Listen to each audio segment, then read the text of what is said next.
What is up, YouTube, Facebook, Twitter, Twitch, Apple, Spotify, and everyone tuned in on the Texas Sports Unfiltered app? Welcome in to another edition of Bucky and BK live on Texas Sports Unfiltered and on the free TSU app.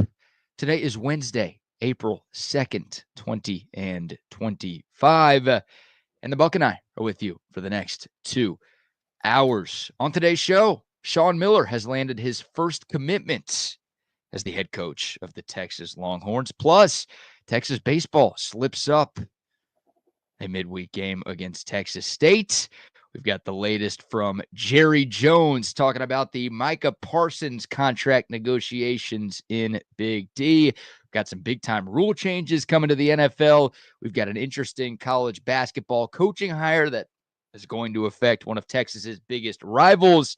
And we've got maybe the weirdest product that I've ever seen available for purchase online. We got to get the Bucks' opinion about. We've got a lot to get into on a hump day edition of Bucky and BK. Happy hump day, my friend. How are you this morning? Doing fantastic. It's a little windy, but, I feel like I'm in Kansas there, Dorothy. I mean, it is blowing. This wind has been blowing practically all night around 2 or 3 o'clock this morning. I just couldn't get totally asleep because I didn't know it was going to bang against the side of the house or what I was going to lose over the fence. But if you didn't tie it down last night, believe me, it's out in the front yard somewhere. That includes chairs and everything else. So it's a windy mother today. Wind will stay like that today. Thursday, possibility of some brief showers, but Friday and Saturday looks like it's going to be raining this weekend, folks. So if you got things to do, you got to get them done today and tomorrow. It's too bad for the baseball game. They're gonna have to make a decision on what they should do Friday or Saturday. It sucks because it's supposed to rain like 50%. Well, I'll tell you what the percentage is. It's just going to rain. You don't need to know a percentage. It's going to rain. So the best chance is maybe Friday to get a double header in because Saturday is going to be wet.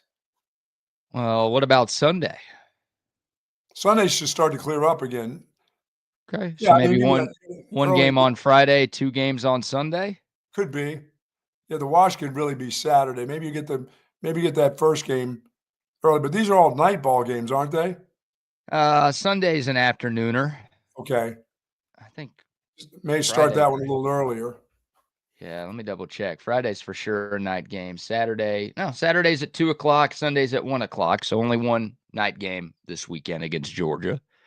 Yeah, well, one of them should be a doubleheader because I think Saturday's the wash.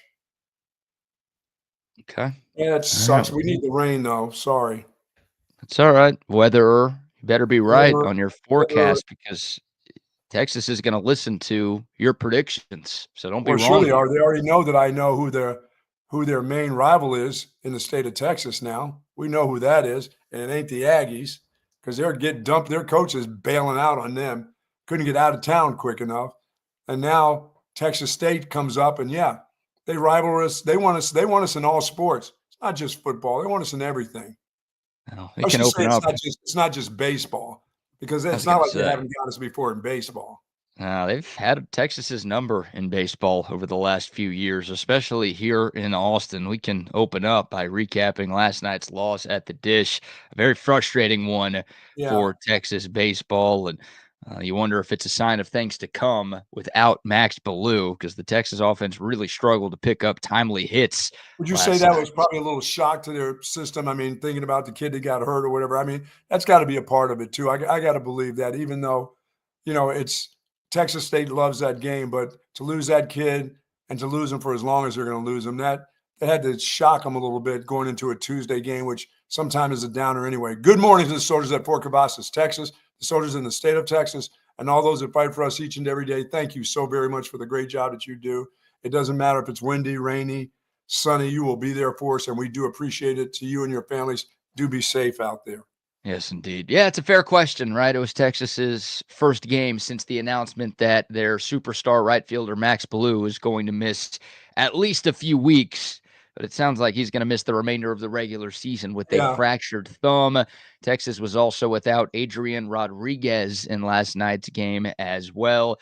They did have Rylan Galvan, another guy who got hurt in the Mizzou series over the weekend. I thought Galvan was going to miss last night's game, but he was actually on the field playing DH for the Horns last night. So they were down a couple of bats, but not as down as many as we maybe thought going in. Yeah, I'm just making excuses, really. Yeah, well, it's frustrating. I mean, this is not a very good Texas State team. There have been some years where they've beaten Texas where they have been a tournament caliber squad, but this year not the case. I mean, they were 12-15 going into last night's game, and it was a frustrating game because the Longhorns were up 2-1 after the 7th inning. Texas State didn't get a hit until the 8th inning. Buck, they scored their first run on a few walks and a sacrifice fly. They were getting no hit through 7 2/3 last night. They get a 2-out double, and then the Texas defense just completely craps the bed. Will Gasparino, who hit a homer in the game, that's the good. He dropped a fly ball in deep center field that for some reason counted as a hit. I don't know why. That would have ended the inning with Texas up 2-1. That tied the game at 2, and then an easy ground ball to Casey Borba at third, who's in there for Adrian Rodriguez. He booted it. That allowed the go-ahead run to score for Texas State. Wow. The inning continues. All of that happening with 2 outs, by the way. The inning continues, and then Texas State hits a 2-run bomb that basically serves as the dagger. So, yeah, it's weird. We saw it in the UTSA loss a couple of weeks ago.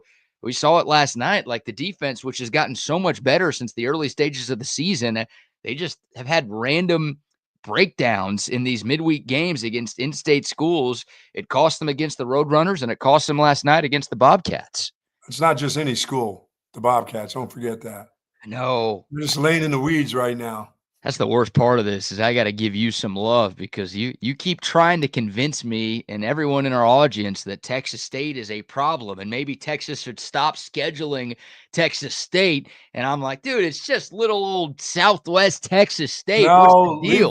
leave them in Georgia alone. Leave them alone. Well, let's not do that. Let's just get them off our schedule. Let's keep playing. Let's play, I don't know, Mary Magdalene State or something. Let's leave Texas State alone in all sports. Mary who? Mary Magdalene. Who is that? Mary Magdalene. I think she was the one who wiped the feet of Jesus before he was crucified on the cross. Yes. There you go. Sorry for not knowing that. She was I think she may have been one of those type of women, but it didn't matter to Jesus. What do you mean by that? She was a lady of the night and the day and the evening. And a college baseball player to boot? There you go. Yes. Yes. How you're insinuating Texas should schedule her on this on the schedule? They may have a better chance. Yeah. No, I just think that probably played into it a little bit yesterday, the kid being hurt. And I don't know. Those errors, that's got to stop. Yeah, it does. I mean, both of those plays counted as hits. That's the frustrating part. Like the official score was being very, very nice to Will Gasparino and Casey Borba and very, very mean to Jason Flores, who was on the mound. Like those were errors. Those are plays that absolutely need to be made. And I'm sure Gasparino and Borba would tell you themselves, like, no, we need to make those plays. But yeah, that was costly. And also Texas's offense, like it was a 2-1 game again in that top of the 8th inning. But in the previous half inning, in the bottom of the 7th, Texas had men on second and third with nobody out, and they couldn't score. Like that should be 2 runs minimum, right? Two guys in scoring position with nobody out. That has to be at least 1. It should be 2, and Texas didn't score. And then in the bottom of the 9th, when they were down 5-2, they scored a run to make it 5-3. They loaded the bases again with 2 of their best hitters coming up. And Will Gasparino popped out for out number 2, and then Kimball Schlussler lined out to end the game. And that's the home, and that was the home tilt last night, right? That was the home tilt last night. Oh, look out when you go there. I know, man. Texas has a return trip to make. The problem is Texas has been worse against Texas State here than they have down there. I think they've lost 4 straight home games to the Texas State Bobcats. What are we doing here? I don't know. That, like I said, that it all depends on how you treat those Tuesday games, but what you can't do is you can't walk guys and then give them bases, on errors. That's, if they just out hit you and, it's a good, your pitcher's putting the ball down the middle of the plate. But if you're walking a couple and then booting it around, that sucks. Yeah, that's the thing. Texas out-hit Texas State 8-3 last night. We mentioned it. Texas was 4 outs away from a no-hitter, and they lost yesterday. Like, that's hard to do. And look, you don't overreact to one game. It's baseball. No. That's how it goes. But it is frustrating because we know what's coming up this weekend. Now, the last time Texas lost a midweek game to a lesser opponent, they bounced back by taking 2 of 3 from LSU. So hopefully history repeats itself because LSU was a top 5 team that came to town. Now you've got number 3 Georgia headed here this weekend. Hopefully you could put this one behind you quickly and find a way to win another SEC series. But it goes without saying Georgia's a hell of a lot better than Texas State is. So we'll find out. We'll find that out. Yeah. Let me just say, by the way, you must have did a hell of a job yesterday. I had a lot of people calling me and saying, "Hey, you're coming back tomorrow." You must have been pretty sincere. You must have did a good job on some of these folks. I got people still saying, "Hey, good to see you back." I mean, what the hell? I was gone for a half hour yesterday. I didn't go anywhere.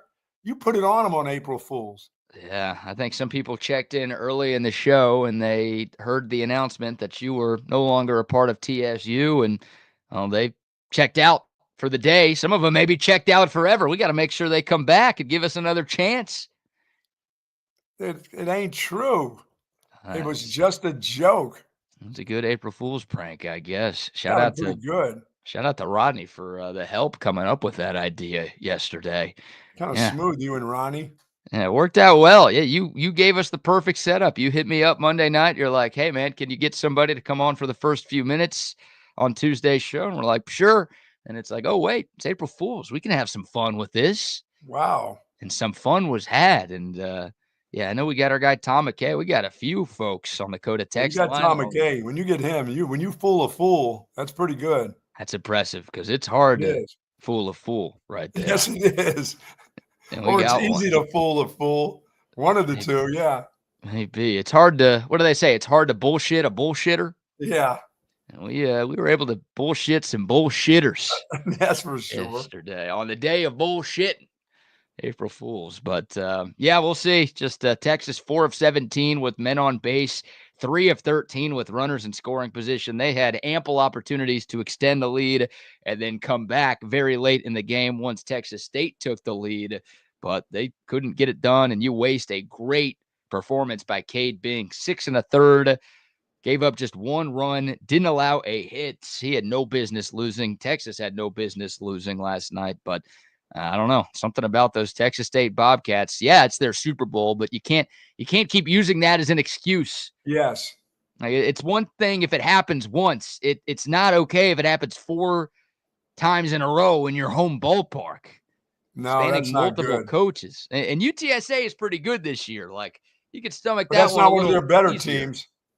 No, this is not better ball clubs. It is for UTSA. It's not for Texas State. Yeah. And that's a team that is still 2 games under 500, despite that victory last night. So it's weird, man. This team's 23-4 on the year.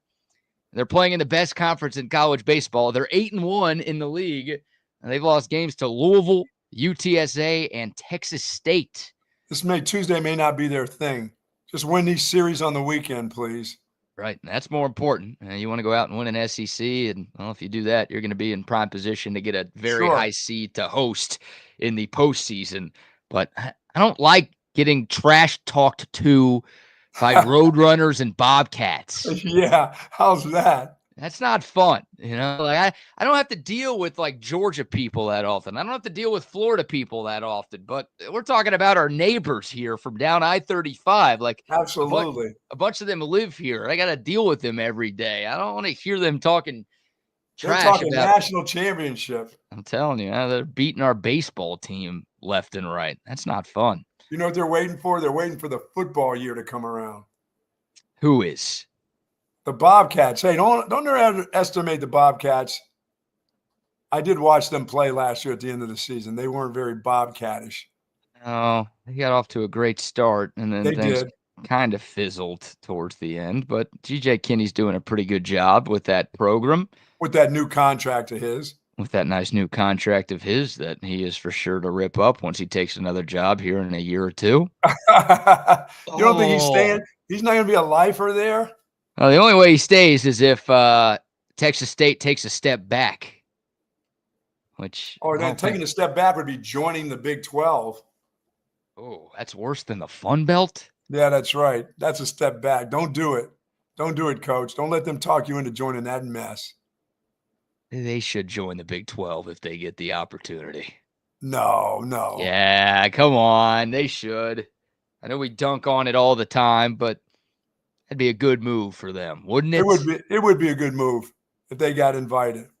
Yeah, and that's close enough to Austin for Brett Yormark, right? Oh, yeah, he could oh, my goodness. Can you imagine giving speeches down there in San Marcos? Can you imagine his speeches? He can get down to San Marcos, give a speech once a week. Brett Yormark hanging out at the square. Yeah, that'd be cool. With all those college kids. How do you do, fellow kids? You're going to get that meme created from Brett Yormark. So, I don't know. There you go. Frustrating loss for Texas baseball. Again, it's baseball. That happens sometimes.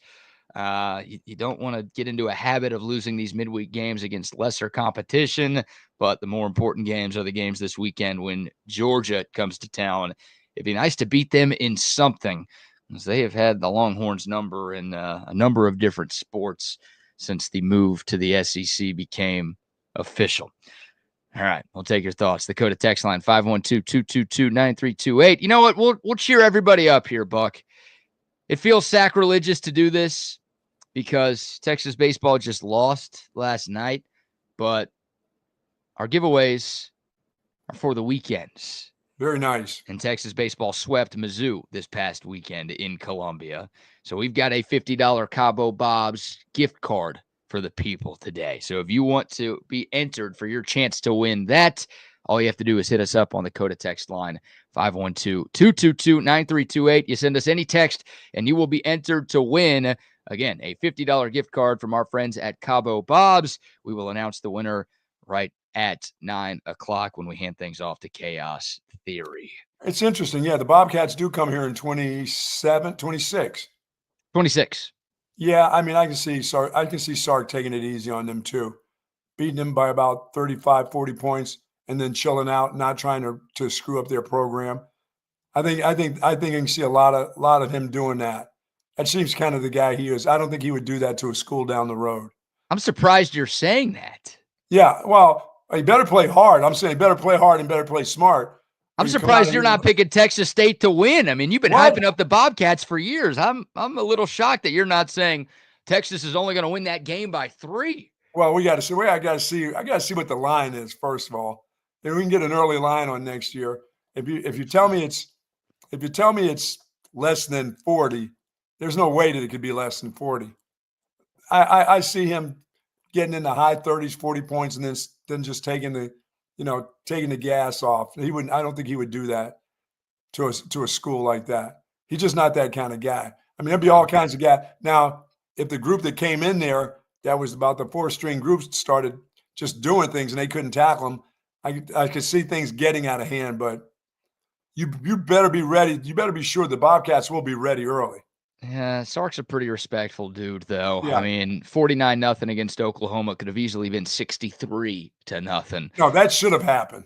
Yeah. Yeah, what happened with that? Why not do it to them? I don't know. 34-3 against OU last year could have been 54-3 if Texas really wanted it. And you think of some of the other non-conference games that they played where they really could have, just unloaded on UTSA last year or teams like that. Sark generally calls off the dogs. He does. He doesn't want any bad blood or unnecessary beef with his opponents. So no, there's no reason to do that because then the others will look and say they really ran it up on those guys. Yeah. Hey, better be careful it doesn't happen the other way around. Yeah, we'll see. We'll see. I'll figure out what that team is going to be like next year. Texas State, you're going to be doing a year's worth of scouting for the Bobcats to make sure. They got to get a quarterback because their quarterback can't come back anymore for his 10th year. He may be at some other school, which he tends to pop around at different schools, but I think he's actually done finally. TJ Finley? Yeah, that guy's got to be gone by now. No, I think he's at Tulane this year. Shut up. You mean he's gone to another school? I think he is gone to another school because he was at Western Kentucky last year after spending the 2023 season at Texas State. And somehow, some way, I think TJ Finley still has eligibility for one more Yeah. year. I know he's the Perry Ellis of college football now. It's My goodness. insane. It makes no sense to me. But yeah, Jordan McLeod was the quarterback for Texas Right. State last year. And McCall was at a couple different spots too. Some of these guys, Yeah. when the quarterbacks end up there, they have at least gone to 2 other schools before they get to Texas State. So Yeah, McLeod was at South Florida, then Arizona, then Yeah. James Madison, then damn, Texas State this past year. I think he's done. But- he's done. I think he is done. I think he's done. I don't think he can go anywhere else either. I think just eligibility. Who knows, man? I mean, Unless he spent a couple years in prison. I mean, that clock will stop once you hit the prison. Ooh, that's not a bad bit. Or go to prison for 2 years and then come back and still have 2 years of eligibility. If you don't want to end your college career, just go to jail for a little bit and get right back to playing. I think it's military and jail that stops the clock. And a Mormon mission. And a Mormon mission. There you go. That's why all those BYU Cougars get to play into their And those late dudes that are 20s. 29, 28 years old, and they come back. That helps. Grown men with like 4 or 5 kids. It's pretty impressive and pretty ridiculous at the same time. But yeah, when I first got into coach, when I was at Boston College, we played, I think it was BYU in some preseason bowl, the beginning of the year bowl down in Jersey. I forget the name of that bowl. CB will figure that out.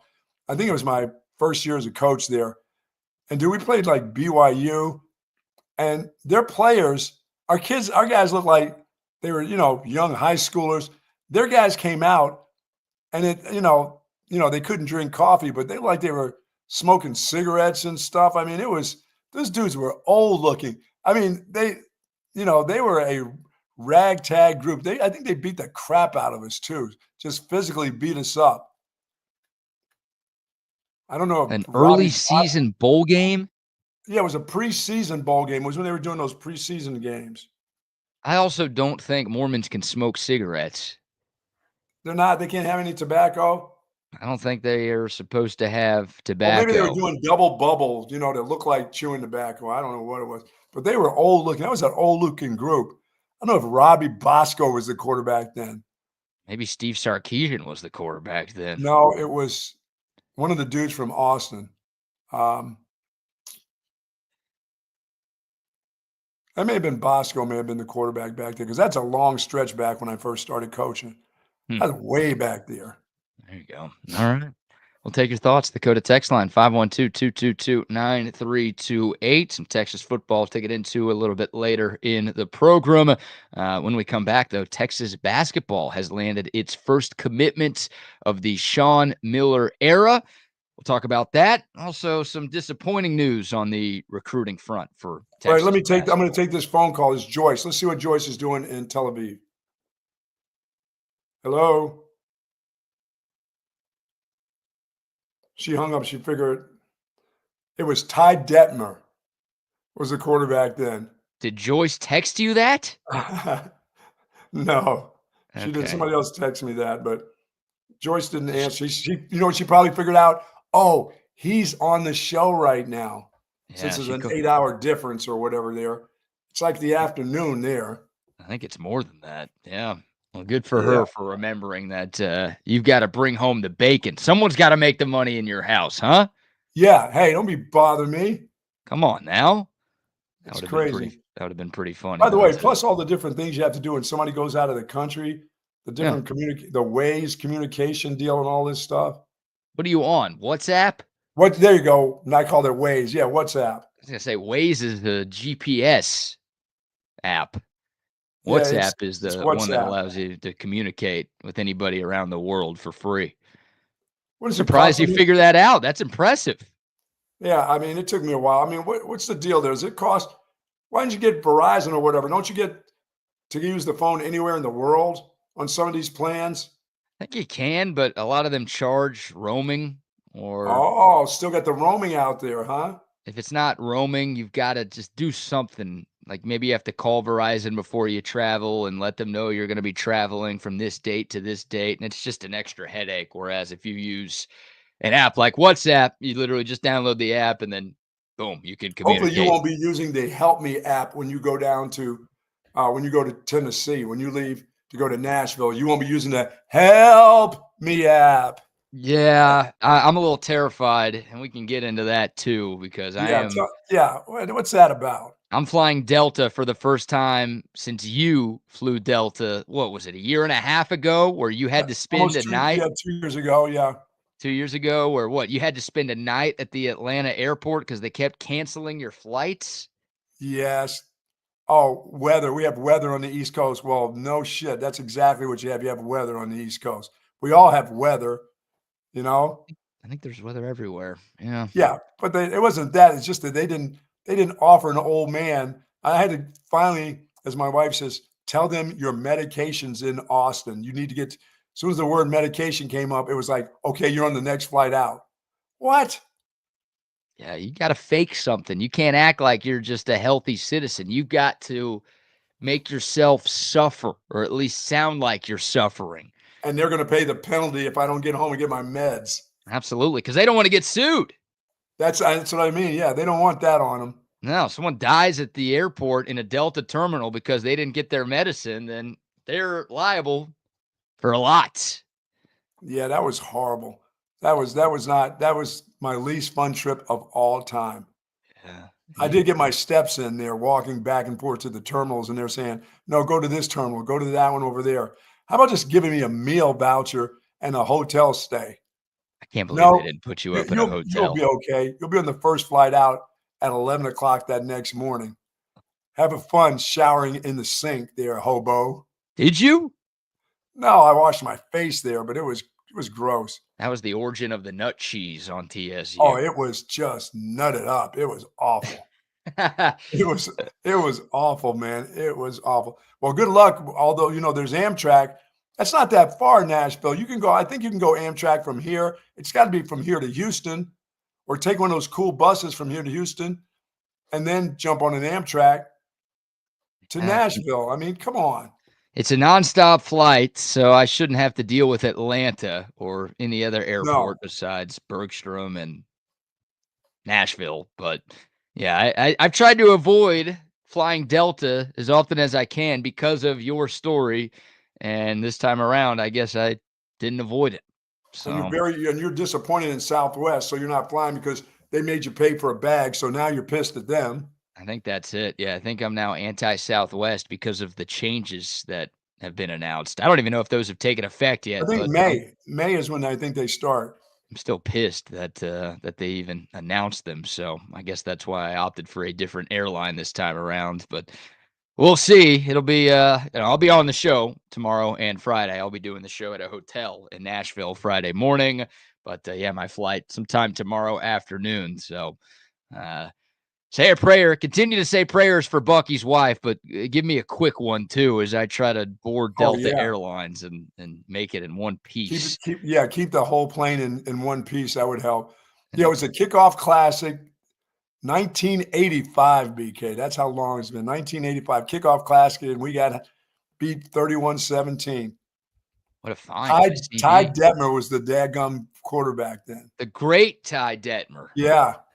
One of the best quarterbacks in BYU history. Ty Detmer win the Heisman Trophy? I think he did, didn't he? Did he and Bosco? Did Robbie Bosco win it too? I don't think Robbie Bosco won. But Ty Detmer did win. Okay. Ty Detmer was BYU's first Heisman Trophy winner. There you go. So they put it's it on understandable to lose to a team. They put it on the little Catholic kids, yes. I was going to say, understandable to lose to a team of 30-year-olds quarterbacked by a Heisman winner. That ain't the worst loss you ever had as a player or a coach. No, that wasn't the worst loss, but there's always the losses to Michigan at Illinois. Those hurt. All right, before we get to Texas basketball, we got to talk about the new commitments for Sean Miller. Let's give our first round of sponsor shout-outs. Glad I'm in my relaxed back because I played a little golf yesterday. My back was humming. It got right back to my chair, and my back feels absolutely fantastic. The folks at Relax the Back, they embrace that holistic approach for a healthier lifestyle. And as I said, my back couldn't be happier. 35 years of proven expertise. Love the folks over at Relax the Back, the massage chairs, Tempur-Pedic mattresses and pillows, human scale office chairs and desks, and all the accessories that they have. The big vibrating ball that I use. I did use vibrating ball there last night, BK. It does work. It does absolutely work. I love that on my back. And folks, if you got back problems, hip problems, neck problems, thoracic back, lumbar area, call on the folks at Relax the Back. They are there for you. Or just call on them if you want a wonderful mattress set. Call on them for the Tempur-Pedic mattress sets that they have there. They've got all of the stuff that is going to make your body feel good. And thankfully, I've found Relax the Back over the last 25 years. And my back, once I screw with it, because I always tend to do something wrong, like unload a bunch of mulch bags and then end up in pain for a week or so. But once I get to the chair, it's absolutely fantastic. Got 2 great locations at the Hill Country Galleria across from Whole Foods, and in North Austin at the Gateway Shopping Center across from the Container Store. Live pain-free like the Buck at Relax the Back. That makes sense. The wife's out of town. You had to use the vibrator. Checks out. The back braider. Yeah, that feels good, man. I've learned how to use that thing and not, I mean, that thing has so many different little motors on it. That baby can really get wound up, So you got to be careful. You don't hurt yourself using that. So I put it on number 2 and just kind of sit back, get that feeling. And it was good. I'm feeling good today after using that deal. Love that. All right. Now a word from our great friends at Covert Bee Cave. It's really a family experience. I walked in the showroom today and everybody greeted me by name. How are you doing? What's going on? How's everything going? From a price standpoint, from a customer service perspective, just conversation when you come in, it feels no pressure. I want to buy cars here. The family buying car experience, one of the best that you will ever have. Come and experience it for yourself. Covert, born and raised in Austin. Yeah, I wondered if Ron McKelvey had gone to prison before he came to Texas. Maybe that's how he got all those years. Never thought about that. I wonder if but I don't think he was in jail before any of that stuff, before he came the great imposter. Because if he had done that first, that would have been able to carry on, and he could have been 30 when he was playing football at University of Texas. His clock would have stopped. Right. Yeah, he wouldn't have had to fake it, right? That's right. It could have been for real. He just would have been the old guy instead of the roster imposter. And look out for that Cook kid, that kid up in the Dallas-Fort Worth area. If he goes for a way, he could show up again on a football field near you. He still has some college eligibility. So yes. We'll see what happens with Jonte Cook. But, he's got to get some other things figured out before he before that steps foot on another football field. All right, quick shout out to our friends at the Grape. Oh, yeah, baby. Made a Target run yesterday, bought a few groceries, and I never leave the grocery store without an OLIPOP. Got me the classic grape this morning. Restocked the fridge with a few of these bad boys. If you haven't tried OLIPOP yet, you're missing out. You see the Buck and I drink it all the time. You see Rodney drink it. You see Chip drink it. You see a bunch of us at TSU drinking OLIPOP. Great tasting soda, and in this case, grape tasting soda. That's actually good for you. Ditch the sodas you've been drinking in the past. This is the easiest healthy change that you can make in your life. Get rid of the old soda, switch over to OLIPOP, and you will not regret it. Yeah, and you'll see Jay Willems and the staff over at Sue Patrick's, of course, 5222 Burnett Road. They drink OLIPOP too. They love their OLIPOP. I'm glad they quit drinking soda and eating candy and Little Debbie's and got themselves into a health kick, which is good to see, because every time we're there, we get our OLIPOP, which means they have cases of OLIPOP over there at 5222 Burnett Road. I'm not saying that's a place you can go buy it, but they're stocked themselves over there. They're also stocked with the great polos, T-shirts, hats, and the jelly cats are available for you. I got to get over there and get a couple jelly cats. I figured out that 2 of the little jelly cats for my granddaughters is not going to make it. So 2 little ones equals 1 big one. So I got to go get it for another one. I can't share just the 2 little ones in one basket.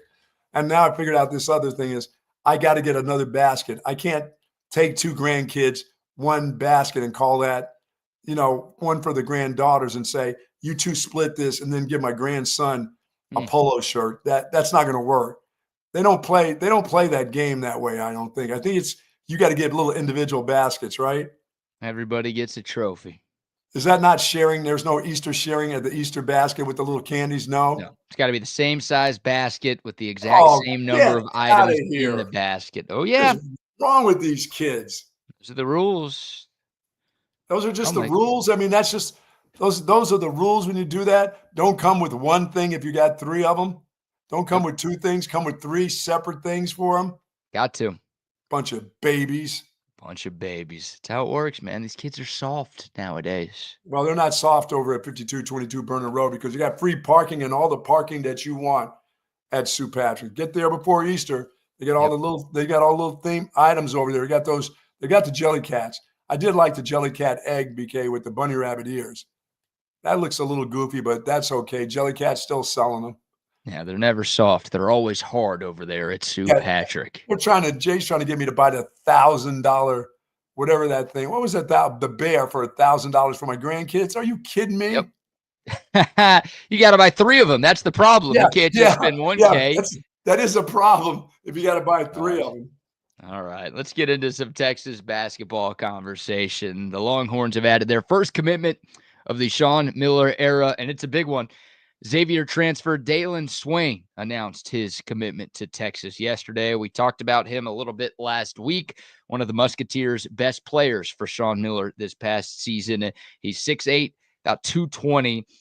He's a wing. He was in town this week for a visit. Apparently it went well enough. He was actually scheduled to visit Arkansas and Kentucky over these next few days, but I guess whatever Sean Miller told him in Austin was good enough to convince Swain to cancel those other visits and announce that he is headed here. He averaged 11 points, 5.5 rebounds, and 3 assists per game for Xavier last season. He also shot 53%, so a very efficient offensive player. He's a versatile wing, a great perimeter defender who can get you some offense as well. He's more of a slasher / driver than a 3-point shooter. He did make 3 threes in Xavier's tournament loss to Illinois after they beat Texas, but most of his offensive game is attacking and aggressive towards the hoop.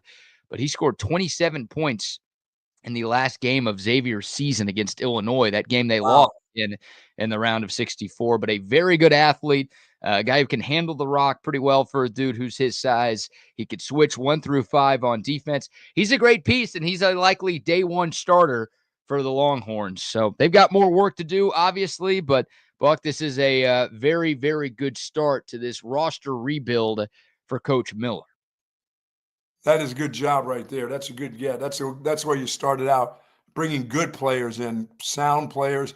Well, I mean, I know they thought they got those guys from Indiana State were going to be sound scorers and all that stuff. No, they were okay players. For where you want to be and where you have to be in the SEC, you have to have real live players. That's a good get right there. That's a good start. Yeah, and with a guy like Dalen Swain, right, he played in the Big East, which is perennially one of the best conferences in college basketball. And obviously he was a part of a team that beat Texas in the NCAA tournament and held their own against Illinois, some other power conference teams in college basketball. So he's gone up against good competition, right? You talk about players coming up from Indiana State. Yeah. It's like, well, maybe they play like 1 or 2 SEC caliber teams over the course of a year at a place like Indiana State. But, at Xavier, this guy played St. John's a couple of times. He played Marquette a couple of times. He played Creighton a couple of times. I mentioned Texas and Illinois. So Dalen Swain is battle tested. This is not going to be some crazy jump up in class that he's got to go up against. Those numbers that he had for the Musketeers last year should be pretty similar to the numbers that he has for the Longhorns this coming season. Hell, hopefully his numbers are a little bit better with another year under his belt. Yeah, you got to get good players. The expectations for Sean Miller are going to be pretty high early on. I don't think you should expect a Final Four in year 1 or anything like that. But this, I think people expect next year's team to be better than this past year's team that just got Rodney Terry fired. So you've got to find a way to bring in some pieces to ensure that you can finish better than 4th to last in the toughest conference in the sport. And you're going to have to pay for a big man. Yeah, well, you're going to have to get a very big man. It's a very physical big man too, that can protect the rim and's got sharp elbows in this conference. You're going to have some physical guys. So They And need that two gives of those. Yeah, you do. I'm just hoping they can get one. That 2 is hard to find. 1 you got to have. Well, you know, like, I don't want to praise Caden Shedrick too much here because I'm worried people are going to have pitchforks outside my door if I give that guy too much love. I think the biggest problem with Caden Shedrick is he was the only capable big that Texas had. So Yes. you had to rely on him so much to rebound and to play defense and to give you some sort of offense in the post that, like, he wasn't good enough for that. Yeah, and you got the best of the kid in the 2 years. This year was the best of the years for him. Maybe one of the best years he's played college basketball. He was okay, but Yeah, okay just won't work in this conference. You need more than just okay in your big man. And I mean, I wouldn't expect more. If that dude was coming back, I wouldn't expect him to be better than he was this year. I think he's just about limited out of what we saw from him.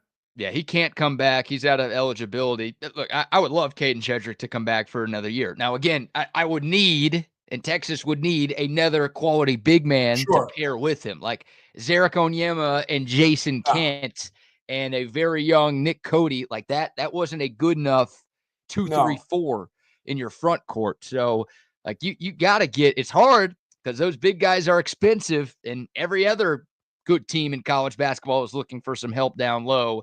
But you can't just have one center again because that was a huge issue for the 24-25 Texas basketball team. So go get 2. Yeah, and you know, it was not Detmer. It was Robbie Bosco. I was right the first time. That's who played quarterback in '85. Robbie Bosco. You're the only person who's still on that. Yeah. Robbie Bosco. So now that's not a good excuse. If you would have lost to Ty Detmer, then you're at least losing to a Heisman winner. But now you're losing to Bosco's Chicken and Waffles. Chicken and waffles at Bosco's. Nice. Oh, that's Very Roscoe's. Nice. Sorry, yeah, that's a good get for Texas. I mean, that's just the beginning of, you know, once this weekend's over with, this thing will start to go crazy here. For what is it, just a month? Yeah, portal's only open for 30 days, and it opened, It opened 2 weeks ago, wasn't it? I think it was last Monday, the 24th. Okay. So, I mean, still, we're already more than 25% of the way through this portal window, and you're seeing a bunch of guys start to commit. Obviously, Dalen Swain was Texas's first commit. Some bad news for the Longhorns. The other Xavier player that I really wanted, and I think most Texas fans really wanted, committed to Louisville last night. That is Ryan Conwell, their sharpshooting 2 guard, who averaged 17 points per game and shot 41% from deep this past season. Wow. He was one of Xavier's best players. Like, that would have been a huge get for Texas. I mean, he's another plug-and-play starter right there, and he's like a better version of Jordan Pope. He's taller, he's a better shooter, just a better player all around, and he commits to Louisville last night. Look, Louisville's got money. That's a power program. They've been spending a lot. They had a great first year under Pat Kelsey, finishing, second in the ACC and making it to the NCAA tournament. Yeah, Ryan Conwell, this shouldn't be too much of a surprise. Like, some people might look at this and be like, well, was that a bad sign for Sean Miller? Do his players not like him? What's the deal there?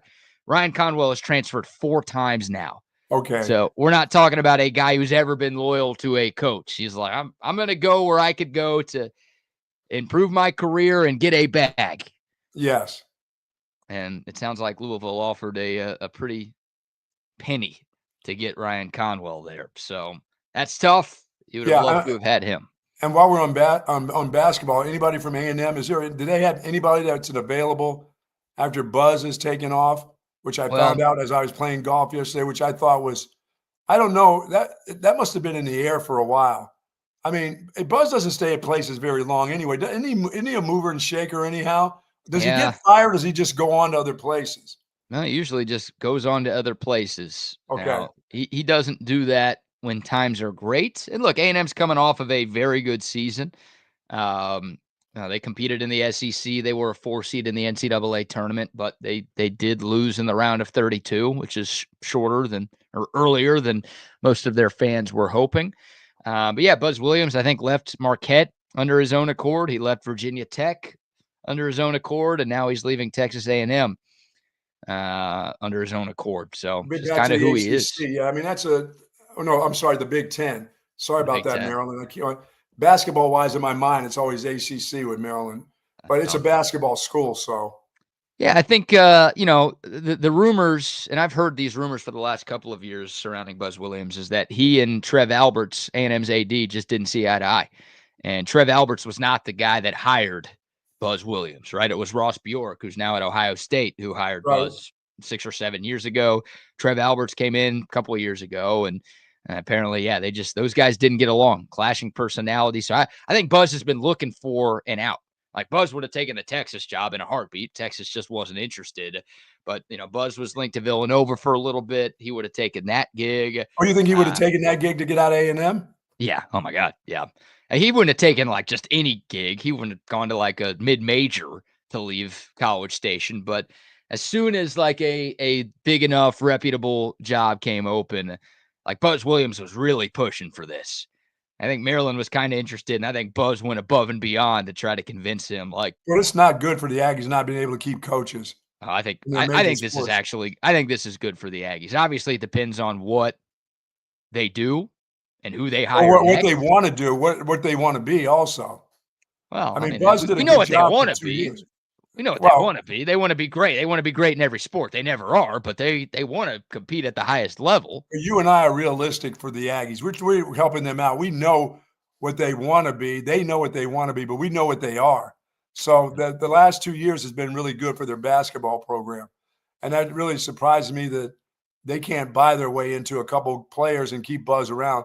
But I think, as you said, Buzz is a mover and shaker. He's at a place. He's probably more of an East Coast kind of guy, He's more of an ACC, Big Ten kind of guy. I don't see him being – he's probably circling the wagons now to get the Ohio State job eventually. Well, I don't know. I don't know what Buzz wants. I mean, he's from the state of Texas and went to A&M Kingsville for college and has spent a lot of his coaching career in the state of Texas. So there was a part of me that thought when Buzz took that gig in 2019 that was going to be it for a while, that was going to be it for him. But that's just not who he is as a coach. No. And look, I don't think it's I'm disappointed as a Texas fan with this news because Buzz Williams is a good coach, but he's not a great coach. No, he's not. That's why I said that he wouldn't be on my list. He lost 2 of 3 to Rodney Terry this year. Yeah, Buck. he wouldn't have been on my list to come here. No. Oh my God, we brought up his name a couple of times during the coaching search, and it was like people were going to throw eggs at us for even. Yeah, no, it was not going to work out. No, talking about that. So yeah, like he never made it. I'm gonna double check this. Yeah, he never reached the Sweet 16 in 6 seasons at A&M. He did make the tournament in each of the last 3 years after missing it his first 3 years. So they got better, but they didn't have much tournament success. So it all depends on who A&M hires. If they go bring in some dud, then all right, this sucks for them. But I was not worried about Texas A&M basketball as long as Buzz Williams was the coach. Now, they don't have any history. Right. They don't have any history before Buzz Williams either. They've never given anybody too much reason to fear them. But you got to think it's not quite the same level as Texas, but they've got money. They've got resources. Well, they can't keep losing coaches. It doesn't matter. You can't keep losing your baseball coach, your basketball coach. You've had to change out your football coach. And please keep the guy that you have right now at football. Right. That's fine with me. But it's just you can't keep doing that. And so what you have to do is you got to get the AD part straight. You got to get that right. You got to get everybody on the same page, which it sounds like coaches don't like that. They didn't like that dude. No, it doesn't sound like they do. And yeah, Jim Schlossnagle apparently was not a Trev Alberts fan either. That one hurts A&M a lot more because Jim Schlossnagle may be the best coach A&M has ever had in anything. Wow. And Buzz Williams, I think you can upgrade from Buzz Williams. By the way, this gives us an opportunity to show the people one of my favorite tweets that's ever been tweeted, Buck. I know you're not a huge Twitter guy, but I think most of our audience has already seen this before. We'll present it again to them and maybe present it to you for the first time. This is from Billy Lucci, who, of course, covers Texas A&M for TexAgs. Yes. He tweeted this in 2021, June 10th, 2021. He tweeted, quote, "First comes the commitment, then the right coach, then the culture change. Jimbo, 1 natty, 1 playoff. Buzz, Elite 8, 3 Sweet 16s, and Schloss, 5 College World Series, have been in Aggieland a combined 5 years and 5 minutes. Next come the championships." Yow. Did we see any championships, Buck? I didn't see any. My memory's not great. I'm a drinker still, so I saw I'm the one always- coach played in the national championship, didn't win. I don't think they won any championships, though, did No. they? No. Can't accept that. Yeah, we can't Not accept that. acceptable. Luch, sorry about that. I don't think they won any SEC championships either. So Ooh. yeah, no championship. Not just one. Like he said, championships plural. There's no championship to speak of from Dude, if those they would three have done what I coaches. told them to do, just get back into the Big 12, there's a possibility they could have had a couple championships by now. There is a Big 12 possibility. championship. There's still Yeah. time, Aggies. I'm sure the Big 12 would love to have Texas A&M back. There's always a threat from them about leaving, moving on. This is a good opportunity again. Now your basketball coach is gone. Your baseball coach is gone. You got that football coach is going to be there for a while. But you can get in the Big 12. I guarantee they'd open up the door, wouldn't they? Yeah, 100%. Now, Wow. I think if A&M tried to leave the SEC, they would shoot for the Big 10. You think the Big 10 would take them? No, they don't want them. Too much whining. They don't want them there. They do a lot of whining. They That's can for whine sure. in the Big 12, and Big 12 would love it. Oh, my God. They could help run the Big 12. Do it. They have to do it. What's wrong with them? Hey, some of the message board posters in Aggieland are wanting A&M to leave the SEC. I don't know if they want to go Big 12, but they want to get out of the SEC now that Texas is in town, taking over. Oh, my goodness. That'd be awesome if Texas kicked Texas A&M out of the SEC. That would be a run out. You know that, right? Well, I don't even know if it'd be a run out. I don't think Texas has any problem being in the same conference as A&M. I think It's the A&M other way has the around. bigger You're right. issue there. Yeah. So it wouldn't be, A&M would spin it as, oh, this is all Texas's fault. But it would be like, we just joined the league. Like, you guys left on your own. I don't think that's going to happen. What about Chris Beard as a possible candidate for that? Would he do that? Well, that's why I'm scared here, because A&M can go out and hire somebody pretty good, and one of the names that has been linked to the Aggies early on over the past 24 hours since the Buzz Williams news broke is Chris Beard.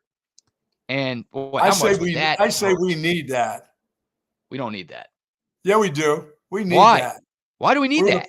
No, because you're going to find out, you and I think Sean Miller's a pretty good coach. We do need that. Yeah, Chris Beard is a better coach than Sean Miller. I don't want one of our biggest rivals to have a better coach than we do. Like, I'm a big Sean Miller fan, don't get me wrong, but I would much rather still have Chris Beard here. And obviously, none of that off-the-court stuff happening than have Sean Miller as the Texas basketball coach right now. Chris Beard is a stud. Not a great human being, allegedly, but he's a great coach. And to have to go up against that dude twice a year, you see him once a year now at Ole Miss, which is already bad enough because he beat you this season. But to have to see him twice a year and have to recruit against him in your own state, I want that. you don't like Texas basketball, so I guess that's why you want it. Well, who does? Wait a minute. It's just, remember, there's only you and the other six. So let's not act like all of a sudden we've gathered. You haven't gathered them all yet. It's starting now. With the recruitment, you got one recruit, you got one guy coming in. It it doesn't turn around that quickly. You'll see a rise in Texas basketball fans if Chris Beard takes the job at A&M. I mean, most Texas fans already hate Chris Beard. He goes and takes that gig. Yes. After what he did to your program, like you thought you had your college basketball coach. I want that. You just want the rivalry. You want the storyline. Oh yeah. Okay. You don't care about how I don't want to be rivals with. I don't want to be rivals with, the Bobcats. Come on, it's getting sickening. We don't want to be their rivals, do we? What about Grant McCaslin is another name that Texas A&M fans have been talking about. What if the Aggies take Texas Tech's coach? No, he loves where he is. He's worked hard to get to where he is. He's got a pretty decent basketball program. I don't think he'd jump ship. I think he'd stick around. I think he thinks he can get it done there. That's what they said about Chris Beard before he left. Yeah, but he has some ties to the University of Texas, though. He had a little bit of, which would make it hurt more. We're talking about a Texas alum and Chris Beard going to coach at A&M. No, it would make it fun beating him with the Aggies. Et tu Beard? No, that would be so much fun beating him with the Aggies. Do it. Please do it. That'd be Don't a stay in disaster. Mississippi and try to build something there. That'd You've had a nice disaster. year. You had a nice 2 years there. It's time to get out of there. And the question for Beard is because Beard's not long for Ole Miss. Does he wait another year there and hope a bigger job opens up? I'm a little surprised North Carolina extended Hubert Davis, but they did.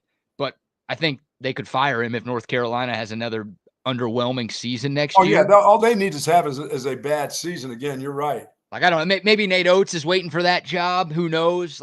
North Carolina would maybe try a couple of other people. But could Chris Beard be on their short list? Is he waiting for a bigger, better job than Texas A&M? Or is he just I know I can win in the state of Texas. I took Texas Tech to a national title game. I put together a Texas roster that made it to the Elite Eight. I got ties to that state. I know that area well. Let me ask you this. What if the other dude left Texas Tech? Would Chris Beard ever come back there? Would they accept him back there? In 2 seconds, they would. Yes, they'd say, yeah, come on back. Man, I guess if Cleveland can take LeBron back, yes, then Lubbock can take Beard back. I think they would. There'd be a lot of folks who wouldn't want it to happen, but I think they would. Oh, they get their minds changed in a hurry. It's like you changing the mind of the other thousands that you've got to change the minds about basketball here at the University of Texas. You're working hard. I know you're working hard, but if Chris Beard goes to Texas A&M, you will get numbers. You will then have numbers. Oh my God! You know that it's going to be a nuts atmosphere when A&M plays in Austin. For the students, there's all kinds of weird stuff that would go on. Yeah, I don't want that. I don't want that to happen. It's bad enough watching Chris Beard coach at Ole Miss, but he taking the job at A&M and coaching there. Scary. It's a scary thought. I hope it's anybody else. McCaslin's a great coach. I don't want him there. Scott Drew, maybe a name worth talking about, another in-state guy. Then you go down the list a little bit. Some lower level coaches, or I should say up-and-coming coaches that could be in the mix. Well, the Aggies have to be good at something. They're not good at football, so eventually they have to be good at something. You know what I'm saying? They keep tooting their horn, and we got the money, we got the resources. Don't they have to be good at something eventually? They are good at something. They're great at meat judging. That's in equestrian and all the animal sports. They've got those. all the animal sports. Yeah, they got those figured out. They can stay good at those and then stay bad at everything else. It's no problem. They don't need to be good at football, men's basketball, or baseball. I don't want that. So they would love that. And they would love the Chris Beard thing. They'd be like, we could stick it to Texas right now. Oh, I would love that rivalry. That would be awesome. Then I could quit worrying about the Bobcats being a rival, It'd be a pretty big financial commitment A&M would have to make. They'd have to buy him out of his contract at Ole Miss. This could turn into a bidding war here for Chris Beard. I think this is great for him because Ole Miss doesn't want to lose him. I mean, they just made it to the Sweet 16 for the first time since 2001. He's a great coach, and they don't want to lose that. So he could go back to the powers that be in Oxford and say, hey, A&M's calling. They're offering me this. What can you guys do? So if A&M is able to poach him away from the Rebels, I think it's going to cost a lot of money to get him, and then they'll have to pay him a pretty big base salary. He'll become one of the highest paid coaches in the sport, you would think. Oh, yeah, for sure. If he ends up there. So, yeah. They'll do it just to spite Texas. They'll do it. They'll do it just to spite. They should. I mean, if he says, yes, I'm very interested, they probably should do it. Yeah. Yeah, they should. I mean, Texas stole their coach, and I know this wouldn't technically be stealing Texas's coach, but, it's sort of turnabout is fair play. You seem a little scared about that. I am. Nervous. He's a great coach. Of course I am. I'm not going to shy away from that. That's not good for Texas. You don't want that to happen. That makes me nervous about your thoughts on Sean Miller a little bit. Well, again, I think Sean Miller's I think Chris Beard's a top 7 or 8 coach in the country. I think Sean Miller's like a top 15 to 20 coach in the country. I think he's going to be great at Texas. But again, you don't even need to give me truth serum. I'll tell you right now, I would rather have Chris Beard coaching Texas than Sean Miller. Okay. So that's not to say Sean Miller's a bad coach. I'm a fan of the hire, but there's a reason why Chris Beard got the gig over Sean Miller 5 years ago at Texas. Texas thought he was Yeah, better. Most it's people right. do. You're right. Hubert Davis, if he screws that up, Chris Beard, he would just go heads over heels to get to North Carolina. Well, then anybody would. Right, exactly. Yeah, I mean, I wonder if Villanova was interested in Beard. That's what a Christian university, so maybe that prevents. What? Villanova? Isn't Villanova Catholic? Yeah. North Yeah, Carolina, to my knowledge, is not. Villanova is just, it's name recognition. That's about it. They haven't been very good lately. They really Yeah. I mean, lately to me is, the last 3 or 4 years. They haven't been that good. Yeah, since Jay Wright left. I mean, they Right. tried Kyle Neptune, who was a longtime assistant under Jay Wright, and it just didn't Not work. that it wasn't So. the same, no. No. Jay Wright's one of the best college basketball coaches ever. So I don't know if it'll Plus, ever Jay be Wright the was going to same. get those Philly kids into school there. Oh, he found a way.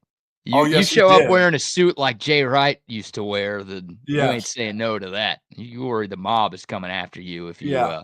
say no to that guy. So, yeah, go hire Fred Hoiberg, A&M. Nebraska's AD Trev Alberts is now the AD at Texas Yeah. A&M. Hoiberg, the coach at Nebraska. Go get him, or go get the guy from High Point, or go get Porter Mosier away from Oklahoma. I think Sooners fans would love that. Go get anybody but Chris Beard, please. But I don't know. Beard That's feels petty. interesting. That's quite the story coming up. Yeah, I think we'll have an answer to that, I think, by the end of the week. Okay. And we'll either hear about Chris Beard signing a contract extension with Ole Miss or him taking the A&M job, which, boy, you can piss off Longhorn fans and Red Raiders fans with that move. That's the move. That's a good one. Plus, we get the rivalry of basketball. That's great. Yeah, you and I have different definitions of and great. then your group grows. Hey, your group just grows immediately. Now you got the 7-11 group now. This is like you do this thing where you really are a closet A&M fan. It's crazy to me. What? You were rooting for them in football not last rooting for year. them. Now you're rooting for them to hire a great basketball coach. What's going on here, man? I want the rivalry. I want to show them they're really not that good, no matter who coaches them. We can get you a gig at Texags if you want to work for those guys. Man. We got you. No, I want them to be good at anything. I'm not a closeted Aggie. No. You don't sound very closeted. You sound like full-on Aggie right now. I'm just not scared of them. I just don't shy away from who they have or whatever it is. They will find a way to screw it up. That's how I think about them. No matter who it is. If Vince Lombardi became their football coach, I think he would screw that up. It just would get jacked up, If they hired a dead guy, that would be tough. They'd have a better chance of winning. Did they do with the living Mike Elko? Of course they do. That's the ghost of Vince Lombardi. Keep that guy as long as you can. I'm with that.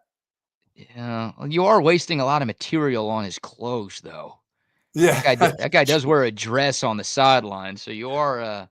You're too mean. You are wasting a lot of material on that. All right, we'll take your thoughts. There's your college basketball conversation. Again, Texas landing a commitment from Dalen Swain, the Xavier transfer. That's a very good get for Sean Miller. And, Buzz Williams leaving A&M yesterday to take the job at Maryland. Interesting move. A lot of folks calling it a lateral move, but regardless, the move has been made. So now A&M in the market for a new men's college basketball. Once again, Maryland is a basketball school. Don't get that wrong. I mean, they've got more history than A&M, but I'll use a similar argument that I used for Texas. Like A&M's got all the talent in the state of Texas. They got all the money, just about all the money that Texas has. They've got the resources. Like I think right now A&M is a better basketball job than Maryland. There are a lot of basketball historians who would laugh me off for saying that, but I think right now it's easier to have success at Texas A&M than it is in Maryland at college basketball.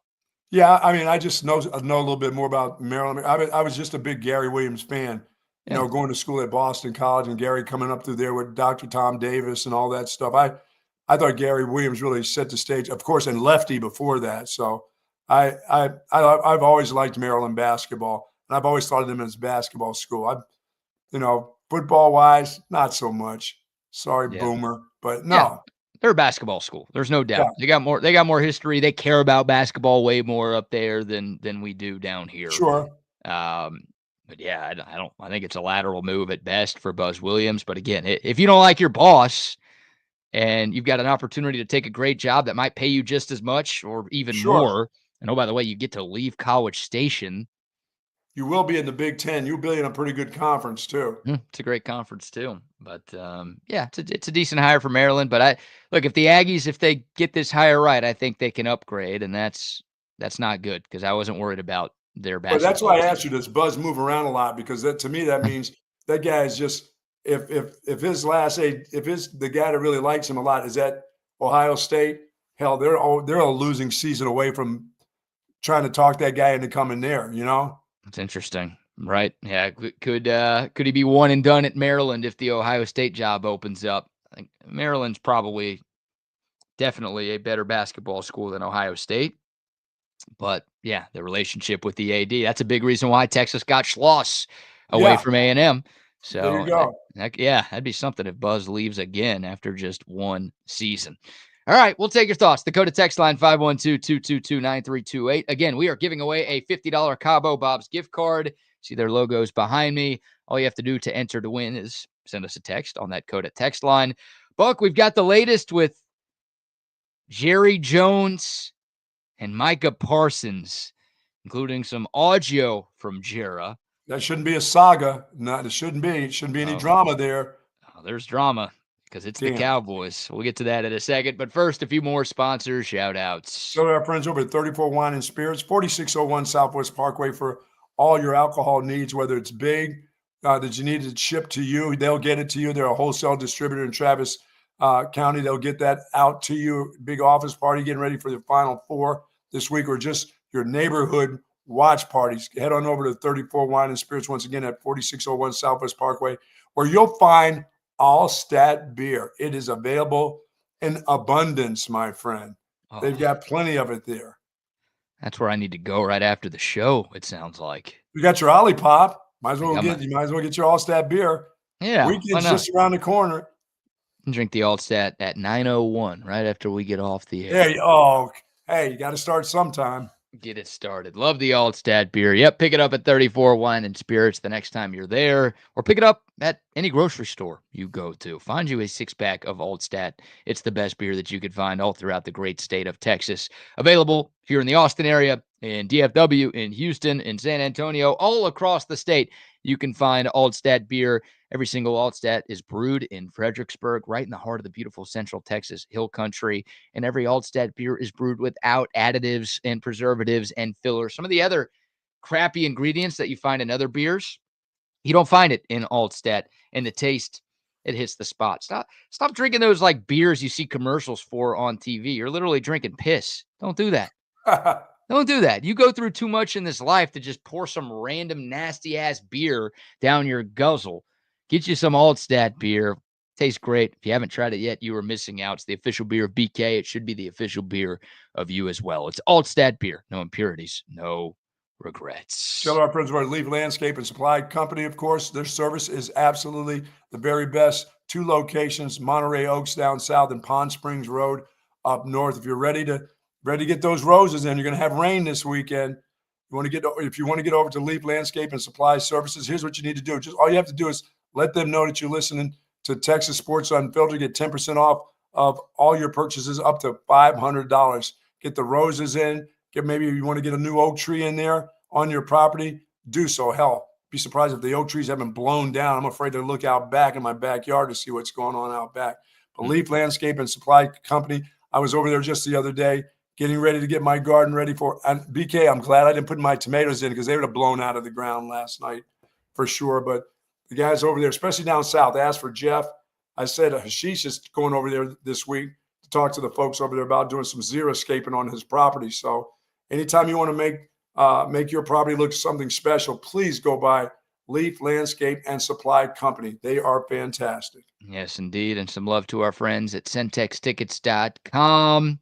If you want to be at any event, a sporting event, a concert, a Broadway show, a comedy show, whatever, go get your tickets online at centextickets.com.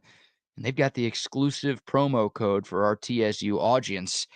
If you type in Centex10 at checkout, you're going to get 10% off any ticket purchase over there at centextickets.com. If you want to watch the Rangers or Astros play a game this year, they've got you. If you want to head out to Tampa to watch the Longhorns play in the Final Four this Friday, you can get game tickets right there at centextickets.com. Again, sporting events, concerts, comedy shows, you name it, all in one place, all online, centextickets.com. Love them. All right, the NFL owners meetings are going on in Palm Beach, Florida this week. You've got all the NFL owners, you've got NFL GMs, you've got NFL coaches. It's just a bunch of powers from all across the National Football League that have descended on one spot. And we'll get into some of the rule changes that have been implemented here in a moment. But we'll start with some conversation about the Dallas Cowboys and the latest with the contract negotiations with all-pro edge rusher Micah Parsons. Buck, do you have your Advil ready? Yeah, I'm in my relax-a-back chair. It's good. I'm stable. I'm pretty stable right now. We've got some sound from Jerry Jones, so strap in and brace yourselves for this one. Jerry Jones was asked about conversations with Micah Parsons and if the two sides have started talking about a long-term extension in Dallas. As you know, it's not uncommon for me to negotiate directly with players, and I've done that. And so we are there. I don't view it as urgent at all. And, some say, well, using the basis that the earlier you get something done, the cheaper. Well, the earlier you get something done, a lot of times the more mistakes you make. And you might want to see a few more cards played. Not just with that particular negotiation, but with the whole team. And so I know I'm kind of being a little defensive here, but the idea that the only success is getting a contract done at an early time is incorrect. And I'd rather pay more and get it right. No, this is like clowning. No, I'd rather play more than get it right. You can pay less and get it right too. You can do that, and you can do it earlier. He acts like he's made these moves before early. Don't make any early moves, Jerry. You do it the same way every time. It's kind of ridiculous what he's talking about. You do it the same way every time. It's not playing your cards. You screw the card game up. You show your hand to everybody. And we all know what you're going to do. That save some money. It's not about the individual. It's about your team. He makes it about, I'm dealing with the individual. No, it's about your team. These are right moves for your team, not for you individually negotiating with an individual. You're trying to make your team better, not you better. You're good. You're good to go, Jerry. You're always going to be good to go. You're supposed to be trying to make your team better. And for your fans, I mean, that's kind of weird talk. But then again, it's Jerry, so it should be weird talk. Yeah, the two quotes that stood out to me. Number one, I don't view it as urgent at all. Really? Like, really? It's not urgent to get one of the best players in the league signed? It's your team. Yeah, it's for your team. That is urgent. I mean, you went 7-10 last year, and two teams in your division played for the NFC Championship. Like, it feels pretty urgent that you're trying to do stuff to catch up to the Eagles and the Commanders, right? Like, before last year, you had 3 straight 12-win seasons. You took a big step back last year. You should be trying to do things to make sure that you don't take an even bigger step back this year. And not having Micah Parsons around, well, it's not good. It's not good at all. So, to me, it's pretty urgent to get this thing done. And then, obviously, what you said, what we heard from Jerry at the very end of that soundbite, I'd rather pay more and get it right.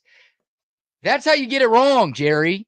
Yes. You get it wrong by paying more. And like you said, Buck, this guy just doesn't learn. He doesn't learn from his mistakes. You would think 30 years of not making it to a conference championship game would cause somebody to maybe amend the way they go about their business. That guy wants to, he's going to die making it all about Jerry, which is always. That's too bad for your fans, BK. That's too bad for Cowboys fans. Like you said, 30 years, and this guy's still trying to make it about him. It doesn't work when it's about you, Jerry. It's got to be about your team. Making these decisions early and getting players from free agency. It's not about you. It is about your team.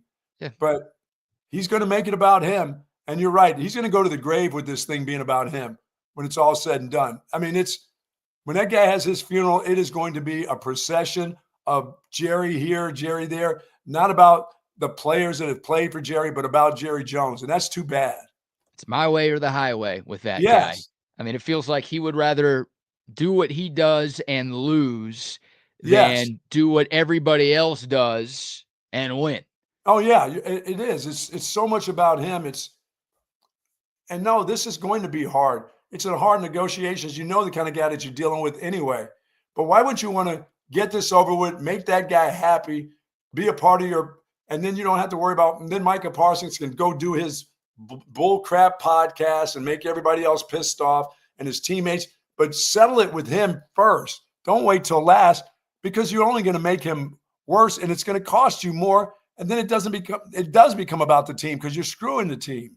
Yeah, I'd rather pay more. When have you ever heard a GM or an owner say that? I'd rather pay more? If he gets it, but he doesn't get it right. How many years has it been? You haven't got it right. In 3 decades worth of years. Wow. Terrible. Like, I cannot believe he went on the record and said, I'd rather pay more money to a play. Like, I've never heard an owner or a GM say something like that. It's a negotiation. Aren't you trying to win the negotiation? Don't you win the negotiation by getting a deal done on your terms? Paying a guy more means it's getting done on their terms, doesn't it? It's getting really obvious. You know, the other day when I said, when will it be time for me to give up? When I start forgetting things and during the middle of a discussion, I start talking, I talk randomly about a bunch of shit anyway. You and I have been having these. So I haven't disappeared from my randomness in years, and I'm still okay. I'm still okay mentally. But this guy is really sounding like an old man. I mean, he sounds like an old dude that's forgetting about business, how he got rich. The checks must just keep coming in. His business is so good outside of the Dallas Cowboys or with the Dallas Cowboys that the money just keeps coming in. He's almost like forgotten how he got there, how things should be. Well, it just goes to my theory, and a theory that so many Cowboys fans have had for years, is that Jerry Jones doesn't care about winning. He just cares about making money. And yeah, it just sounds that way. When you forgot about what's really business, important. Yeah, when you're the owner of a business, you want to make money. That's the job of a good business, is to make money. And that but you want to sound good. You want to sound coherent. You want to sound good to your fans. You want people to be excited. This isn't about, Jerry, your friends and fans that are 80-some years old. This is about the youngsters that want to come up being Dallas Cowboys fans. You want them to be happy about the product that's around. They can't be. There's nothing for them to be happy about. Well, you're thinking rationally, Buck. Like, good owners, you can have a really good business. You know how good the Cowboys business would be if they were winning Super Bowls? Oh, my goodness. Like, they're already the most valuable franchise in the NFL, so they're not hurting. But, like, oh, my God, if the Cowboys won another 3 in 6 years, you know how good that would be? You'd double their value instantly. Yeah, but it wouldn't be, it wouldn't be about him then. It would be about others and the team and the fans. He wouldn't get enough of the publicity. He really does. He sounds like the old dude that just can't change. He won't change his ways. He can change his ways, but he won't change his ways until, like you say, until he's gone. This is just the way it's going to be, and that's a shame. It's a shame for young fans of the Dallas Cowboys that their uncles or their grandfathers got them on the lap talking about the Dallas Cowboys of old, and you hear from Emmitt Smith and you hear from some of these guys that are going to be starting to pass away and stuff, that this is what it was like. This is how we won championships. And the young kids are looking at them like, your team stinks. You've been following this team? You mean they were good at one time? Yeah, I mean, young people that follow the Cowboys have got to be saying, this is, and you're a young person. This gotta suck. Yeah, I mean, I was 1 the last time the Cowboys won a Super Bowl, which means I was 1 the last time they made it to a Super Bowl and made it to a conference championship game. So it's been a minute. Cowboys fans get a lot of flack, and plenty of it is deserved, but you cannot question the loyalty of anybody who still supports the Dallas Cowboys in 2025. Oh, for sure. They have put this fan base through the gamut, and they continue to do so.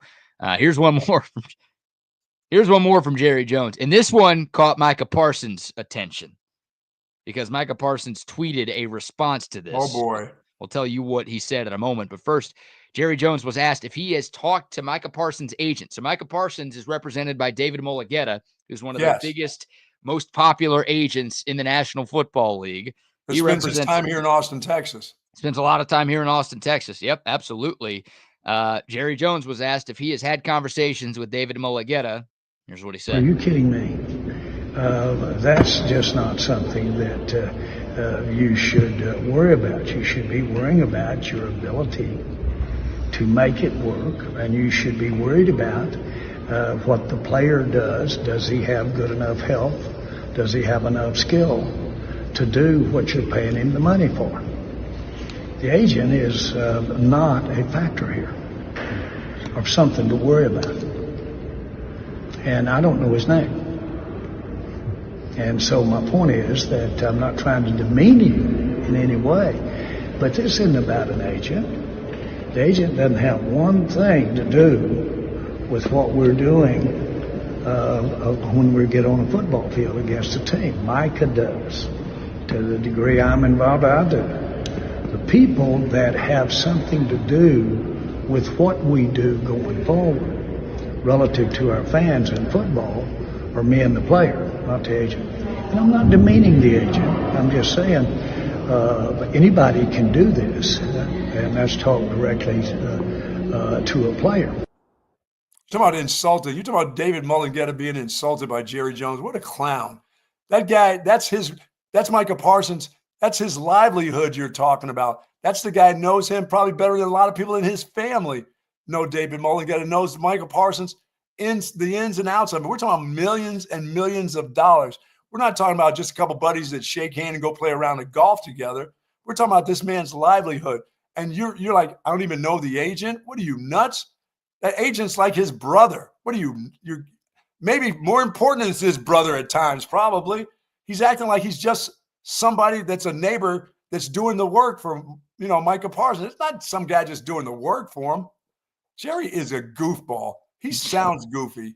Jerry Jones just hit David Mulugheta with the, I'm not racist, but I hate people from Mexico. He just shat on David Mulugheta. He's not important. He doesn't matter. I don't even know his name, but I'm not trying to demean him. Yeah. But I'm going to spend the next minute of this answer completely demeaning this guy, saying he is totally irrelevant, even though literally his job is to negotiate the contract for Micah Parsons.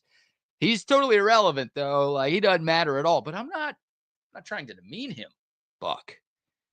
What? Wow. And Micah Parsons, again, he took to Twitter yesterday and responded, David is the best, and I will not be doing any deal without him involved. Like anyone with good sense, I hired experts for a reason. There's no one I trust more when it comes to negotiating contracts than David. There will be no back doors in this negotiation. And by the way, there won't be any bargain deals either because he wants to be a Cowboy. Jerry's just making it tougher on himself. He doesn't care about the money, the cards, because he's killing himself right there. He's showing his hand. And Micah Parsons is a hard ass and going to show his hand too. So you're going to pay for this guy no matter what. But yes, you could have got him for less if you'd not acted like a fool. I guarantee you that. Yeah. Every time this guy talks, he says something bad. And he does something that hurts the Dallas Cowboys. You can't stop him from speaking, and you can't stop the media from wanting to hear him speak. But every time this guy says something, if I was near him, I'd want to stick a microphone in his face every time I saw him. If I was near him, I'd want to take a 9-iron to his head. You want to go road runner on him? I'm still amazed, man. And this is not me promoting this, advocating for this, or suggesting anybody do this. Oh, boy. I am amazed with the craziness of the Cowboys fan base that nobody has tried to attack Jerry Jones. Doesn't that surprise you a little bit? No one has tried to do anything to harm that guy? Considering how passionate sports fans are? Yeah, I just think they're waiting for a strong wind to blow and something blows him out on the highway up there where he is and he gets run over. It's something weird. They in the back of their minds, they may wish that. I don't wish any. don't wish anybody to die. I don't wish Jerry Jones to die. I don't wish him to die. I just wish he sold the team. Yeah, I wish there's somebody. His son has no power. I mean, it's his father. Oh, his son's an idiot too. That's why I want him to sell it. To me, it's not just Jerry Jones dying, because you still have the Jones family to deal with once he kicks the bucket. And I don't know if Steven's any better. My son is 41, and I'm almost 70. I think my son could sit me down and have a discussion with me and say, "Hey, Dad, you're really screwing some things up. You need not to do this anymore." I think I could take that. I mean, Jerry, he can't. Is it that he can't take that, or his son just not have the balls to? Is he that afraid? Is his son that afraid to him, or like you said, is his son that dumb too? Well, I think that's the answer. Like I've said it before, and I've got this on pretty good record that like Stephen Jones has had more of a say in the Cowboys in recent years than like at times Jerry has. So Stephen is very involved with the day-to-day. So what the hell would it be like if that dude wasn't around? Well, and yeah, your son's actually smart. Stephen Jones is an idiot. So I don't think that's a fair comparison to you and your kid, because you guys know what you're doing. In general, to a lot of people that you and I know that aren't billionaires, that are just that them father and son, that the son could sit down and say, "Dad, you're getting there. You're getting there. You're doing some really kind of crazy things." And you as a father could say, yeah, you're probably right. I need to back away from this a little bit. Steven's probably too scared for that, because he knows he's in line to get the team. Do that? Is he too scared to do that his dad would disown him and give that legitimate or illegitimate your power or something that you should never have gotten? And you're left out of the will now too. Wow. He ain't doing that. You can't take that chance, can you? Boy, because you look like a doormat or a dumbass for letting this go on, letting your dad do this to a historic franchise. I mean, it's just, how do you, it's just ripping it apart. Like I said, it's not about the olds, Jerry. It's about the ones that are going to grow up wanting to know about the Cowboys and the success and the history of the Cowboys. You're killing their history. You're actually killing their history. Remember what Stephen Jones said at Brian Schottenheimer's introductory press conference here when talking about the Cowboys' struggles in recent years. Obviously, we're also evaluating where it didn't go right, in terms of, this drought that people say we're in terms of a championship game or a Super Bowl. The air quotes, this drought that people say we're in. No, you're in it. You're in it, dumbass. You're in it. They don't say you're in. You're in it. And I keep bringing this up, and it's worth repeating. Washington, one of the worst franchises in the NFL for decades. The only NFC team that had a longer NFC championship drought than the Cowboys. They get new ownership. They hire a good GM. They hire a good head coach who's qualified. And then what happens in year one? They make it to the conference title game. Year one. So that's all it takes. It's not that hard to turn things around in the NFL. They make it easy for that. They set you up for success. They want parity. All you have to do is make a few good decisions. Yeah, I can't do it. They're, on the text line. I know I'm not there. Or Steven says, Jerry's like the grandparent that won't stop driving the car, won't say no. It's time to take. My mother-in-law is 95 years old in Idaho. She still drives. Now, I don't get in the car with her and my wife when I go to Idaho. I'm the guy. I'm the guy who says, "I'll see you guys when you get back." The city, but there's a reason why I don't get in the car. Yeah, there's a reason I don't get in the car.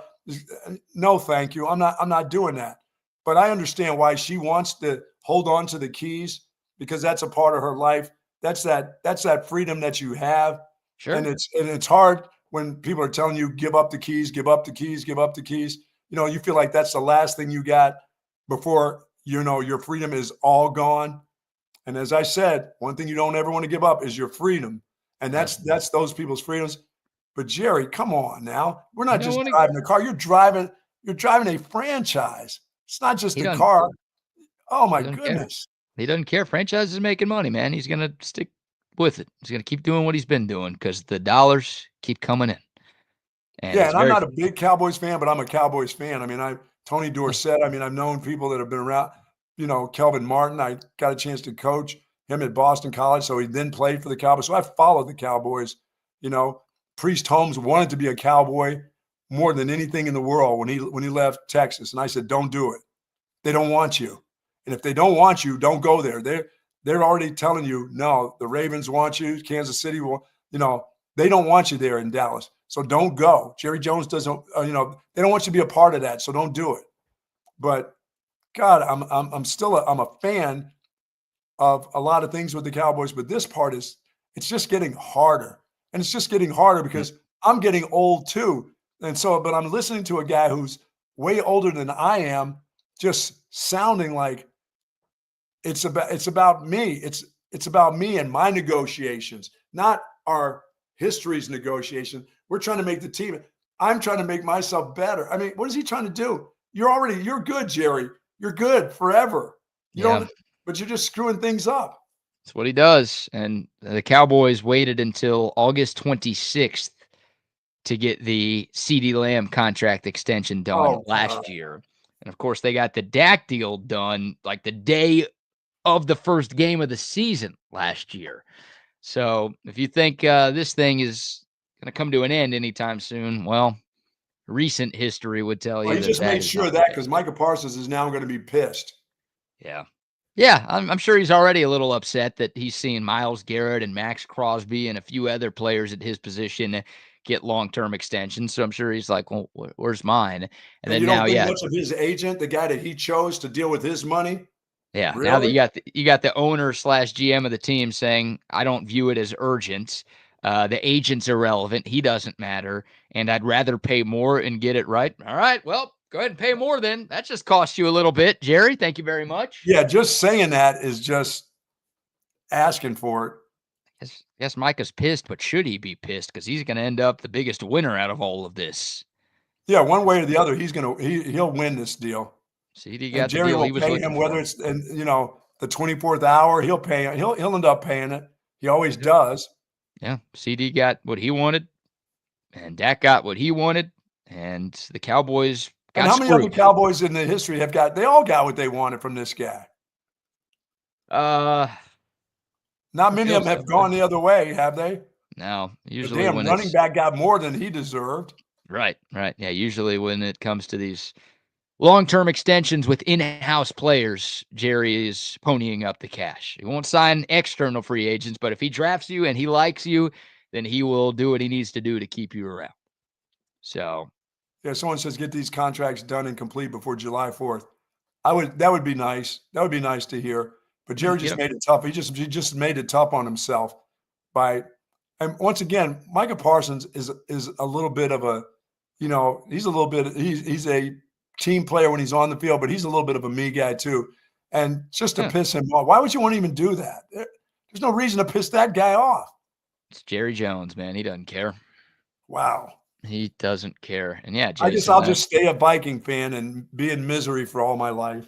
Yeah, well, misery loves company, and you and I are sitting together in a miserable spot right now. Yeah, no, Jason, every other NFC team has played for an NFC championship since the Cowboys last got there in 96.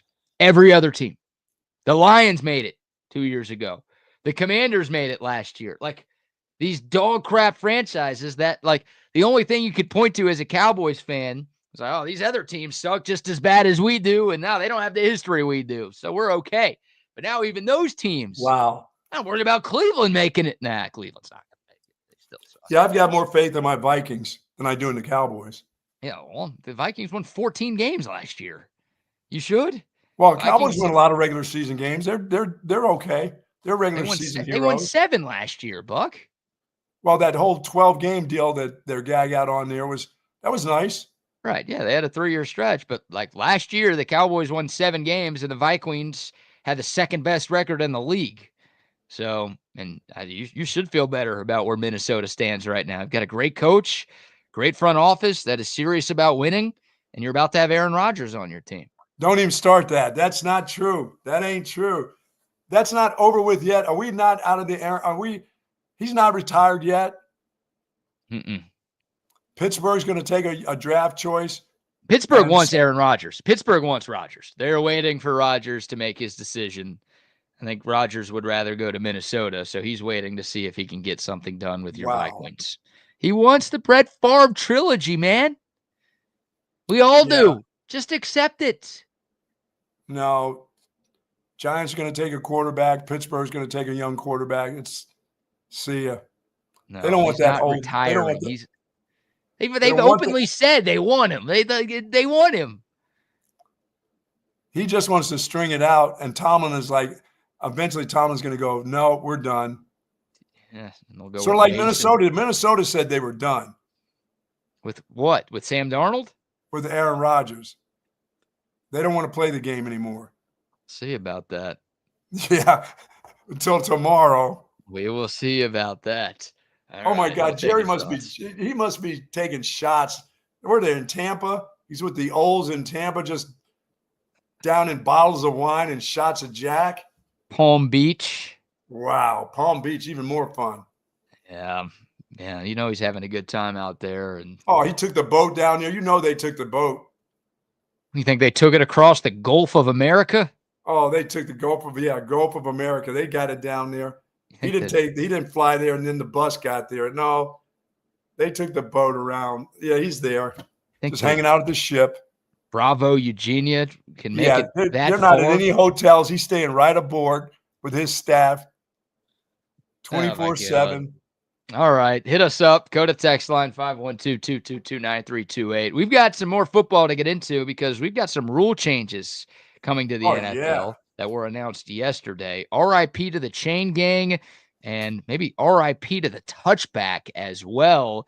We'll get to the new changes happening with the league in a second. But first, a few more sponsor shout-outs. Our good friends at Hat Creek Burger, BK, have 25 locations throughout the state. Found it right here in the Austin area, and they are getting it done. I did not get a burger yesterday. Get all confused. It's got a late start on everything. Came on the show late. Didn't get a chance to stop off and go to Hat Creek. I wanted one of those burgers. I will get one of those, believe me, before my wife gets back in town. Still eating her lasagna, bringing it out of the freezer. It's delicious, honey, just in case you are listening, because you can listen from Tel Aviv. I know that. I found that out already. But yes, I am going to have myself a little hat with fries. No double burger for me. No, just having my regular little hat. But I will have that large strawberry shake. And they've got great shakes there. They really, really do. The banana pudding shake, that's their shake of the month. And believe me, it is delicious. But the burger's good. The meat is good. Hey, the playground's good. I wouldn't know about that because I don't hang out at the playground. But it's there for you if you got a family. It's a family outing place. It really is. Take that family meal and get out there on the playground. Watch those kids run all around the place. I should take my grandkids to that. Yeah, why not? There you go. Get you a good meal. Let them run around on the play place. Yeah, they kind of love the play place. Yeah, there's no play place. I think they're Chick-fil-A kids. They're Chick-fil-A kids. They don't have playgrounds at Chick-fil-A, but Hat Creek does. At all their locations I've seen so far, they've got a nice playground. Love it. Yes, they do. Love Hat Creek Burger Company. Shout out to them. Also, shout out to our friends at McCall Custom Homes. If you want to upgrade your home, do it with our friends at McCall Custom Homes. They are custom home builders and renovators, and they've been doing that here in Central Texas for more than 40 years. It's a father-son team, a family-owned and operated business that started in Central Texas, and they have remained in Central Texas. So they know what it takes to turn your Central Texas home into something truly special. If it's a new kitchen, new bathroom, maybe both. You want to add some new life to your outdoor space, get you a little outdoor grill and patio set up. Doesn't matter. McCall Custom Homes can make it happen for you. All you have to do is head over to the website, McCallCustomHomesATX.com. You can look at the gallery of projects they've done over the last 4 decades. You can get some ideas for your home. And then, on top of everything else, they're going to hook you up with a free estimate. So no risk. They'll come by your place. They'll talk about their vision. You could talk about your vision, and you'll come up with a plan to see if it works for you. McCallCustomHomesATX.com, or you can reach out to our buddy Mike, 512-633-9580. You can call him or text him. He'd love to hear from you. It's McCall Custom Homes. We build value into your home. Everybody okay? The Longhorns, nobody got hurt yesterday. We just got a little hamstring deal going on right now. Everything else quiet on the Longhorn spring practice front. For Texas football, yeah. I think spring practice number 5 is today, probably going on right now down on campus. But yeah, we talked about the Ryan Wingo hamstring injury yesterday, and it does sound like he is going to be sidelined for the rest of the spring, just as a precaution, right? Not trying to take any chances with that soft tissue injury. Yep. But yeah, I mean, outside of that, I'll knock on wood, it seems like everything is okay from an injury standpoint right now for Texas. Obviously, DeAndre Moore still nursing that toe injury, but that happened last season, so we knew that going into spring ball. Yeah, by the time the fall comes around, that guy should be pretty healthy for fall practice. Yeah, I think so. I think if Texas played a real game this Saturday, Ryan Wingo and DeAndre Moore would be on the field. So I think this is, CJ Baxter, I don't know. But probably not. Ryan Wingo and DeAndre Moore, it feels like they're just being overly cautious with those guys. And, well, those are your top two receivers. You got to be overly cautious with your running backs. Hell, they started the season without two of them that didn't play the whole season. So there's nothing wrong with that in the springtime. No. Yeah, after last year, be overly cautious when you can. And, yeah, the good news is your youngest guys are on the field, right? DeAndre Moore and Ryan Wingo, you'd love for them to get more reps, especially with a new quarterback. But those guys have actually been a part of college football games. Yes. They know the offense because they've been here. Your younger wide receivers, you're talking true freshmen and redshirt freshmen there. Those guys need to stay on the field and get as much practice run as they can. So yeah, once again, and it's just practice. You don't know what they're like in front of a huge crowd. It's just a different feel. Yeah. Texas high school football is a big deal, but it ain't the horseshoe. No, that's where Texas. No, it's not. Oh, funny you asked that, Buck. Actually, it's not funny at all. I just refreshed Twitter, and tight end Jordan Washington apparently injured his shoulder in practice today. And it sounds like he will also be held out of the rest of spring ball to get ready for summer and fall camp. Well, see what happens. It's a good thing they're not having that spring game because all the crazy collisions in that spring game, what do it do? Oh, it's just practice. Yeah, I continue to say that nobody got hurt in the spring game last year. It's all of these people getting hurt in practice. And the coach who was like, we need to make sure our guys are healthy. We worked them too hard last year, so we can't have a spring game. Once again, I said if you want to make things okay for them and give them a break at winter workouts and spring practice, not for that game. You can say we're not going to go through the whole spring practices. We don't need all those numbers. If they need a rest, spring practice is kind of dangerous, it looks like. There's your breaking news. Yeah, Jordan Washington is hurt. No surgery is required, but it is a shoulder injury that, again, it sounds like will keep him out for the rest of spring ball, which, of course, ends later this month. Jordan Washington, a second-year tight end from the Houston area, was expected to have a big role in this offense. Gunnar Helms obviously off to the league. Juan Davis is done. Amari Niblack transferred to A&M. So it's Jordan Washington and Spencer Shannon. Those are kind of the top two tight ends on this depth chart right now. And one of those guys is not going to be able to practice the rest of the way. And that's a guy who needed practice as a second-year player. Yes. So that's another spot. I mean, we've talked a lot about Texas needing to hit the portal for a wide receiver when it opens in 2 weeks. They might need to be in the market for a tight end as well. I don't know who's out there or who's going to be out there, but they have zero career catches in that tight end room. And again, one of the guys who was either your number one or your number two is unable to practice. Yeah, you're right. Maybe one of those. Yeah, and guys after they saw Gunnar Helm would love to come here probably. Yeah, right. Jatavion Sanders and Gunnar Helm. They got to be players. They can't just be bodies. They got a lot of bodies. They'll have a lot of bodies once the season starts, but you got to have a player. Yeah, they've got bodies in that tight end room with Washington, with Shannon. They've got Nick Townsend.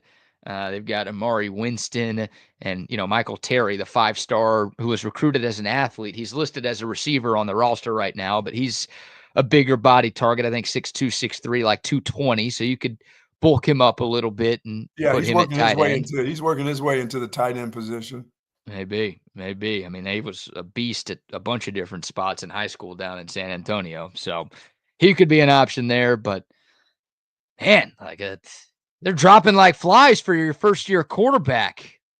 No, and it's just kind of the middle of spring, you know? not ideal. It is spring. That's the good news. You're 4 and really almost 5 months away from game Yes. 1. But these guys need Stay away rest. from the big injuries. Hamstring to me always comes under the heading of big injury, because that soft tissue stuff where guys are like thoroughbreds, that just makes me go, damn. That's going to be a problem later on. That needs an awful lot of rest. You don't even, like they're doing, you don't even take a chance with that. You just say, nope, that's it. Yeah, it feels like anybody who's getting kind of hurt is just done, shutting you down.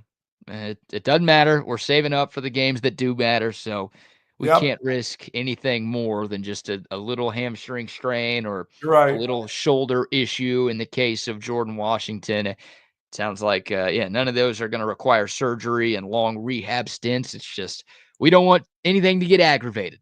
So you're done. That's why I don't do anything with the running back coming off a knee.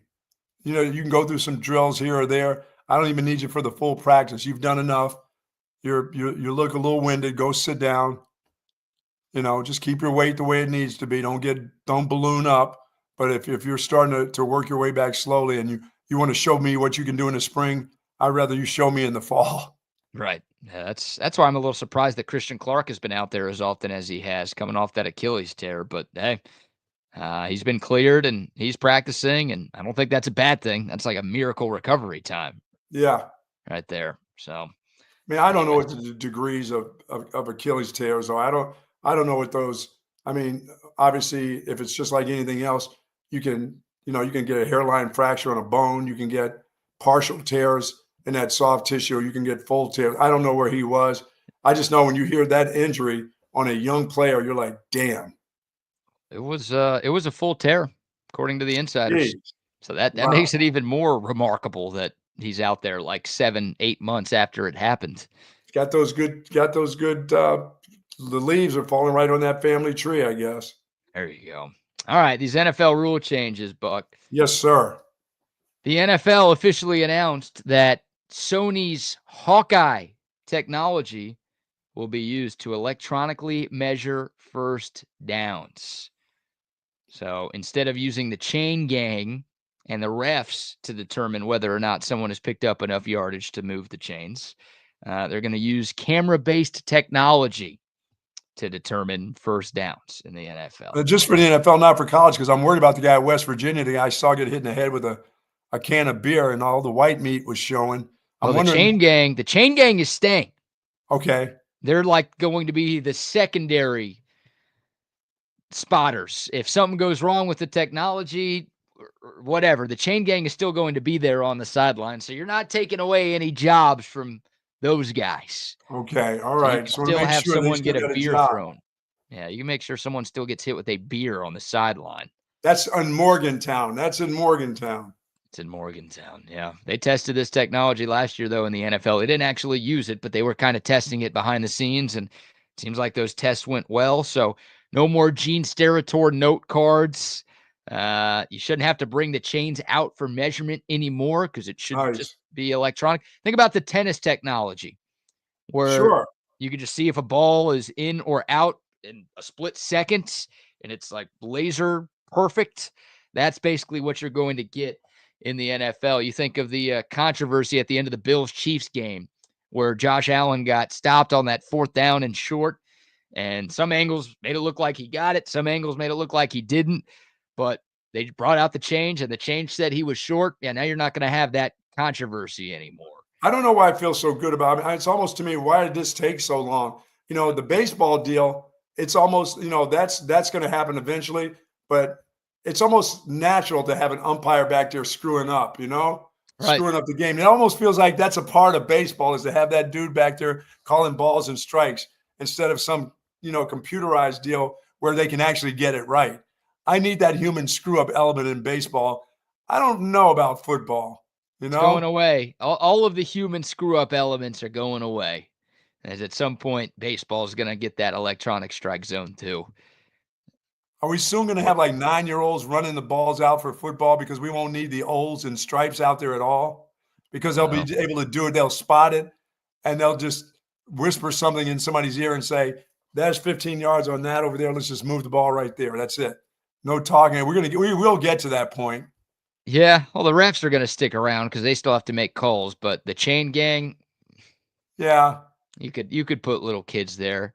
How about like do it for charity? Let the Make-A-Wish kids get to watch a football game in person. Let them run the chain gang. There you Is go. that mean? Is that mean? I guess we're making them work. They're going through a lot. I don't know if they need. Yeah, but they like if working. they're football fans and they've grown up, they'd like that. Yeah, get to be a chain ganger for a day. Yeah, we Why can not? have it. Yeah, I like that. Be a chain ganger. Yeah. Just A get couple out of of the way. Get the hell out of the way, Makovic, when they start coming your way. yeah, Because that ain't changing. that ain't changing. No, a couple of other rule changes. The NFL has amended its kickoff rules even more. Starting this season, the football will move to the 35 after a touchback. Used to be the 20, then it went to the 25. Last year it was the 30 when they added the new dynamic kickoff. Yeah, now it's the love that 35. offense. Love the offense. The lines are going to go up. Yeah, last year only 33% of kickoffs were returned, which the NFL didn't want. They're hoping this change gets the number closer to 60 to 70%. So they amended the kickoff rules because of player safety. Right. The biggest issue, though, with the kickoffs where you had, guys running 50 yards down the field at full speed before hitting anybody. So they didn't want to get rid of the kickoff altogether. They're worried the dynamic kickoff rule change got rid of the return game. So now they're trying to do something to bring the return game back, but also to keep players safe. Okay. They want to have their cake and eat it too. So, yeah, to the 35-yard line there. And then last but not least, the NFL has changed its overtime rules. The regular season rules will be the same as the playoff rules, to where both teams will get to possess the ball in overtime, right? It used to be the team gets the ball first and they score a touchdown, it's game over. Now it's even if the team that gets the ball first gets into the end zone, the opposing team will have a chance. Ooh, I won a couple close ones with my cousin with that. Get the touchdown first deal. I don't know if I like that. Yeah, it's only 10 minutes. They talked about going back to a 15-minute overtime period. They're going to keep it at 10. But yeah, both teams will get the chance to possess the football, which makes it's ridiculous that a coin toss is impacting football games. Yeah, where you score a touchdown, game over. Yeah, I mean, it used to be you just kick a field goal and the game's over. And that was like, what are we doing here?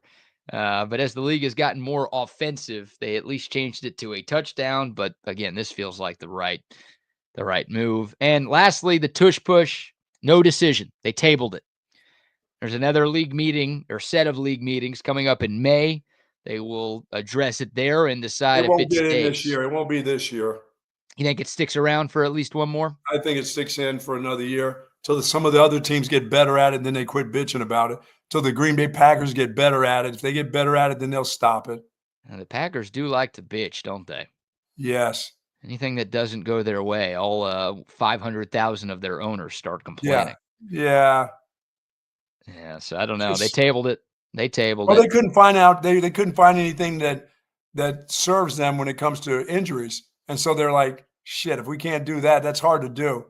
Nothing to do with speeding the game up. None of that. It doesn't slow the game down. And injury-wise, they're not finding. There's nothing that shows that guys get injured on that play." God, it sure as hell slowed the Super Bowl down. You remember when the Chiefs jumped off sides like 6 times in a row on that play?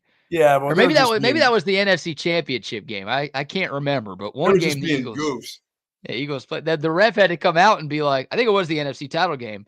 The ref came out and was like, if you guys keep doing this, we're going to give you a touchdown. It's like, all right, guy, we're not here to watch you. But that did slow the game down in that instance. Yeah, well, they'll get that a couple times. You know what? You know how to stop that? Go ahead and give that touchdown. That'll stop those guys from diving over the top. Yeah, how about you stop playing rugby here? It's football. Oh, you're not a tush push guy? No, because Texas doesn't do it and the Cowboys don't do it. You're waiting for you would have been able to see it in the spring game. Hey, you can make it illegal in the NFL and keep it in college. There are different rules in both leagues. So come on. To see that in the spring game, that would have been worth the price right there, right? Would have been worth the price right there. Yeah, of course. I just want to see goal line offense, man. I just want to see Texas score from the 1-yard line. That's it. That's all I wanted in a spring game. No, you want that, and you want the free food for the season. Well, yeah. Oh, my God. We talked about that story yesterday. We all want the free food. Who doesn't want free food? All the neighborhood kids want the free food. Yeah. Free food, free sodas, free waters at the game. You kidding me? Gee, back in the day, if you got that, what was it? Not the HEB $5 ticket. What was that other store that used to do that? Randall's used to have like a $5 or $7 ticket back in my day. That's how back in my day, BK, you could get into the stadium for like $5 or $7. They'd have a ticket for that. Yes, Football? and DKR. Yes. Oh. That thing is like, yeah. Hey, how about doing that and then bringing the whole neighborhood there to have dinner and lunch and everything else? God, that sounds so nice, doesn't it? $5 The tickets. Randall's $5 ticket. That was awesome. Now the one free game you could go to, they canceled that. Oh, you got to get to paying. Free food for the spring game. No free Maybe anything. that'll be part of. Hey, that may be part of the fan day. Free Could be. food. Could be. There'll be food. Could be free. Could be. Probably could be, but it's not going to be. Could be. They did charge for concessions at the spring game, so my guess is they're going to charge for concessions at the fan day. No way. No, Yeah. no. Free parking, free fan day, lots of pictures, and free food. That's what I'm calling for. Mm-hmm. All right. I hope you're right. If the Chanticleers can do it, why can't Texas? I like that. The Chanticleers of Coastal Carolina. It's my new favorite team, I think. There's something's fishy about that deal. I know. It wasn't an April Fool's joke. No. At least they haven't come out and said April Fool's yet, but it sounds too good to be true, doesn't it? Yeah, that app, that's not a free, that they call it a free app, but somewhere down the line it's going to cost you some coin. Yeah. All right. Quick shout out to our friends at Waterloo Printing and Graphics. The Buck is rocking a TSU hat this morning. If you want a hat for your business, a shirt for your business, signs for your business, stickers for your business, whatever, any sort of merch to help your business grow, our buddy Adam and his great team at Waterloo Printing and Graphics can hook you up. They're based right here in South Austin. They'll get you what you need and they'll get it to you quickly. You can call or text our buddy Adam at 512-300-9641. It's Waterloo Printing and Graphics. Yeah, BK, HEB did have it too. HEB and Randall's had a $5 ticket. Wow. I didn't know HEB did. I thought it was just Randall's. Wow. That sounds nice. I could go for one of those. I could go for like a $5 baseball ticket right now. Isn't that something? I mean, you can't get to any game. To a football game. Now you'd be in the end zone up there, at that last seat up top there in the end zone. But what the hell? You can. I'm trying to think what sports at Texas you can get into for $5. I think tennis is free, so you can watch men's and women's tennis. I think they charge. I mean, do you have to? I guess you have to pay for women's soccer, right? I think you do. I've been to a couple women's soccer games, but it's been a while. I can't remember if I had to pay or not. Do you have to get a track and field at that stadium? I don't know. Or do you just walk through for that? They should just let you walk through, right? They should. I don't know. Maybe rowing. You're not walking through for the Texas relays there. That's for sure. No, that you need a ticket for. Rowing, you can hide in the bushes. Yeah. Maybe that you go down to Town Lake and bring your own little rowboat out there. Oh, my gosh. All right. I got to show you this, Buck. I teased this at the very start of the show. Don't forget, last chance to enter in to win a Cabo Bob's gift card. All you have to do is send us a text on the Coda text line, 512-222-9328. Couple minutes left to enter there. Do a little screen share here. This is maybe the weirdest product I've ever seen available for purchase in my life. I'm going to have you try to describe to the people what you are seeing here on this image, and then I will give the full description on what we have going on. Is that a doll behind a real person, or those two dolls? Is it four-legged panties? It's, I guess, two fake people, but it's supposed to be people. I don't want to be that snug to anybody's rug.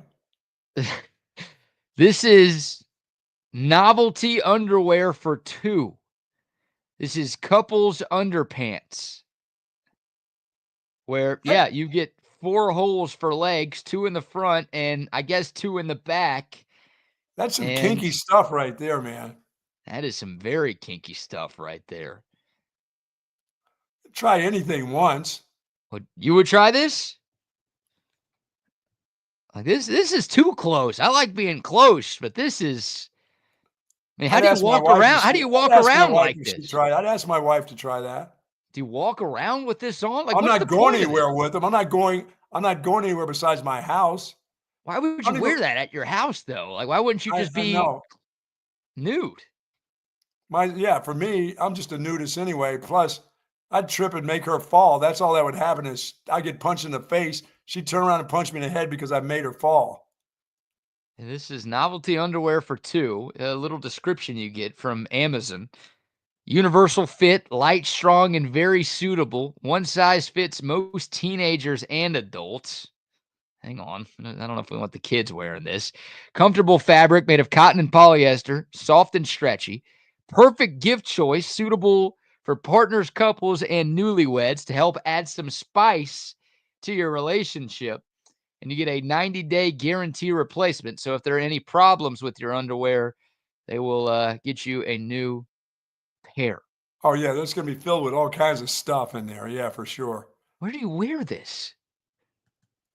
I don't know. That's somebody got way over high when they thought of this.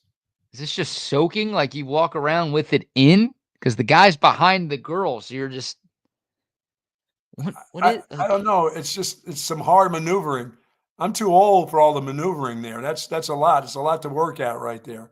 I don't need to work that hard. It's a great point by Steven. Like if you're that close, if you're that close, do you need the underwear? No. Like what are you covering up if you're like that skin to skin contact? You don't. It's like Rodney yesterday talking about my underwear. I couldn't get over that one. What, you and Rodney want to do this together?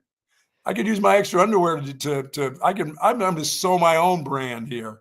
This is TSU bonding right here. You want to get close to your coworkers. You just, how about this for an icebreaker at the next office get together? Yeah, that's great. That's great for the next office party right there. That's dumb. That's not going anywhere. That's not going to work. That's not even going to be at your novelty shows or your novelty shops or at your smoke shop. That's not going to work. This is an Amazon's choice item. More than 200 people have purchased this in the last month. Gee. We'll bring on the fellows and get their thoughts. We've got Double R and we've got Wags. Gentlemen, your takes on underwear for two. Rodney, go first. You got greens. Well, you got to mention me with that, Bucky. Come on, man. What you said about my underwear or my socks or something. Well, I think, and then you kept saying hard maneuvering. Yeah, it's hard maneuvering, all right. And when you're behind right there, man, that two-person bike is weird. Much less that. Yeah, that's right. Yeah, you're absolutely right. Two-person bike though, you're on separate seats. Like you're not right. Exactly. You're not touching each other like this, and I think you're wearing clothes. That's true. I learned a lot about sex from my ex-wife's nursing book, My Body, Myself, but I never saw this caption. So what happens? So like you're both walking around, sharing the same drawers, and all of a sudden, tap on the shoulder, I gotta go. Oh, okay, well let's go. You know, you go, you find that person has to go with you. That person has to go everything. You find a you got to go find a co-ed bathroom, right? And go ahead, drop trout. I got the toilet paper for you, sweetheart. Co-ed bathroom. Well, you're insinuating, Wags, that you would wear this outside of the house, like, without. You're just going to be attached to your partner walking around? I wouldn't wear this at all. Like you literally got to share like where you're farting, where you're in. I mean, well, that's what I was going to say, man. Because in my and there's no like isolated drop spots for these under. I didn't see any holes in the underwear. Like, yeah, there's no isolated spots, and it's like a cheap hotel, no ballroom. Where are you going to put everything? Well, that's what I was going to say, because then you go to wash them and your partner's like, how come your in has skid marks? I don't know. Nobody's buying this. I want to know who bought this. I want to meet the fella or family that's bought this. It's like, well, why'd your in have blood? I don't know. So much, right? But I don't think that I could share anything like this. This intimate. This isn't even intimacy. This is lunacy. This is disgust. This is foul. Like, you know what, Amazon has now gone too far, BK. Finally, I mean, I thought they've gone too far by coming to my house 12 times a day. Now they've truly gone too far. You've heard of Hawk Tua spit on that thing. Now we've got fart on that thing with the placement of the girl's behind to your Johnson. It is absolutely clear that Bezos makes so much damn money that he can put any product out there just for any type of hypothetical situation. Like there is a product out there for anything. There's a product out there for anybody, everybody. Somebody's going to do something weird like that. Is that a knockoff of a Batman emblem? Is that what that's supposed to be right there in the bottom corner? I was staring at that for the longest time, Double R, like, where does everything go? Yeah, what is that? Come on. Well, I think what we need to do, Bucky, didn't you guys do way back when in the zone days, didn't you guys do some sort of promotion where you were all naked with a thing in front of you? They were close. A poster, yeah. They were not the butt, but they had their own.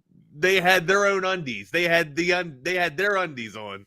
Yeah. Maybe we need to do for TSU. You know, you guys can wear that, and then oh my God, then Wags and I can wear that. And that's not even romantic. That's not even romantic. That's dude. Just go ahead and put a little nurse's outfit on. That thing right there is like, come on, man. There's another picture. We brought it up. Since we brought it up, what was your first thought when that promo came to mind? Nothing but sports. What would when you had to get out there with Schoenig and Craig and Aaron and Chad and being nothing but your boxers? You like? Oh, we took a photo down. I think it was on Guadalupe somewhere where the photography place was, and went down there in our long black socks, and Craig Way had on his cap high socks, Of course he did. Yeah, black socks, white. I mean, it was okay. It was kind of fun. Picture turned out pretty good, but there's some old timers on that thing. Right. Chad had hair back then. Yeah. I've got lots of copies of that because one year, I don't even know if you know this, at the old racetrack out on 812 at Speedorama, the Zone or KVED or whatever it was at that time used to be like a sponsor, and it was on the back of the program. It was like the back cover of the program. So for like every week, you guys Friday night races there. Friday night races, y'all. Wasn't there a place called Thunder Hill or something? That was in Kyle. Yeah, that was over in Kyle. Yeah. So you guys were on the back of that program, literally the butt of the program for like a whole season, wearing nothing but a smile. Wow, great. By the way, rest in peace, Val Kilmer. Oh, and BK hasn't seen any of those movies. He doesn't know any of the Val Kilmer movies. I think he may have seen Top Gun, but he doesn't remember much about it. Have you seen The Saint, where he did like 7 different accents? Val Kilmer's fantastic. I looked at a list of Val Kilmer's best movies this morning, and I've seen Top Gun, just the first one. I think he's in the second one too. No? Yeah, he makes a cameo. Okay, and then Heat. I've seen the movie Heat. But I think that's it. Like none of the other. There's like 20. Batman. I don't know if I saw like that era of Batman movies. I don't know. One, I can't believe you haven't run into Tombstone yet. That's the one I just can't. Oh my God, Doc Holliday. I mean, they were. I've seen his movies. That's how. No way. They named the movie after the frozen pizza. Yeah. It had a chance. Actually, it gave that pizza a little bit of life. A little bit. It let them compete with the Red Baron, but nobody takes down the Red Baron out of the freezer. Just nobody. Maybe Tito does. Maybe Uncle Tito does. But Red Baron pizza. We've done the top 5 frozen pizzas before, or we've actually done like the national championship of frozen pizzas. Red Baron is the champion. I have not had a frozen pizza in 15, 20 years now. HEB brand ain't bad, though. You want to sleep over, Buck? You want to sleep over? You're going to have those underwear? Have a frozen pizza? Hey, I need those underwear. There it is. Bring the underwear and the calf socks. There it is. That's what I'm talking about. Oh, my. We will. All right, boys. I'm going to go and give me a Hat Creek burger. Later, brother. Burger, little Junior. Here's Wags. What's shaking? Are we going to win a pair of those undies? We are giving away a Cabo Bob's gift card this morning. You know what? We might have to randomize a pair of those undies. We should get some of those. Oh my God! I'm for the bid. I might. Do you know how much they cost before we do the randomizer? Did you look? If you were looking at this, I've got the Amazon pulled up. It's $6.99. $6.99? Well, they fall 69. apart, Rodney. 69, baby. 69. Hey, they got a 90-day guarantee. They got a 90-day guarantee, boys. Nice. Nice. All right, before I bid you all adieu, the randomizer has spoken. Today's winner of the $50 Cabo Bob's gift card is a 469 number. Ooh. 469 Jenny.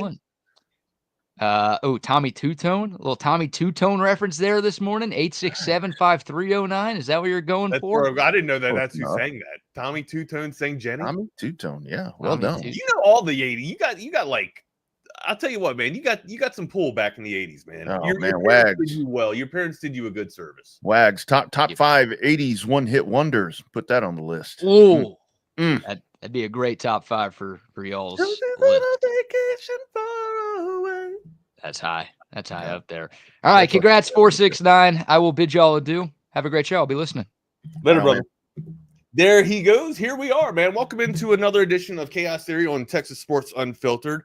I am your co-host, Wags. That is my other co-host, Double R. You can find me on Twitter at NotTheFakeWags. You can find me on InstaFace at the Wagner Wire, and then also my partner in crime is on InstaFace at the Double R, and then on Brand X, or excuse me, I had that backwards. On Brand X at the _R, and then on InstaFace at the _ Rodney R. All right, my man. We had a lot to get into.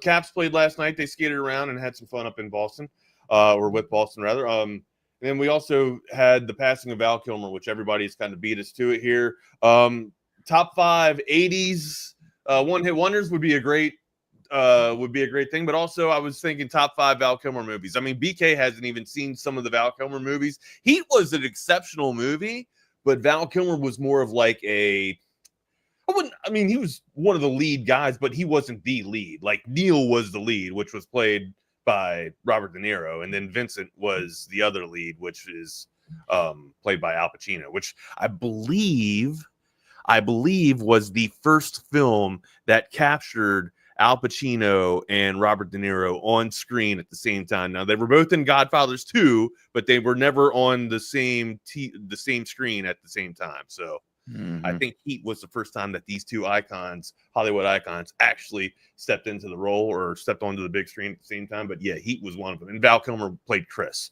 And he with Ashley Judge, but she's got a great ass, and you got your head stuck all the way up it.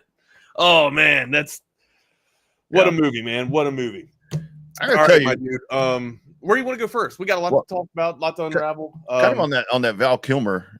I've always thought that one of the coolest things about him, and again, like I said, I've actually seen a lot of his movies, which tells you something about me because I haven't seen. I think Val Kilmer. Like, if I go to think of some of the Hollywood's leading actors that have great skills, right, but are kind of unsung, I think of Val Kilmer, Daniel Day-Lewis. There's a few of them that are not really like on the top marquee, but are great. Gary, what do you think of Gary Oldman?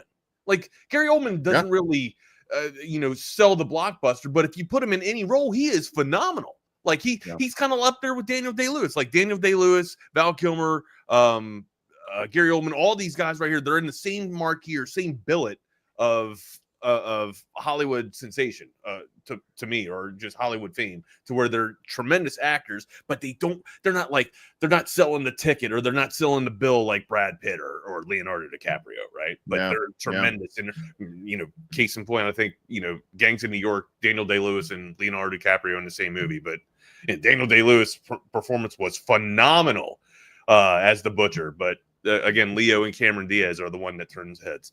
Anyways, Val Kilmer, Scottie Pippen, kind of like the Scottie Pippen, where it's like you had that lead dude.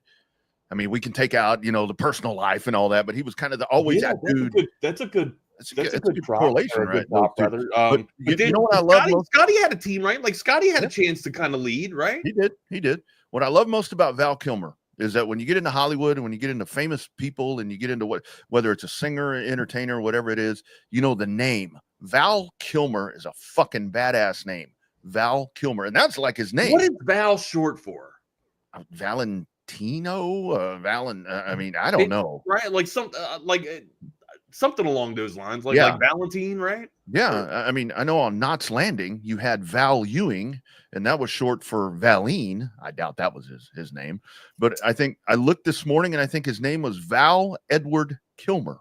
So maybe it was just Val, because you get these names, Vin Diesel, all these different names that are really, really cool. Really cool. Doors. You've seen The Doors, right? The Jim Morrison. Oh, dude, that might be the best. God, I never knew Jim Morrison, but I'm pretty sure I got to know him through Val Kilmer. That's how well he. And I never knew The Doors. I was too young to experience The Doors. But my dad, like my real dad, said like it was pretty spot on, the portrayal of Jim Morrison. Yeah, absolutely great movie right there. I think that if we were going to do a top 5, spoiler alert, that's probably going to be number 1, honestly. Just the way that, and these actors are so, I mean, because we saw the Bob Dylan movie a while back to where these actors actually become these people. And it's like, God, I mean, like the Bob Dylan guy, he worked on that. Timothy Chalamet or whatever his name is. Yeah. He worked on that for 5 years. He worked on getting down Bob Dylan for 5 years. Yeah. Are you serious? Like that? Like he got a call 5, and then 5 years later he did the scene. Mm-hmm. Well, how old is he? He's only like 20 something. I think he's in his late 20s, something like that. I thought he was early 20s. Yeah. He looks. I mean, he looks like a little kid. I mean, hell, he was a teenager in Interstellar, right? Mm-hmm. I'm pretty sure he was a teenager in Interstellar when he plays the younger version of Casey Affleck's character. Mm-hmm. But anyways, so Val Kilmer, real quick, top 5 to me. I mean, that's a great comp though. Making Val Kilmer like a Scottie Pippen of like the Hollywood, where he's been the leading man. He's fantastic working alongside with somebody, but he does have some play, or he does have some skill set to go off and do his leading his leading movies, right? His leading acts. But here's the thing. If anybody has seen The Saint, they know exactly what I'm talking about. Like, and you've seen probably the best portrayal of all time of a Doc Holliday character is mentioned Val Kilmer's name, right? Like it's you go to Tombstone and it's not even it's not even Kurt Russell, who's one of my favorite actors. It's Doc Holliday's interpretation, right? It's Val Kilmer's portrayal of Doc Holliday, which is just absolutely a show stealer, a scene stealer. And yeah, like if anybody hasn't seen a BK, if you're still listening, man, you're doing yourself a disservice. Check out Tombstone, brother. Please. Yeah. And the thing is, it is not wasted time. Sure, you'll be sitting in front of a TV, but man, it's time well spent. It's something that you need to see. Even with Top Gun, the original Top Gun, look, man, cheesy as it was. I mean, I know it was really cool at the time. You go back and you watch it now. That dude I mean, hell, the Top Gun 2 was basically a carbon copy cheese factor. Yeah. He was just like the badass. He was just like the cool dude. I mean, yeah, you had Tom Cruise. It was going to get the girl, going to do whatever, but you always have that other dude that's just kind of that's the dude that you want to hang out with. That's the dude. When I watched that movie, I was like, I like Iceman. That's my dude.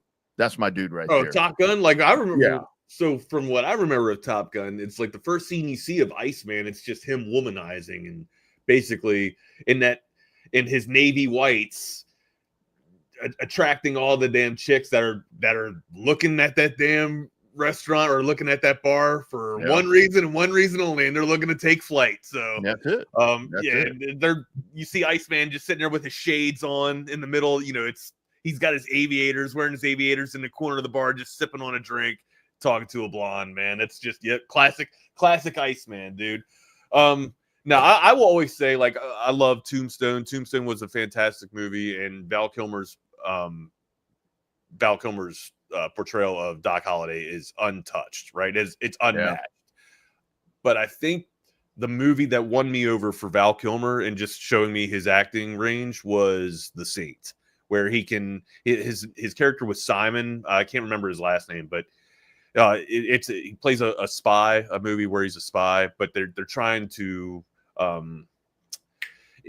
work with cold fusion, and Elizabeth Shue is in this movie too. And she's in babysitting, yummy. Yeah, that was the first time I saw that movie by a mistake. That was like I rented a movie and they put that movie in there by accident. It was supposed to be like a cartoon movie, and that movie ended up being in there. And I ended up watching Adventures in Babysitting and fell in love with Elizabeth Shue. Come on, man. You can tell us you went to the porno room. No. It might have been a mistake because I was looking for like a Thor movie, right? Like looking for a Thor, and they do mention Thor in that movie. From like the little girl Sarah, I think is her name, is the character's name. Brad's. Oh yeah, look at me, look recognition right here.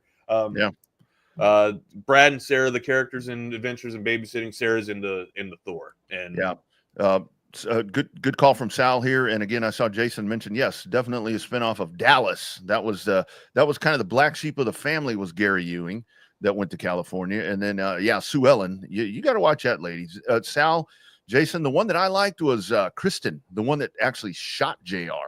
That was the one that I kind of was like, ooh. Never saw Knots Landing. I remember my grandparents watching it, but I've Knots never Landing was good. Really seen it. That was where for the first time we ever saw the great Nicolette Sheridan for the first time. She was Paige on that show. Ooh, daddy. I don't know who Nicolette Sheridan is. Oh yeah, look her up. You'll know who she is.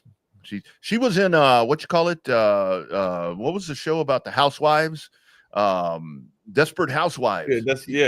Yeah, the blonde. Yeah, Desperate Housewives was a good one too. That was fun to watch. I can't remember Nicolette Sheridan. Yeah, I'll look her up. I'll look her up. But I mean, The Saint was. If I have to give a top 5, since we're just kind of messing around with it right now, and we're already talking about it. Giving a tribute to Val Kilmer in this little short span of an hour that we have so far. But yeah, my top 5, I guess off the top of my head, would have to be Real Genius. I don't know if you've seen Real Genius with Val Kilmer. Fantastic movie. Probably number 5, right? Heat's in there at number 3. I have to find the 4th one, but Heat's in there. Willow was fantastic. But I mean, I'd have to see if there's another movie that I could put in there for Val Kilmer that's in the top 5. But Willow probably number 4. And then Heat number 3. I'd say The Saint number 2, and then Tombstone number 1 for me. I would say for Val Kilmer, just on his performances. But as a lead dude, as like the lead role and the lead guy, The Saint, he absolutely crushed it. Being able to just, as a spy, you would know multiple languages, right? Being able to blend in as any character or morph as any character, and that's kind of what Val Kilmer did. Did you ever see The Man Who Broke 1,000 Chains? I did not.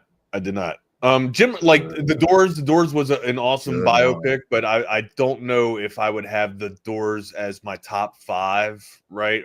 In my top 5, just because I think Willow was kind of one of the first movies I ever saw of Val Kilmer, and it's an impressionable movie. So yeah. Fantastic.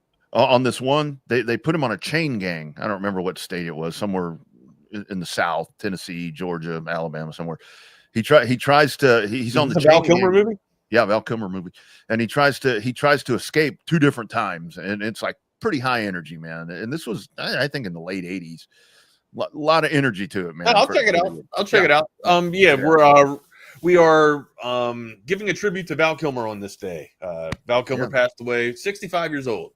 What was the ailment, Rodney? I don't know what that was. I asked my wife this morning. She mumbled something, and I sensed that she was. If you guys know in the chat, not the most excited about going to work. The ailment of Val Kilmer. I'll look it up here in just a second. But yeah, we had Texas baseball. They dropped one to Texas State last night. Rodney, you want to break this down? Yeah, man, it looked like again another really good start. I mean, when you look at that, it was the bullpen that kind of did in Texas. Yeah, I thought Bing looked all right for 6, right? He looked really good. It was I guess the second straight time that he goes 6 and looks really solid. And then you have the 8th inning, I think, that comes along right there, and that's when Texas State just opens up and seizes control and wins that. But we talked about that yesterday. We had Mark Pena on in the morning when I was on with Brad, and he said, you're going to get the best that you can get from Texas State. I mean, they're coming in here where they're going to throw everything at you, and that's what they did last night. They played a really smart ball game to where they were like, okay, you're not getting to Bing, you're not doing any of that, but once you go to the pin, that's when they really seized that in. And it's a Tuesday game, it's a midweek game. It's one of those things to where it's like, if anything, start thinking about that weekend series, man, because this weekend series that's coming up is going to be massive, where you got a top 5 matchup happening here with Georgia. That's going to be some amazing baseball, dude. But yeah, it's a loss. It's not the end of the world because you dropped one to Texas State. It's right. I was going to mention this yesterday, to where I would expect last night that you were going to get the effort that you got from UTSA, to where they came in and it's like, look, it's balls to the wall, and we're going to do everything we need to do just to steal that game. And good for Texas State. I mean, Texas State's trying to turn the corner. They've struggled a little bit, so hopefully that's going to vault them. Because I wish that school well, but all eyes now on UFCU Dish Fault Field, because this Georgia series is going to be massive coming in this weekend. Here we go. Yeah, it's going to be a nice little weekend. So I don't know if you have any plans, but if it's open, maybe you should, kind of occupy them by, getting on out there and watch some Texas baseball. Yeah, what else you want to break down, my dude? I didn't get a chance to check out the slate yet. Well, it was just, I did kind of want to mention right there on that, kind of one of the stats that I saw on the baseball last night. Kimball Schuster, I think he was left on base 5 different times. So left on base 5 times. So if you kind of want to freak out about shit, it's like, well, that kind of tells you what was going on right there. So no need to panic, but it's coming up. It is coming up. Wags, A&M needs a new basketball coach. We touched on this yesterday that it could happen. So look, and people, if you're Texas A&M, you kind of got a solid done for you, right? Like, and I've never really been a big Buzz Williams fan, even when he was at Virginia Tech. He's always loved the ACC. You had to figure that he would want to get back to the ACC eventually, right? We kind of talked about the significance of the ACC, even though it's been watered down the past couple of seasons. But still, like, you guys believe that it'll return to form. I'm not really that guy, but I mean, hell, it's, Maryland's not ACC. I did it again. Maryland's Big Ten, but he always wanted to be around that, I guess, that vibe. And I guess taking a step up to the Big Ten is a promotion, bro. Like it or not, man. It's a promotion. The SEC is fantastic right now, but the Big Ten usually is a strong competitor, or has somebody in the Final Four, maybe one or multiple representatives of the conference in the Final Four. He's back to the East Coast, something that he's very familiar with. He's got some pipelines there still, but to me, if I'm a Maryland alum, or if I'm a fan of Maryland basketball, I do not understand the move at all. I thought you settled for something of a lesser plate, where you could have gone out and, especially, after the conversations that we were having yesterday on this channel, everybody seems to have Maryland's basketball program in a pretty decent spot, or at least, a prestigious thought in their mind, right? If you're Maryland, is Buzz Williams really your guy, or did you settle? That's my question. Look, Jake and Rob, you all had great suggestions and great ideas a couple of weeks ago with Texas. If you're Maryland, Texas, or anybody that's looking for your guy, maybe your guy is sitting up on the mantle. Maybe your guy is sitting up on a podium talking about analysis stuff, instead of being, on the sidelines breaking on the X's and O's. Make Jay Wright an offer that he can't refuse. We kind of mentioned that already, right? Yeah. You guys said it'd be hard to pull Nate Oates away from Alabama. What if you're Maryland? I mean, let's change the hypothetical. Maybe Texas can't do it, but what if you're Maryland? You know what I mean? Why? And of course, maybe the call was made to other prominent coaches out there to get them over. But again, that bag has to mean something, right? Like, and I feel like you settled for Buzz Williams, honestly. A 700 coach, maybe even less. I didn't even pull up his career stats, but his career, I can't think that he's higher than 700 on his career. He's probably in 600, honestly, in terms of winning percentage. Well, and I'll kind of take this from the other perspective, from the A&M side, and this has been, well documented here, where your guy gets away. Maryland wants the guy about the Jimmies and Joes, man. A&M just they made a little run here. I mean, it's been a good basketball program there with Buzz Williams, but this is on the heels right here, and this is to your point about, is Maryland that destination? I mean, is that one of those spots? You just watched a baseball coach walk away after a College World Series appearance to go to your rival. Yes, to that point, something's going on with A&M. Something's up, and that something is Trev Alberts, to where there's some discontent in there. And this dude's early in the tenure, Wags. He hasn't been on the job this long. The football coach he did the football coach he didn't hire. Do head coaches just not want to work for this guy? I mean, is he that big of a shithead AD?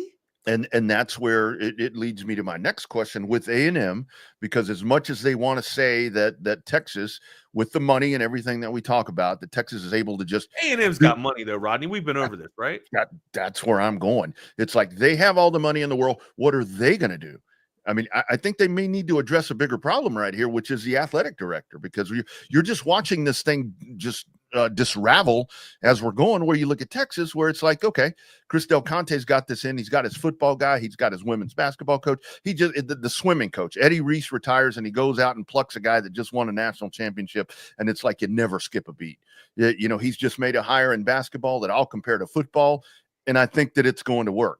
But A&M is in a situation to where there is something happening there, where that administration, and I think they just changed. I think John Sharp is not the president or whatever there anymore.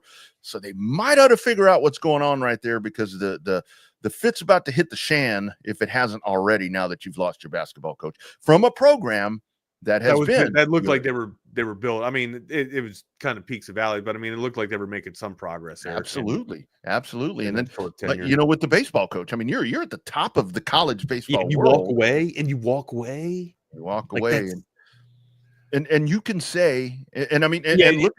And here's the other part. You can see like the gold dome of Texas, or the bright shining star, the landing spot. Like Texas is supposed to be, the land of everybody trying to get to in college baseball if you're a skipper. But still, like you don't leave a program that is number one with recruitment coming in and be like, okay, I'm taking this to Texas real quick. And here's the other part, Wags, on the baseball, where it's even more of a black eye.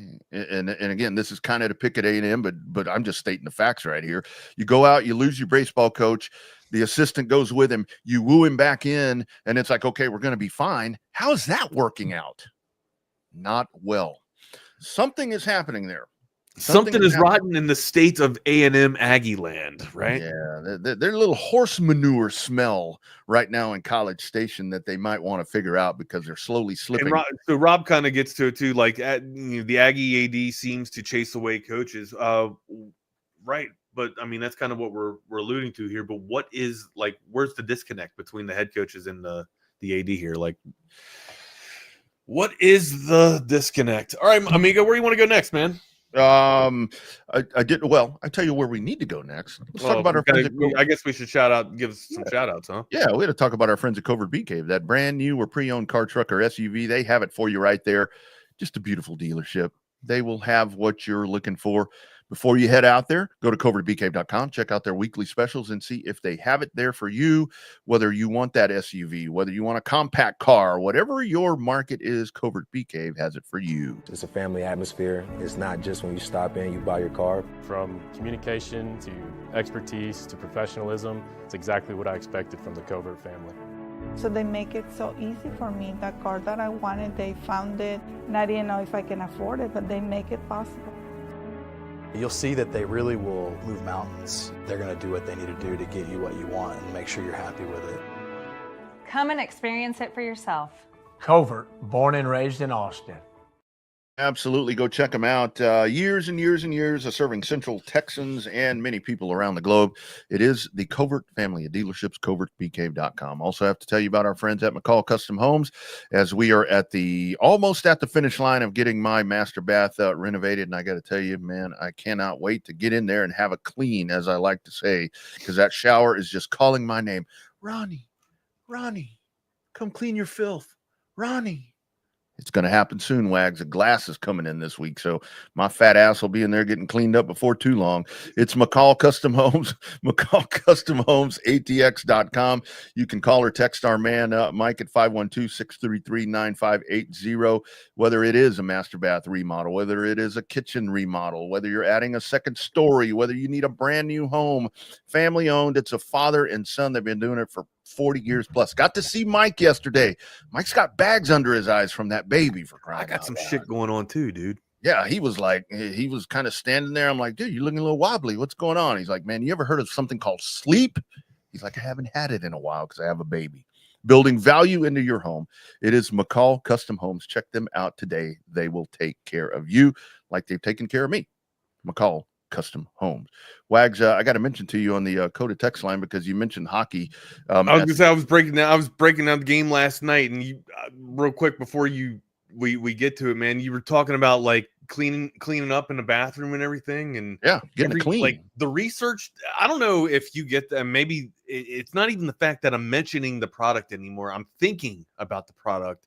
Okay. It's on my pop-ups. It's coming up on the research that I'm doing. So I'm breaking in the box score last night from Washington and Boston, and this utensil, it looks, I don't even know how it pulls this stuff out of your nose or your pores, but I have some huge pores, or maybe I guess they're technically the blackheads, I guess. But I mean, I do the traditional thing where you squeeze your nose every couple of days to get the blackheads out of your nose or whatever, and then you wipe the excess.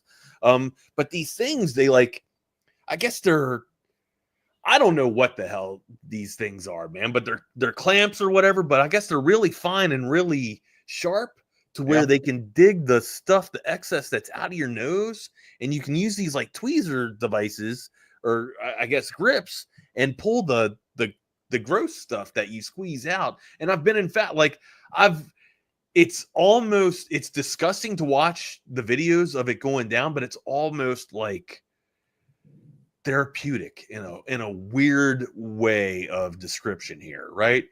Because you are seeing like the stuff come out of like your big pores that I have right here around the nose. But I mean, I don't know. It's probably like a little scam. Nothing like this probably pulls stuff out this easily, but I don't know. I'm intrigued. I might buy one. So you know what works? I'm really one of those well? guys that usually, it's not the infomercials, it's the stuff that comes on the damn website when I'm looking at shit, like when I'm looking at scores and stuff. Well, trust me, you're probably going to get a barrage of those products now because you just said it in your house. So now it's just going to be everybody in the channel. Everybody in the channel. I'm sorry, I apologize. Like Clearasil, everybody's going to be. I will tell you something that I started using because it's like, I'm hardly have the best skin or whatever. I'm kind of leathery at times, but it's like, so my wife has that makeup remover stuff that you use. Actually, if you dabble that on your face, some of that makeup remover, it'll kind of help your complexion a little bit. And like when I travel in the nicer hotels, they have the little packet there of makeup remover and facial burning cleaner. Your skin. It's not removing anything. It's burning everything off of that, right? But like I had a pimple the other day. I woke up and I'm like, oh my God, I'm 17 again, for crying out loud. Let me make sure I still have hair on my balls here. I had this pimple on the side of my face, and I kind of did that for a couple of days and it went away. And now it's all nice and smooth. And, so Beaver Lance Jason just brings up a good point. I usually get those strips that you put across your nose, like you used to get back in high school, right? Breathe Right strips. Yeah, they look like Breathe Right strips, but they're not Breathe. I used to put them on playing football, man. It would be weird. Like you'd put a bridge over your nose, and then you'd cover that up with like the black stuff, so to keep your the lights from getting into your eyes, like the shoe polish stuff, right? You kind of like paint that. You kind of like paint that Breathe Right stuff black or whatever, or put the shoe polish on there, so it would take the gleam out of your eyes or whatever. But anyways, we used to take those out, and then you'd slowly remove those, and you'd see all the gross, stuff and the blackheads come out of your pores that way. It's been a while since to do it again, man. I'm on a kick to where I'm trying to be better and do, have better health or whatever. Now, skincare comes into this, hair care comes into this. And with it, I'm seeing these little devices to pull this. I don't know. Maybe I'll get the strips, but I kind of want to take a little bit of a gander on these damn tweezers or devices here, man. Well, and that's nasal hair is the one for me. And now, you know, to get those pulled nasal out. hair, man, you can just rip those suckers out, man. I can repel off mine. I know, but still, though, when you get them on the side, like on the side of the nose right here, and you kind of look up in the mirror, Patrick. I got pimples on my butt. Oh man, well, I don't know what to tell you. I don't think they're pimples, buddy. I think they're ingrown butt hairs. Yeah, that I don't know what that is, man. That might be a bigger problem. That could be some ingrown butt hairs, man. Then I get like I go to get a haircut or whatever, and the lady's like trimming my sideburns and all this stuff, and she's like, and it happens all the time now. She's like, "Do you mind if I knock off these little hairs on your ears?" I'm like, "Do what you need to do, lady. Get in there real deep, like my girl. Get on in Shit there. out of there." I said, "Dig in there and get the wax out if you can." Patrick's got pimples on his butt. Rodney's can go repelling from the hair on his ears. Yeah, but no, I'm doing some research on the going down the box score last night of the Caps and Bruins, and sure enough, they pull these strips up, and it's just like, here, you have blackheads, or that's the question. Do you have blackheads? And I'm like, well, I'm sure I do. And of course I click on this thing, and of course I go down a rabbit hole for about 3 or 4 minutes, checking out what these things can do. And I'm like, next thing I know, I'm getting ready to make the purchase on Amazon. That's how I got these damn earwax removals, right? I was scrolling, I was looking at scores from the other night, and it's like, don't be putting Q-tips into your ear and pushing down the earwax anymore. That's bad. You got to take the earwax removal and point it. They got my ass, man. It's not QVC. It's ESPN. ESPN is now the QVC, where they get you with the infomercials. And that's why I found kind of one of those things. That's why I found mouth tape. So now when I sleep, I've talked on here about my little CPAP thing. When you open your mouth when you're wearing a CPAP, it's like it can make you. It's like the air pushes, and it kind of I wear like this little mouth tape. It's like that stuff that the athletes wear, on their arm. Kinesis tape. Yeah, it's like that stuff. It's just a little strip, and you wear it across your mouth, and you sleep, and it's like it really makes you breathe well. But then you wake up, and your lips are all stuck together, and I think it's my teeth were kind of shifting around, so I took it off for a while, and then the wife is like, "Is there any way you can buy some more of that? Because you're like at night you'll go," and I'm trying to sleep. I said, "Well, it's kind of made my teeth move around." I said, "I'm not the biggest fan of that." She's like, "I don't give a shit about your teeth." She said, "I'm trying to sleep. Get some mouth tape." Sleep in a different room then, my dude. Yeah, well, no, can't do and of course, without being prompted, chat doesn't miss a beat. Everybody's asking Patrick why he does have pimples. Is he shaving back there? Is he doing? And Patrick does give the information away. He is Brazilian waxing down there. So are you in the industry, Patrick? Is that why you're waxing down there? Are you in the film industry yourself? Like Val Kilmer was.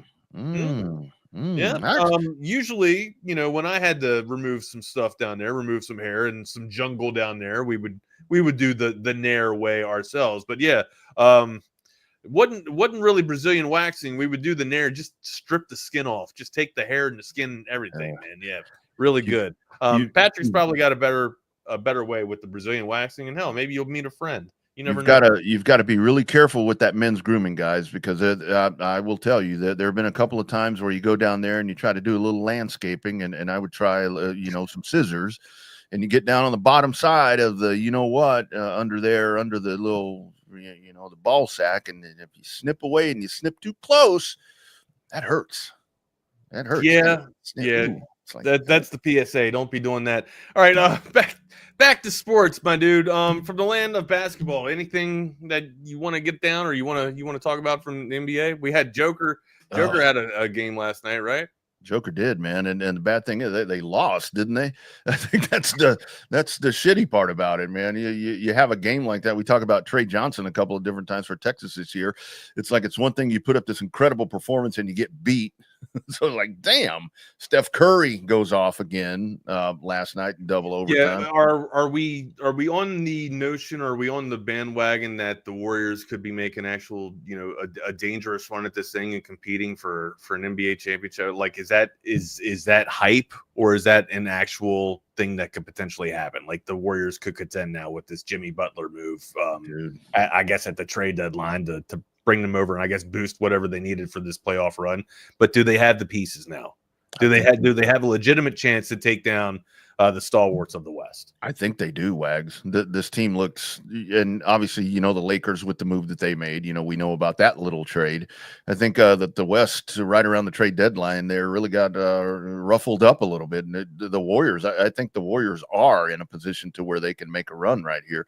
I'll kind of lean on you a little bit more with your thoughts on that. But, obviously, I think Jimmy Butler completes any team, right? But it's crazy, isn't it? Yeah. The thing is like what – you got to stay in the honeymoon era with Jimmy Butler all the time, right? Like, it's and unfortunately, like when you elect to bring on, he'll just quit. He just quits. Yeah.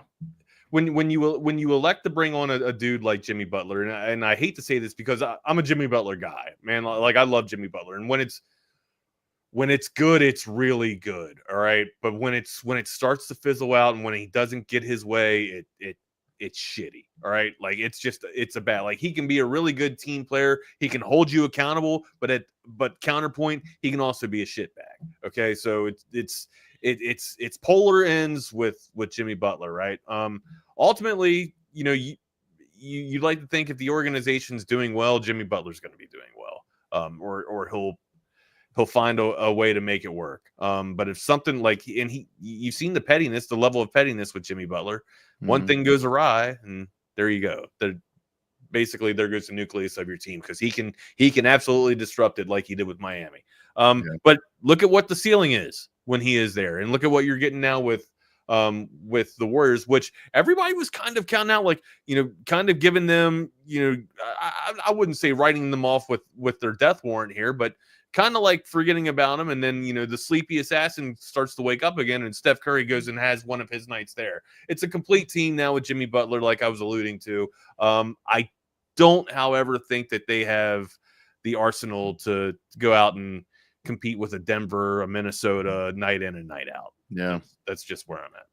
I'll tell you the other part of that, Stephen Curry performance last night. I mean, the points is one thing, but I mean, 10 rebounds and 8 assists. I mean, that was like a complete game. But I guess wasn't he held scoreless when they played Memphis the last time. So I think that was probably a lot of it. But yeah, I like. I don't think that they can go in a series with the stalwarts of the West. But I'll tell you one thing.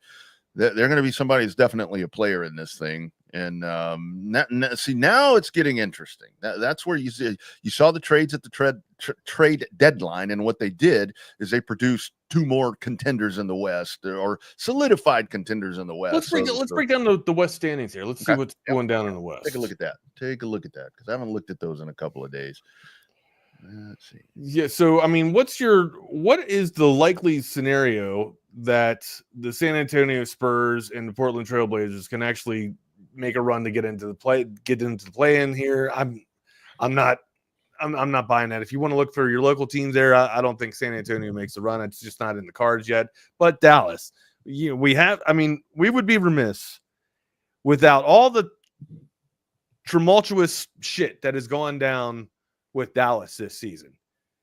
We would be remiss if we didn't mention that with all of it, they could still have a chance to sneak into the playoffs or into one of the playoff games here. Hell, I don't even think they're in the. Yeah, they are. They're the 9 hole. They're in the 9 hole. Yeah. They're a playing game, but still, they have a chance to actually make this thing happen. And I mean, we're not talking about just the deal itself. We're talking about the fallout after the deal, where everybody got hurt. And now you could say what you want, about Nico kind of getting fleeced a little bit, but things were kind of seemed like they were, weirdly enough, seemed like they were kind of working a little bit. Now, this is a hypothetical. Don't drag me on this. But let's just say no injuries did happen, right? Let me do my riddle me this, Windhurst here. Let's just say no injuries did happen with the big guys up front. Gafford, right. Lively was able to come back, right? And AD was able to stay healthy too. What's this deal look like? And Kai doesn't go down, right? What's this deal look like? It like, I got goosebumps getting ready to say this. It's weird to trade away a superstar, or not even a superstar,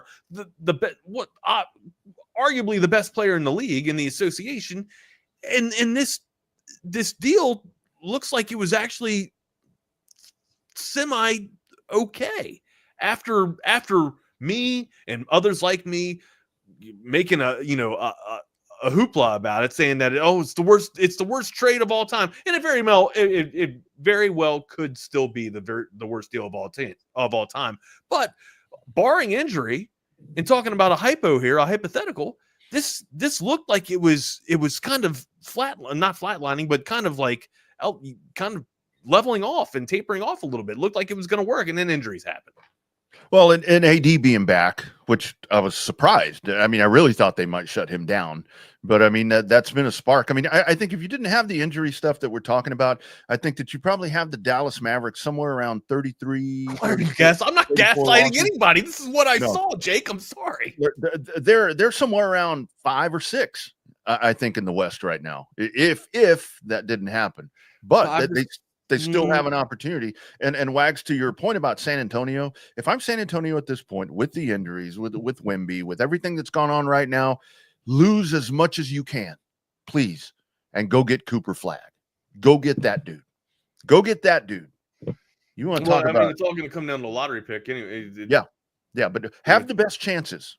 Have the best chances. I got you. Yeah. Put yourself in the best situation. Have the best chances that you can. I don't know if I could put them at 5, maybe 6 without injuries. Because Golden State's playing fantastic right now. Again, like, would LA be in the position that they would be in without Luka too? Right? Like, LA's out. I need to walk that back. LA was playing really good ball. I mean, Reeves has been having a sensational season. They're still just missing their big dude essentially. Yep. Do I really think Dallas can compete with OKC and some of the stalwarts of the West? No, but it would be fun to see them dancing after all the fallout and just the tumultuous season that they started to have after the trade went down. So it'd be nice to see Dallas get that. But of course, some of you Dallas loyalists are probably like, Wags, you're speaking gibberish here. Stop wishing, in one hand and shitting in the other for us. So, hey, man, as a Wizards fan, I don't have really much to watch and root for. So if I can see Dallas make it to the playoffs, that's where I'm at.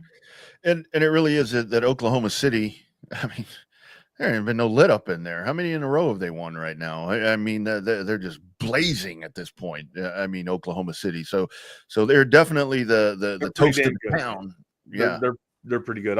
Minnesota and Oklahoma City, that's going to be a fun series if that when that comes to a head here. But hell, Denver and Oklahoma City, if that comes to it, that'll be a nice one. So Wax, Houston is the one where I'm like, okay, surprising, right? Because Houston was kind of down and out a couple of seasons ago, and then a couple of good draft moves, some young talent, and they're starting to surge a little bit here. Yeah, it's like, okay, am I going to buy into this Houston? I mean, am I really going to buy into this?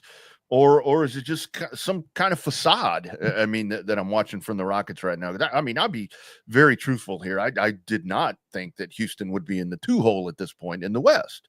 I don't think many did, right? No. Like, how far can Jalen Green take you? Right. That's the first question. Then you add pieces like Van Vliet around him.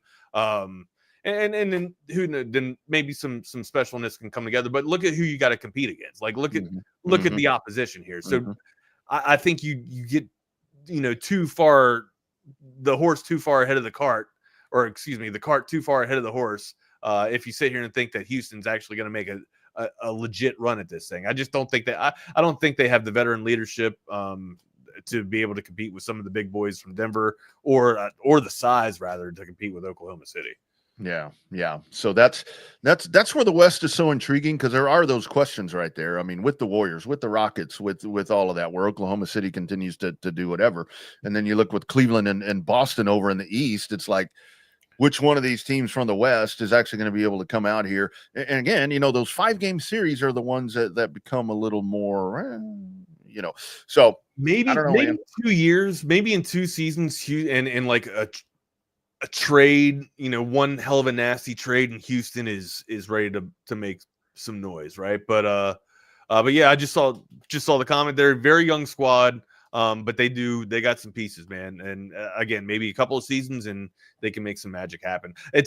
I'm just surprised to see him, this high up there in the standings right now. Yeah. Well, and we never talked about this. So if you're Memphis, let's look at Memphis, because they're kind of right there in that spot where we're talking about where Dallas could be. Why do you fire your coach? I guess this was last week, right? Why do you fire that dude when you're about to go into the playoffs? I mean, don't you wait on that?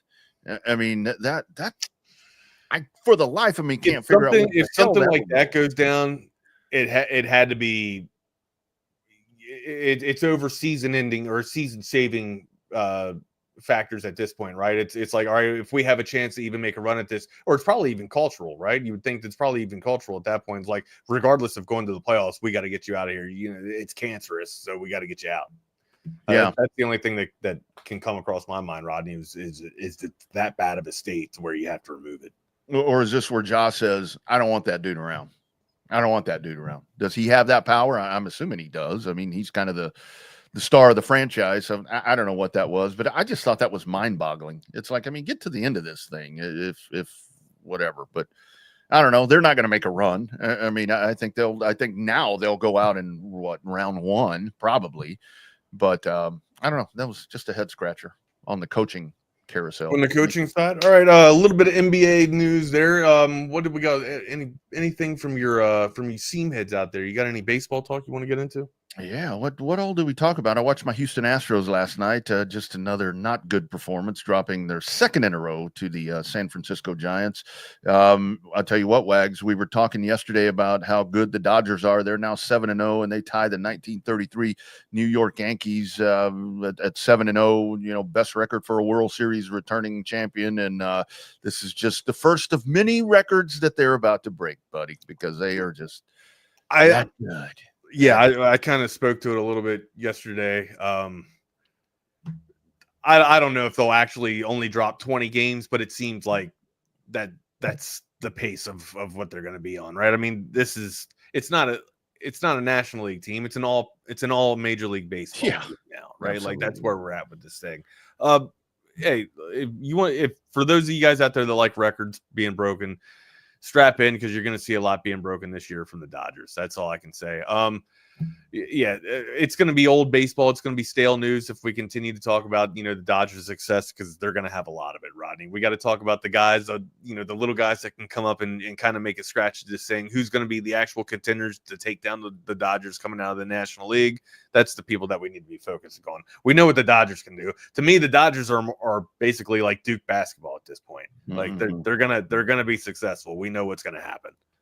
Well, and then you see last night where May comes out and pitches. Dude hadn't pitched in 20 months. And he's still comes out and, after he had surgery, and then didn't he choke somewhere? He got like something in his throat, jacked up his esophagus. I didn't even see that, but yeah. He like comes out just blasting smoke. So yeah, so it's like, okay, when you're hitting on those cylinders, to where it's like you look at that. I saw that pitching matchup, and I'm like, okay, maybe they're going to drop one. Maybe they'll drop this game tonight with May coming back. No, they're going to go 10-0. They're going to go 10. Like, now, don't get me wrong.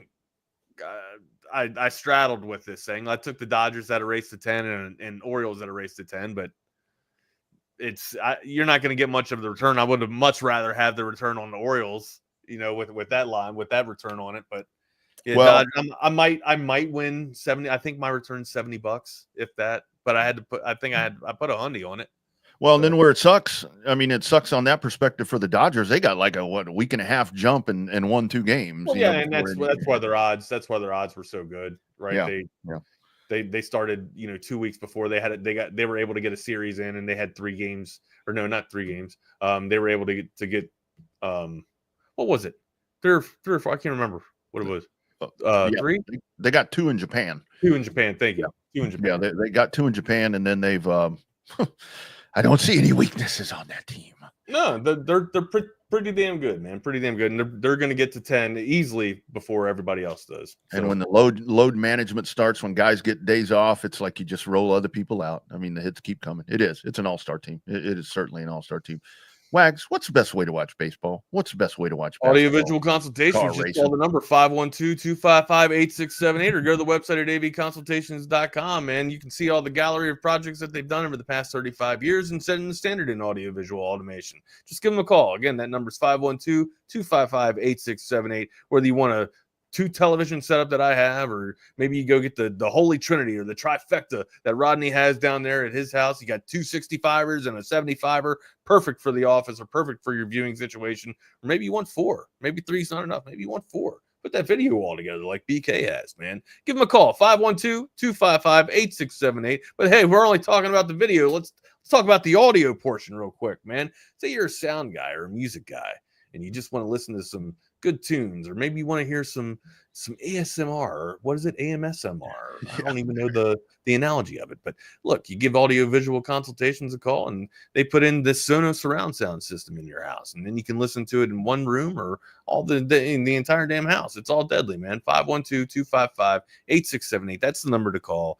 Go to the gallery of projects on the website at avconsultations.com if you haven't seen what I'm talking about, and I guarantee you will be happy, and Tom does too. Just give him a call. 512, one more time, 512-255-8678. That's avconsultations.com. When you want to turn on some Sabrina Carpenter, not a better system. Tate McRae. I was just turned on to Tate. My son showed me who this Tate McRae was. Yeah, you and I are obsessed with these people. I'm obsessed with culture. I'm obsessed with trying to stay relevant and into the conversation of the next generation coming up. And that's right. We have to be here. I mean, people are comparing Tate McRae to Madonna. Is that the comp? Wow. I kind of see. I've never heard any music of Tate McRae, but I feel like Madonna was kind of revolutionizing, right? Or revolutionary, at least in the 80s. Madonna was unbelievable when she came out, man.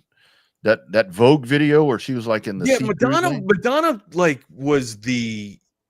I didn't really read the book on the human male body of anatomy or sexual education. I kind of got a lot of sex ed from Madonna, really. Just in a lot of open. I come from a small town. Yeah, we claim Baltimore, but it's really Brunswick, a small town right outside of Baltimore. It's kind of like that Pittsburgh thing. Like a lot of people say they're from Pittsburgh, but they're not really from Pittsburgh. They're just in that area. So yeah, like the small town, like I didn't really see too much craziness in that area.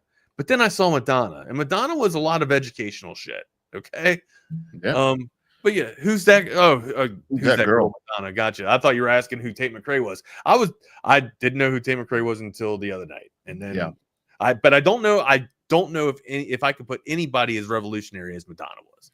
I think my favorite, and yes, Dua Lipa. I see Delgado says Dundalk is shit's going down with Dundalk right now, man. There's some bad shit going down in Dundalk, dude. Yeah. I've been turned on to Dua Lipa, and that's a favorite of mine too. But the Madonna video where she was a mermaid, I think for Cherish was the name of that tune back in the 90s. This was kind of into the 90s, 91, 92, something like that. She's a mermaid on the beach, just laying around flopping. Cherish the joy. Love that tune. Oh man, you know what, dude? I might add top 5 Madonna songs to the list. I might add top 5. You could be a lucky star. That's a good one. She was something else, man. And then remember the song that Papa Don't Preach. The whole topic of that unheard of back then. With pregnant and all these. Tate McRae is super hot, so she clears. I got you. No, right on. No, I'm there. For sure. Tate McRae is a good looking person. That's for sure. Good looking girl. Handsome woman, as they used to say back in the 60s. What else we got? Anything else from the sports world you want to get into? Wanted to mention to you before the guys come on. Hey, what's going on with Jerry? Yeah, you had what's up with Jerry Jones? You had some Jerry Jones news on here. Jerry finally talks yesterday about this whole, whatever, they're having the owners meetings and all these different things. Jerry is just talking about things. And then everything comes around to the whole Micah Parsons discussion. And the dude has pretty much saying, what Jerry does, he expects that this is going to get done. He's trying to circumvent the agent. He's talking about, Micah can get a hold of me. He's got my phone number and all this. It's like, he wants to take the agent out of this and make it personal. Yeah. And kind of do granddad on grandson type of, I love you, right? Yeah. You know, this could all be yours one day if you play your cards right. Yeah. Is that what he's trying to? Is this the bullshit he's trying to pull? He is. And I mean, Micah's agent, here's some sound. This is Jerry talking about Micah and Micah's agent. Are you kidding me? That's just not something that you should worry about. You should be worrying about your ability to make it work, and you should be worried about what the player does. Does he have good enough health? Does he have enough skill to do what you're paying him the money for? The agent is not a factor here, or something to worry about. And I don't know his name. And so my point is that I'm not trying to demean you in any way, but this isn't about an agent. The agent doesn't have one thing to do with what we're doing when we get on a football field against a team. Micah does. To the degree I'm involved, I do. The people that have something to do with what we do going forward relative to our fans in football are me and the player, not the agent. And I'm not demeaning the agent. I'm just saying anybody can do this, and that's talk directly to a player. Are you kidding? I'm like, shut up. In circles, Stop Gary. In circles. Talking. No, I'm not trying to demean you. I would say that the number one thing that the agent has to do, his number one job, is to get Micah's dollar up, and that's what he's doing. All right, it's not to protect the health of Micah Parsons. That's Micah Parsons. Micah Parsons is his number one job is to check on his health. Right, the number one job for Micah Parsons' agent, who we still don't even know his name, because Jerry just don't know his name. You're supposed to get the top dollar for your client, and that's what Micah Parsons' agent's doing. I know his name. His name is David Malagetta, and he's really good at what he fucking does. Well, and Malagetta is going to get that money. These guys hear this yesterday, and I'm like, Jerry, can you just shut up? And like you said right there, this thing that you're doing, it's like Loop 410 in San Antonio. It just keeps going in circles. That's what Jerry does. And honestly, Jerry, like in the, I guess the analogy that he was trying to make, or the correlation that he was trying to make, saying how the agent is irrelevant because he's not on the field. Well, motherfucker, you ain't on the field either, dude. You know what I mean? Like, you're signing checks. That is your main job, to sign checks for your ball players, right? You said it yourself, let your ball players go out there and use their skill. And that's what Micah did. And that skill got his dollar up. And the the agent is getting more to that dollar for his client. That is all that the agent's doing. So, Jerry, I get it. You want to remove third party so that you can get in there and kind of get that Johnny Walker green. Mm-hmm. Is that what he likes, or blue? Yeah, Johnny Walker green and blue. You pick your color, Jerry. You want to get the scotch out there and have granddad grandson talk, go right ahead, man. But look, a player gets his agent involved so they can get the top dollar and highest dollar, and that's what Micah Parsons is doing. Jerry wants a Dallas discount. That's what this is. That's exactly right. You want to get a hometown discount, and this just goes to the whole philosophy of this team. That's not how you do business right now. Just the way you handle free agency, the way that you. I will say they have done well in the draft, but everything else you're doing business like you would have done back in the 90s.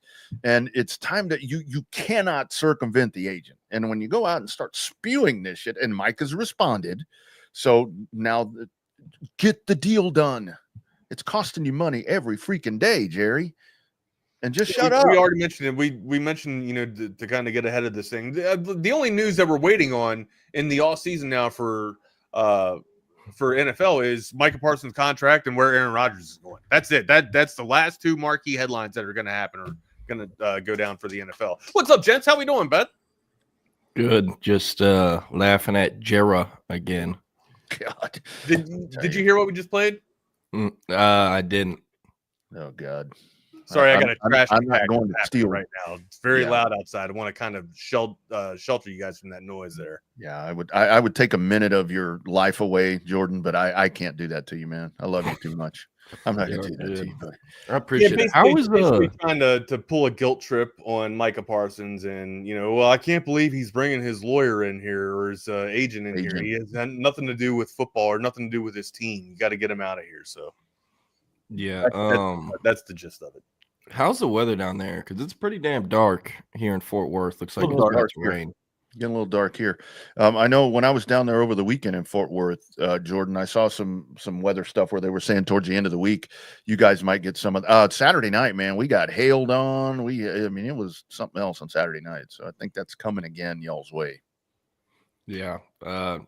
Hope not. I don't have covered parking here. So if there is hail, I'm driving like 5 minutes up the road to park in a hospital parking garage. So that would just kind of solidify your entire move, wouldn't it? If you get stuck in hail after all the bullshit you've gone through with Wi-Fi and addresses and all that. Oh, it's hilarious too. I didn't even mention my car battery's dead yesterday too. So I got to get it jumped before I guess I would move it. But yeah.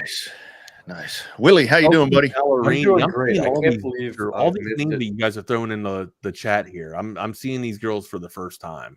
So yeah, I just saw Kelsey Ballerini. She's 31. How long has she been in the show for? You're not fooling anyone.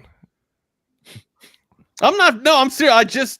I just saw who this girl was. Kelsey Ballerini. Hell, come on, Wags. I know who that is. Don't know who she is. Never. Kind of like Lainey Wilson. Don't know what she sings. Sorry, yes, I'm going down a rabbit hole. They throw these names in here, guys, and I go to look them up, and I'm just like, what the? Okay, so thank you. I can't really take blame for it. It's got to be some of the patrons of Texas Sports Unfiltered. It's all them. Well, sounds good. All right. Yeah, you guys have a good show. Check back in. Are you just gonna leave me on that? You guys don't have any other? I do have something. Okay, in a couple days. Female performers to look for. Yeah, it's not Sophie Rain. I'm not going to Sophie Rain here. Rain. That sounds like a porn star. What we got, Will? What's up? I think it was Sunday night when Kim Mulkey got into it with the with the reporter, and I know the two of you are Kim Mulkey aficionados. If you're in that situation, don't you put that evil on me. Don't lump that into me. That's Wags. And Kim Mulkey says, how many, gets in your face like that. And how many Final Fours you been to? Or you? Yeah. What's your reaction? What are you doing there? It was a student reporter, right? It was a student reporter. How many Final Fours have you been to? Maybe I say I haven't been to one yet, but you let me take you to one, and that's the last one that you go to, Kim. Nail it with that. We'll bring you the hardware, Kim. Yo, that's the last tangent on Kim Mulkey before Wag brings her the hardware. Gotta ask, because I'm thinking about it. Like the way she handles herself is kind of ridiculous. And LSU they let her go at it, right? When Brian Kelly gets fired at the end of the season, and that staff does, because they have to win like 8 or 9 games. I don't think they're doing that. Do they hire Lane Kiffin? Because Lane Kiffin is he the closest thing to Kim Mulkey in college football? He's got to be, right? Mm-hmm. Now, he doesn't win nearly as much as Kim Mulkey does, and he doesn't get that hardware like Kim Mulkey does, but he breaks the fourth wall. He stares at the camera. He calls you out. Like, he trolls you. Like, yeah, he tweets the dumbest shit. Keeps this guy in. Right. That's a really good comp, but still nobody is on the level of Kim Mulkey. There's just nobody. There's no assholes like her that actually win like her. Dion isn't even there, bro. Like Dion's just like Dion at least has some type of genuine stuff that he's trying to do. Like Kim is like, F you. This isn't even about LSU. This is about me. This is my run here. Okay. Look at my outfits. Look at my flamboyant thing. Elton John ain't got shit on my flair. All right. Like I turned on ESPN on Monday after the show, and that Stephen Smith show was on. Stephen A. Smith. Stephen A. Smith called her rude. How bad is that? When that dude calls you rude, man. Do y'all remember? I think this might have been last year or 2 years ago. LSU was going to the women's Final Four again. And either LSU or Mulkey paid for someone to stick an LSU Final Four billboard up on 35 when you're driving north through Waco. Because I think Final Four might have been somewhere in DFW that year to where, like, anyone from Baylor would have seen that as well. And obviously she coached. It was there. probably Mulkey. It was probably being with the relationship and the history that she has with Waco. It was probably Kim. Yeah. Nice. Yeah. Well, there you go. Yeah. There you go. Well, hey, Buzz Williams to Maryland. Do we think they're actually going to hire Chris Beard? I don't know, but did A&M, like, I feel like A&M dodged a bullet. Like, I don't think Williams is that great of a coach. I don't think he ever was. I think they're in the same situation that they've been twice in the last 16 months now, where they're not going to get that much of an upgrade. I just don't think the coaching pool out there, I've heard Beard, I've heard the Mississippi State guy, I've heard that's it. It doesn't feel like there's a name. Would Beard leave Ole Miss to go to A&M? I feel like Ole Miss's program. I feel like Ole Miss has a better program than A&M. Am I wrong? Hey, while we're here talking about the Aggies and Buzz Williams, how about this? I saw that. Big Aged Bill, like fine wine. What? Billy Lucci. I mean, how's that going? He's one of the dudes that I actually like to interact with, though, from Aggie Land. Yeah, this guy. How about that age, huh? Yeah. Way to go, Bill. Good call, buddy. Take that keyboard away from that dude. Take that keyboard away from that dude. What a mess. What a mess. Oh, we got Tim Duncan talk going on in the chat. Yeah, man. All right, guys. I'm going great to beard these days. Get you guys to do. Can't wait to hear your all show. You guys have a great day and a great show. Be good. Take care, boys. I saw Tim Duncan in an Old Navy in Bee Cave once.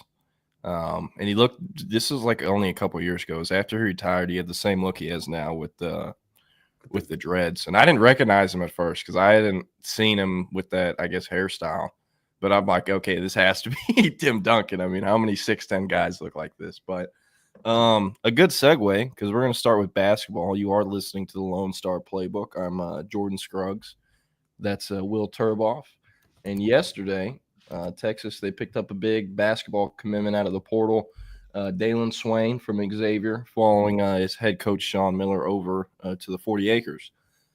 Averaged 11 points, 5.5 rebounds, 2.6 assists, 1.6 steals per game this past season, and is also rated as a top 70 NBA draft prospect by Draft Express.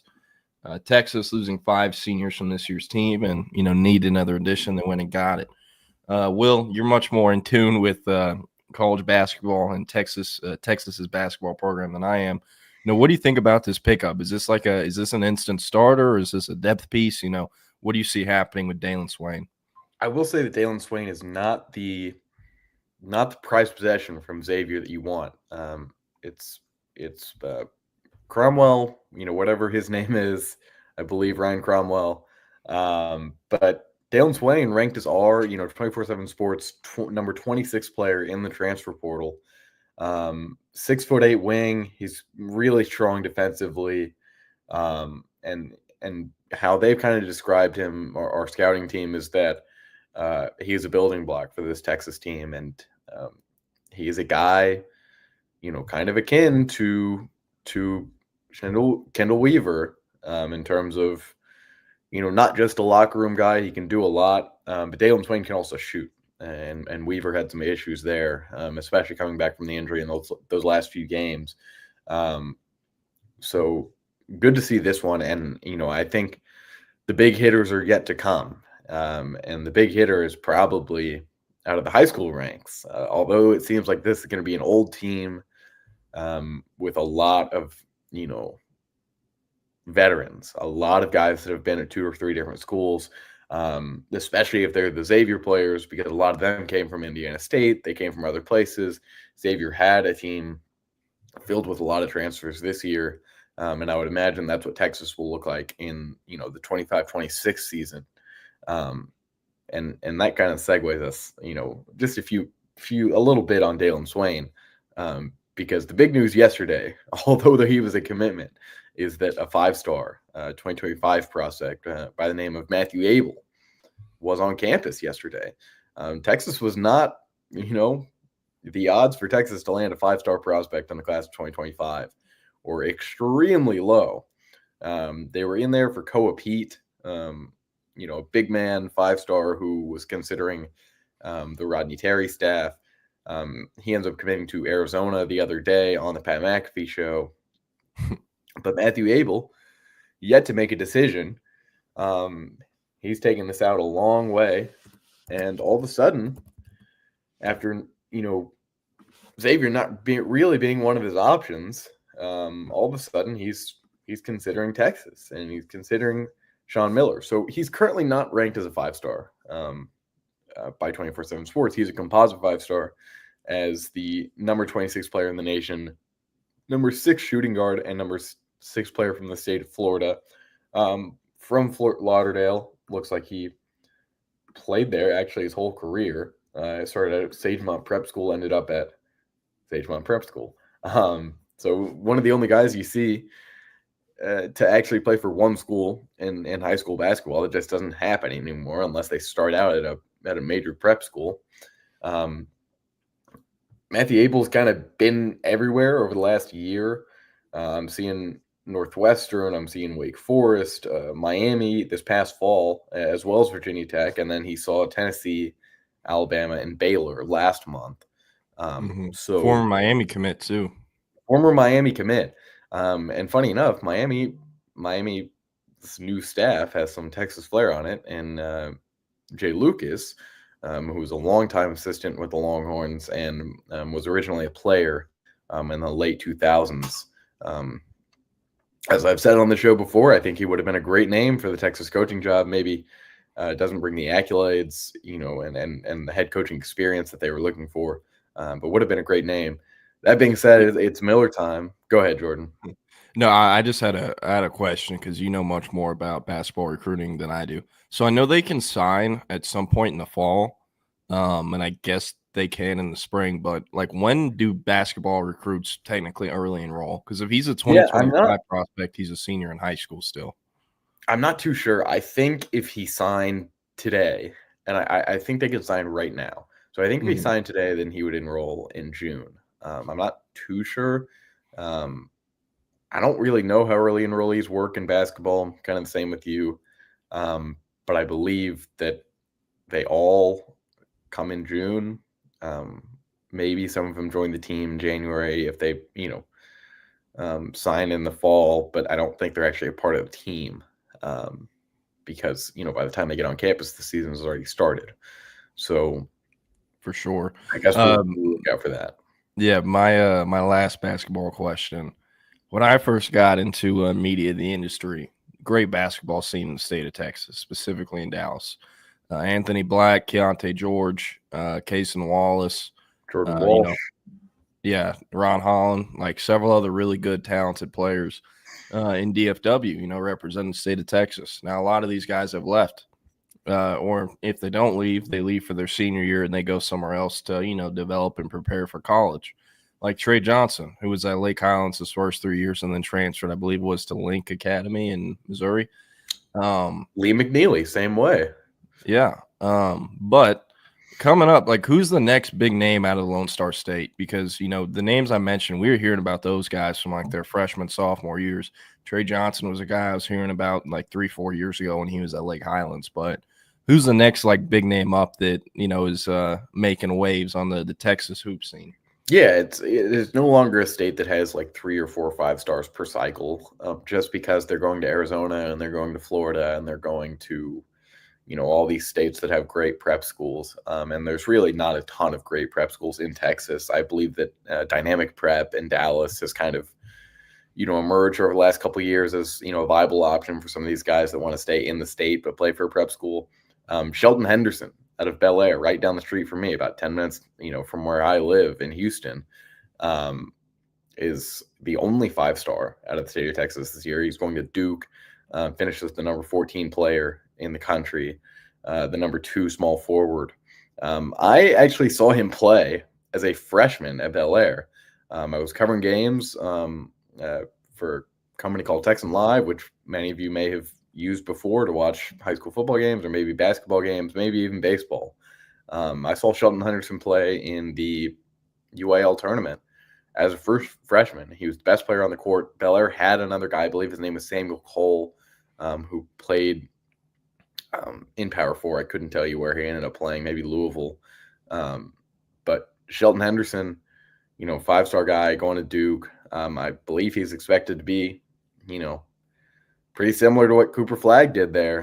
Have that same kind of impact. Obviously, that's a guy that's going to give you, in terms of Flagg, going to give you more in his true freshman year than almost anyone in the last 10 years or so. But Shelton Henderson, definitely named to look at, watch out for next season at Duke. Kingston Flemings out of San Antonio is going to Houston. Houston put together a great class. I think they had 3 different 5-stars. They had a power forward out of Link Academy in Branson, Missouri. That's where Jordan Walsh went. Jordan Walsh, if name doesn't sound too familiar, started out in the Dallas area. You may know him from not having any hair. I was about to say that's the way most people not having any hair. It's Charlie Villanueva wave alike, and he already has an NBA championship. He won. He was on the Celtics finals roster last year. And he has a ring. He played a lot of time in Maine, where they have their G League team last year. But he did get some NBA stats. I do think that he actually played a game in the finals too. So the only one of these blue chip prospects out of Lone Star State in the last few years that I can remember that actually has a ring. A lot of them have been stuck on bad teams, and we're thinking about the guys from the 22 class for the most part, because that was the big one. Anthony Black, who plays for the Magic now, and the Magic are not even close to winning a championship and have only taken a step down since he's gotten that. Cason Wallace is probably the closest from that Wallace, class, right? Yeah, and he's OKC's 6th man, or he hasn't. I wouldn't say 6th man. I would say about 8th man. Okay, maybe 9th. But on that team, especially when they're, they can't rely on SGA every night. But when they don't have to, they need another guard. And although Cason Wallace can't shoot and can't draw free throws like SGA can, he's great defensively. And, a lot of the things that people didn't really think about when he was in high school, defense is the main one, because it's just not a trait that shows a lot in high school, because when you're the best player on the court, you're playing defense, but it's not what people are looking at. So we've seen that from Cason Wallace. I think we've seen it from Anthony Black too. I'm trying to think. We're missing the name. Keontae George. He's with the Jazz, right? That's right. Keontae George is with the Jazz. Let's look at the 22 class. Ron Hollins with the Pistons. Ron Hollins was with the Pistons. He got in a fight the other night and I saw that. I saw that. Jordan Walsh was interesting because he went to like 5 or 4 different high schools. Yeah, I remember he was at South Oak Cliff. He was at Oak Cliff Faith Family, or Faith Family Oak Cliff, whatever that charter school is. He was at Link, and I think I'm almost positive he went to another Dallas area high school as well. And then whatever happened to man, do you remember this kid? His name was Dink something. I don't. I thought you were going to say Arterio Morris. Oh yeah, where the hell is he at? I want to say that Arterio Morris was at Garden City Community College. Which is they got him and Damon Demas in the same town. I was gonna say, Garden City Community College is Last Chance U. Them and I would say Kilgore, but we just hear about Kilgore more since we're from the state. But they had Garden City this past year. I'm not sure what he did. Let's see if he's. I saw videos of him a couple weeks ago, like his highlights in JUCO, where it's like, yeah, of course, this is what it looks like with him. I mean, he was an NBA talent. He just couldn't stay buttoned up off the court, I guess. But I don't know. Fun basketball talk. You want to get into a little football recruiting, or? I do. We talked about Kosi Okpala, 3-star linebacker of Katy Main Creek, on Monday. Got a little bit on it yesterday, but Jordan, you actually caught up with him yesterday after our show. Mm-hmm. And a very important time for him, where he's just unofficially visited Texas, and it was kind of maybe not cutting his list down, but reevaluating all the options that he has between Texas, Penn State, Oklahoma, Baylor, SMU. Jordan, what did Kosi Okpala have to say? Yeah, so it was his 5th or 6th time on campus since they offered him in January of 2024. There were a second offer. They've been kind of the school leading the race for everyone else since then. Doesn't have familial ties, I should say, to Brian Arakpo, but has always described Brian Arakpo as his god brother. They're both Nigerian, grew up in, I guess I wouldn't call Maid Creek quite inner city Houston, but Arakpo, he went to Houston Lamar, was from that part of town, and Okpala's father was actually a part of like a group of men that helped raise him in that community. Kosi, he's been in touch with Arakpo over the years, through that connection through his father. And because of that, people have kind of always told him, from the jump, you should go to Texas, be like Arakpo or whatnot, because a lot of the people in Kosi's community saw Arakpo, grow up into the star he was in the NFL. So he's kind of always had a special eye towards Texas because of that. But very open recruitment, I would say right now. He does kind of have an unofficial top 6 of Texas, North Carolina, Penn State, Baylor, Alabama, and Houston. But right now, I'd say the 3 to watch out for are Texas, North Carolina, and Penn State. Thus far, has a few more unofficial visits. He was at Texas his junior day. He was at Texas on Monday. And then coming up, he's going to see North Carolina, Baylor, and I believe Houston.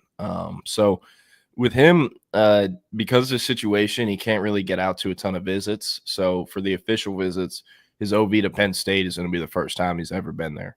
And he currently has 3 official visits scheduled. Texas the last weekend, June 20th through 22nd. Penn State, May 30th through June 1st. And then Baylor, I believe, is the 6th through the 8th or 12th through 14th, something like that. So those are the 3 OVs, but he is likely to add one with Houston. And then depending on how the visit to North Carolina goes, he could add one there and potentially with Alabama as well. Just, him not seeing those campuses yet is a really interesting part of this recruitment. I do think this is Texas's recruitment to lose. I haven't put in a crystal ball prediction. I've been kind of had slow feet on it, but I have felt like Texas is going to be the school for him for quite some time. So with him at the practice on Monday, it was a really big visit for his recruitment. He'd been there several times, like I said, about half a dozen times before, but this was, his most unique visit yet. His first ever visit was to see a practice last spring, but it was one of those kind of junior day event days where there's about 100 other kids on campus. And I'm not trying to downplay Steve Sarkisian or the Texas staff, what they've done in their time in Austin, but those practices are kind of fake. They're not going as hard on the players. They're not coaching them as hard. They're not cussing at them as hard, yelling at them. And it's because there's 100 kids and their families there, and they're trying to recruit those kids to the university. You don't appear as a jackass in front of all of them. And also, you're going to have some more fun practice, a more fun practice itinerary, I should say. So, with Kosi being one of only like 3 or 4 recruits that were at the practice on Monday, he got to see what it really looks like. And that stood out to him. He gave me quotes. I interviewed him yesterday, and, he said, wasn't the first practice I'd seen, but it was the first real practice I'd seen. A lot less recruits, no media there, and just like purely ball. And he loved it. Like Nanson's coaching style, Nanson is a bit of an unorthodox coach, I'd say, in 2025. A bit of a hard ass, a yeller. He's going to get on you. And I asked Kosi, like, what are your thoughts on that? Because those coaches are kind of going out of style right now with NIL and everything. And he's like, well, he's an attention to details coach. And, yeah, he yells at his players, but it's because he cares about his players. And he loves what Nanson stands for. And I really think Texas is setting the pace heading into official visit season. And he's hoping to make a decision in late June, early July, sometime following the OVs. Texas set up nicely with that last OV weekend. And as far as their pitch goes, I've kind of talked a lot about him, how he would be an amazing floor-setting take for the linebackers in 2026 because Texas needs at least 3, if not 4. And with Kosi, as you can see on the film we have on the screen, plays almost exclusively at the edge position in high school as a 2-point edge rusher. So he has to be taught a lot of the actual off-ball linebacker position, reading the triangle, and just, all the things like that. It's a very instinctual thing. most of the time guys either have it or they don't. It's not something you can really coach into them. So with him, I was like, what is Texas's pitch to you? Because, everyone is going to start him off as a tweener, edge / off-ball linebacker, and then eventually morph him into an off-ball backer. So I was curious, is that their pitch for him? And he basically said it was at one point, but now they're just pitching him to stay in that role as a half edge rusher, half off-ball backer. And I really like that because, this kid had like 11.5 sacks last year, and as you can see on these clips, he's chasing down tackles for loss on the other side of the line of scrimmage. And he's basically doing this off the muscle with, not the best coaching. He's kind of just going out there and tackling the ball carrier. So I really think that's a good pitch for Texas, especially if there's 2 or 3 other true off-ball backers in this class. And, the arrow continues to point up for him in Texas in that recruitment. And, again, I think this is Texas's recruitment to lose. But, Will, I don't know if one thing I also forgot to mention, did not coach him at Made Creek this past year as a junior, but his first 2 seasons at Made Creek, the Rams as a linebackers coach, was Rashad Bobineau, who, formerly played at Texas, 409 legend, and now is at Cy Ranch, took a job at Cy Ranch this past summer, where he's coaching another Texas linebacker target, Calvin Thomas, in addition to a 2027 defensive line target, Amari Vickerson. So a lot to like about the Akpala recruitment, and, it's one Will and I have been covering for a long time. Great kid, great head on his shoulders, and a great future ahead of him. Yeah, no doubt. You've basically hit it all on the head. I think great point that this is a very high floor mark in terms of what Texas is taking at linebacker, and has the opportunity to play inside probably to the start of his college career, and maybe, morph into what we saw in that highlight tape, which is a lot of TFLs and sacks through the outside. And he's obviously very dynamic there. If he can get the size to do it at an SEC level, that's another question. But I think that would kind of be the hope if Texas gets Kosi Akpala, is that you really can show off his versatility with, by the time you get to year 3, and by the time that he leaves Texas, he's been able to do a good amount of different things with the team. And there haven't been too many players like that where we've really thought that, they will come into Texas playing a different position than they will be when they leave. But I think Kosi kind of fits that build there. Yeah. And I want to make it clear too. I think that was more so under Choate than Nansen, but Texas does a phenomenal job with their young linebackers. Like, think about how kind of little, but also how many snaps Ty Anthony Smith played last year. And he didn't look lost at all when he was out there. I believe it was the Florida game when he basically just ran through the running back, and he didn't fumble, but it was an amazing hit. And he's always been a striker, and he played last season around 200 pounds. He's going to be 220 this fall. So I really like what they've done with their young linebackers and think this is the right approach. Even Anthony Hill went through this. I almost said his rookie year, his true freshman year, Texas, they had DeMarvion Overshown still, if I remember correctly. Mm-hmm. Yeah. Yes. And with Anthony Hill, he was the number 1 linebacker in the country, but he still had only been there since January. And they played Alabama week 2. So to not rush him into it, to not stunt his growth or his confidence, they basically played him primarily as an edge rusher the first half of his true freshman year. Go look at Alabama. Almost all the highlights he has from that game is him rushing off the edge as a true freshman in the second game of his career. And also, that's not true. DeMarvion Overshown was he was already playing for the Cowboys by that point. Yeah, I was confused. I was thinking of Jalen Ford. My bad. Because Jalen Ford was a primary off-ball backer on those teams, but they did not want to stun his growth or his confidence. They didn't want him making incorrect reads because he didn't have a ton of experience at that Mike backer position versus Alabama on national TV in week 2 of his freshman year. And I really think that has helped Anthony Hill as his career's gone on. He plays with a ton of confidence, played with a lot more confidence as a sophomore than a freshman. And him and Michael Taft are the leaders of that defense going into 2025. Another cat I want to talk about that visited Texas recently, Jaquan Snell. So he is currently in our top 100 for the 2027 cycle. Per the composite, he's the number 22 or 23 overall prospect. 6'3", 175-pound safety out of Waxahachie.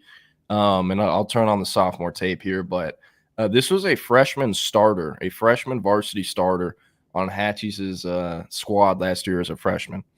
Younger brother of Kennedy Snell, who played at TCU under Gary Patterson, ended up transferring to A&M Commerce, which is now East Texas A&M. And Jaquan, I mean, an awesome kid, super competitive, and he plays in the hardest district in the state of Texas. Duncanville, DeSoto, Cedar Hill, Dallas Skyline, Mesquite Horns now in there. A lot of talent. Lancaster's now in there too.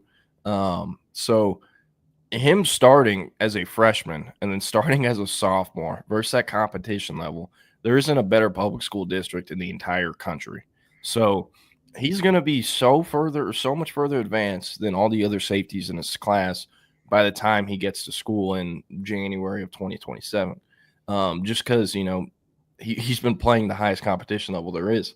An awesome kid, has a multi-sport background, isn't playing baseball anymore, but played a bit of baseball as a freshman, played it growing up, always played football growing up, and then a really good track athlete. He was actually competing in the Texas relays, and talking to him over the phone, he was pretty upset. And I'm like, what do you do? Did you slip on your long jump? And he's like, no, I only went 22.7.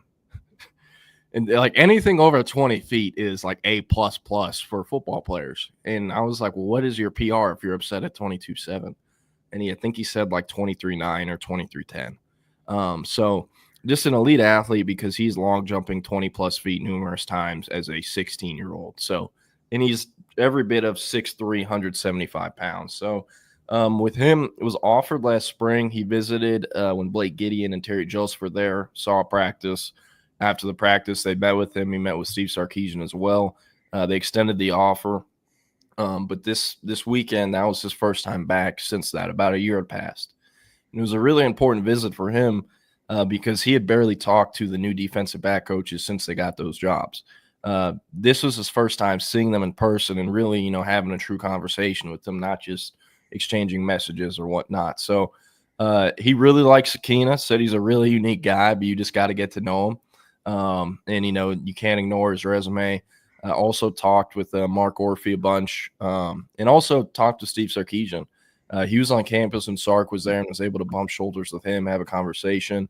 Whereas Kosiak Pala, when he visited on Monday, Sarkisian was not at practice that day. So luckily Snell was able to catch him. As far as the other, contenders in this, it's very early. He's a sophomore and more offers are going to come his way from the out-of-state powers. But right now, the main group of schools he's looking at, Texas A&M, Oklahoma, Tennessee, Arkansas, and Oregon. Those are kind of the main six that stick out to him, but could very well end up as the number one safety in the state of Texas. Right now, he's the number 2 ranked safety behind Cooper Witten, but Cooper Witten's likely to eventually grow into a linebacker, and, this would be the guy. So really like, what Texas has done, continuing the relationships with him even after, Gideon and Joseph have left. And they're in a good spot heading into summer, going into his junior year. So, I don't know. Anything else you want to talk about with Jaquan? Not much else. Just looking at this tape for the first time, someone that I would hate to play in practice against. There's some plays on here from scrimmages where he's just lighting guys up. And at the safety position, especially in this day and age, you don't see too many big hitters unless they're guys that project to be linebackers at the next level.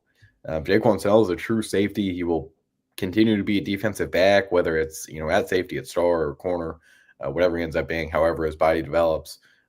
He'll be in the secondary, and having a guy like that who can really bring it to someone would be huge for Texas. The next one that I want to talk about is Richard Wesley. Richard Wesley, who recently reclassified from the class of 27 and is now a 2026 prospect. He was on campus, kind of a little bit of a surprise because we had assumed this recruitment was very open, and that with the shortened timeline that maybe he would be looking to be staying closer to home. But a couple weeks ago said that, Texas, I feel like Texas is the leader. And from there, makes a visit to Austin. As every edge that's been on campus in the last year has said, I like what Colin Simmons has done, and I want to do that.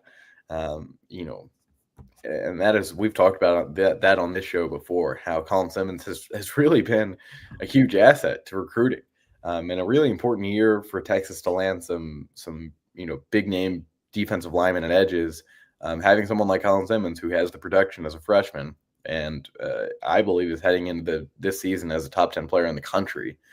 Having him has really helped out. And it sounds like Richard Wesley has done a good job getting to know Kenny Baker. I'm not so sure about Lionel Clark, but Kenny Baker for sure. He's, as I said, reclassed from being one of the top players in the 27 class. He was a top 10 player. Is now the number 49 player in the country, number 6 among edges, and number 7 among players from the Golden State in California.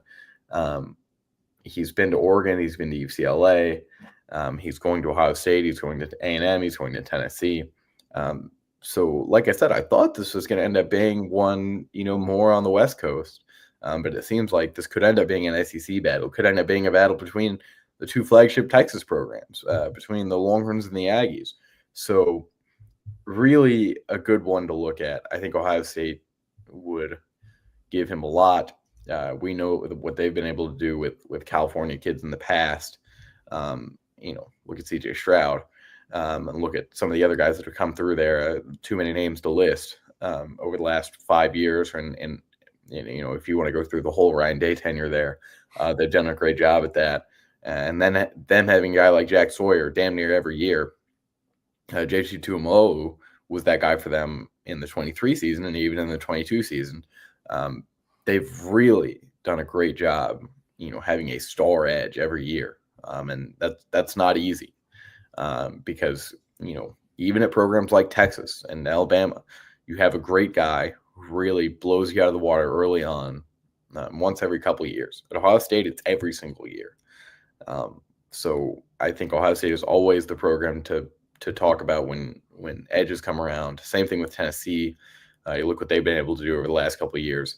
But Texas having Colin Simmons, having someone that Richard Wesley can kind of model his game after and model, what the next 2 or 3 years could look like for him, I think is a good sign for Kenny Baker and the Longhorns. For sure. With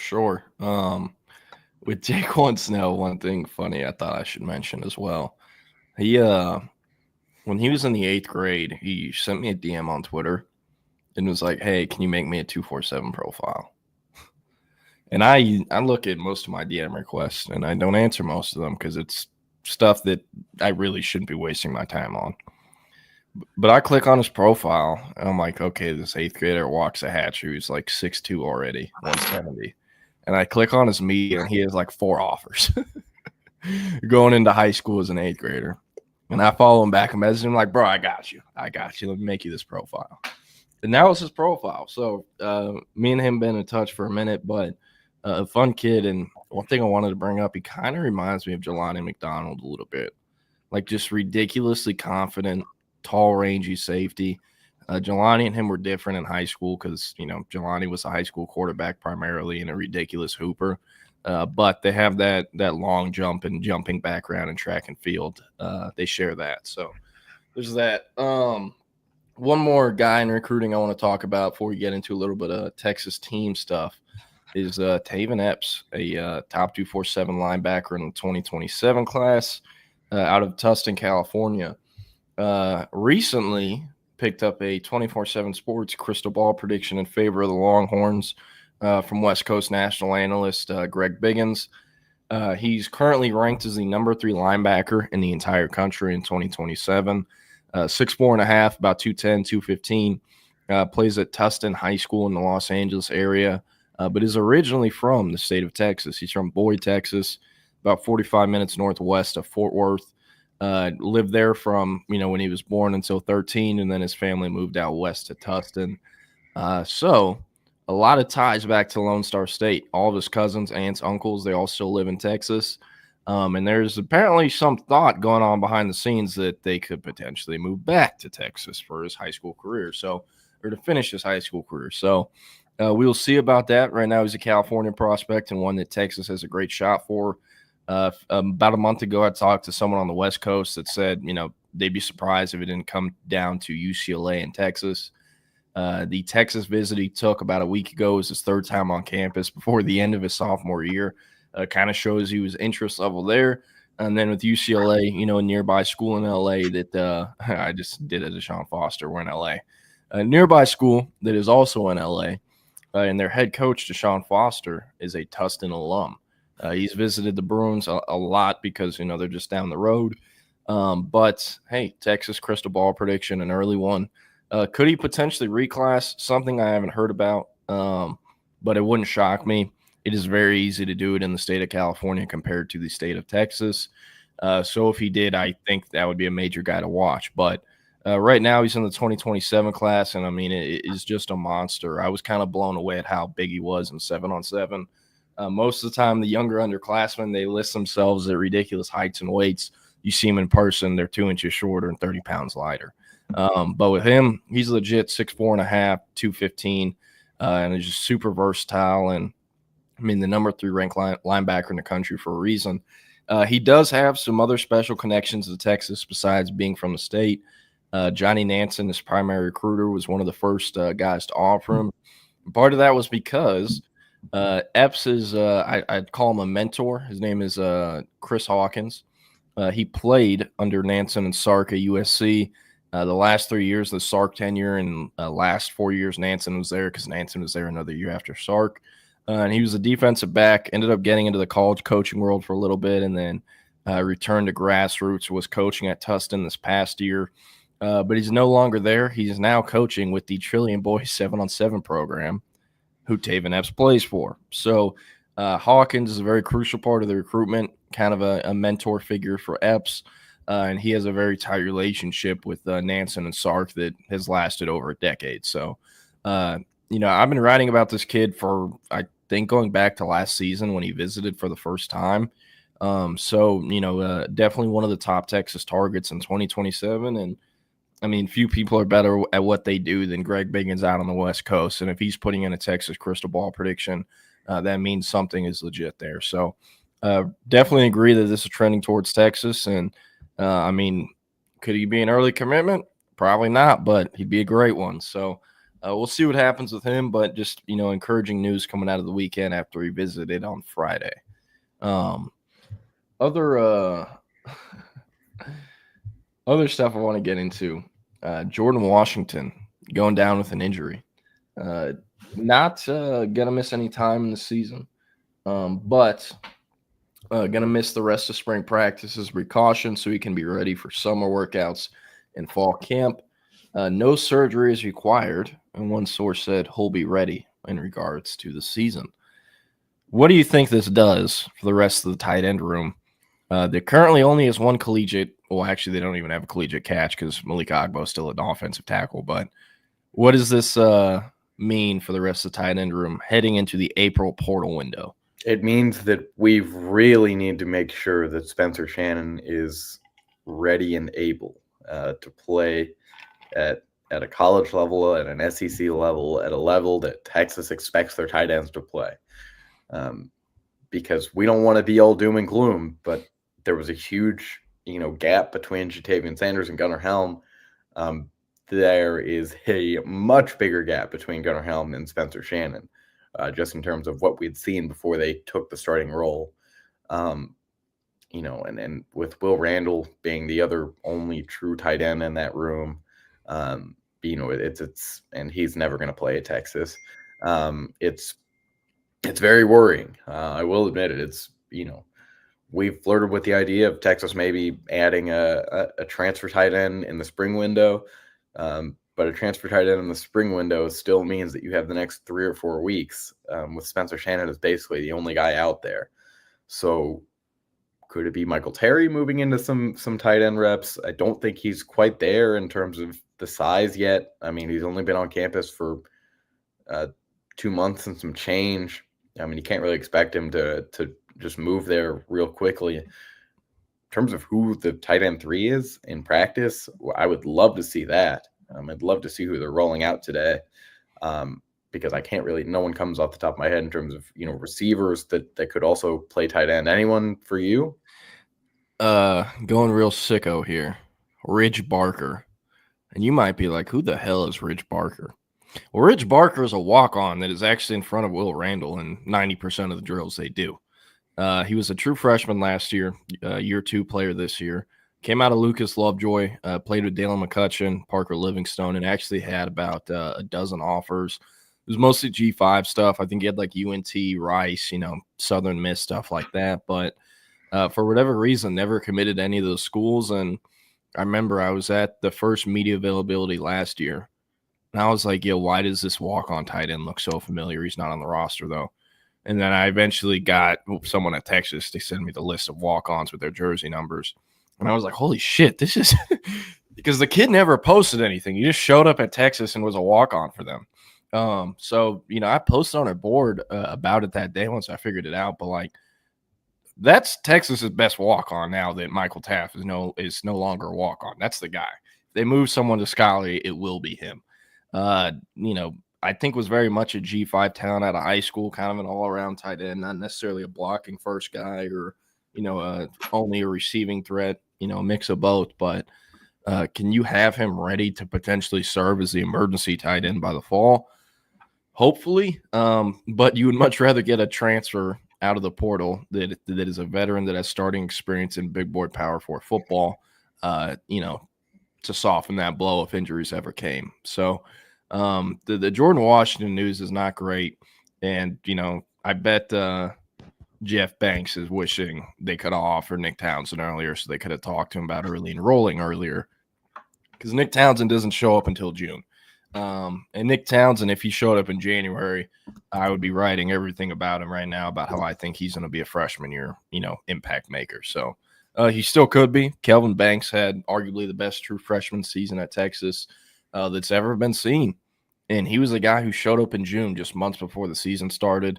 In week 2 of that season, he's given Will Anderson the business. So could Townsend do it? Potentially, but again, they're going to need a transfer tight end. They're going to need a transfer receiver, and probably another transfer linebacker just to be safe, another transfer D lineman just to be safe. But we'll see. Not a good news development. I mean, Washington joins CJ Baxter, Ryan Wingo, Colton Vosick, Smith Rugbo is guys that aren't getting the full spring football experience, either wearing non-contact jerseys or just, being precautionary with the season coming up. So not good news by any means, but I don't know. How about a guy I want to talk about that we keep hearing about, Parker Livingstone, another Lucas Lovejoy product.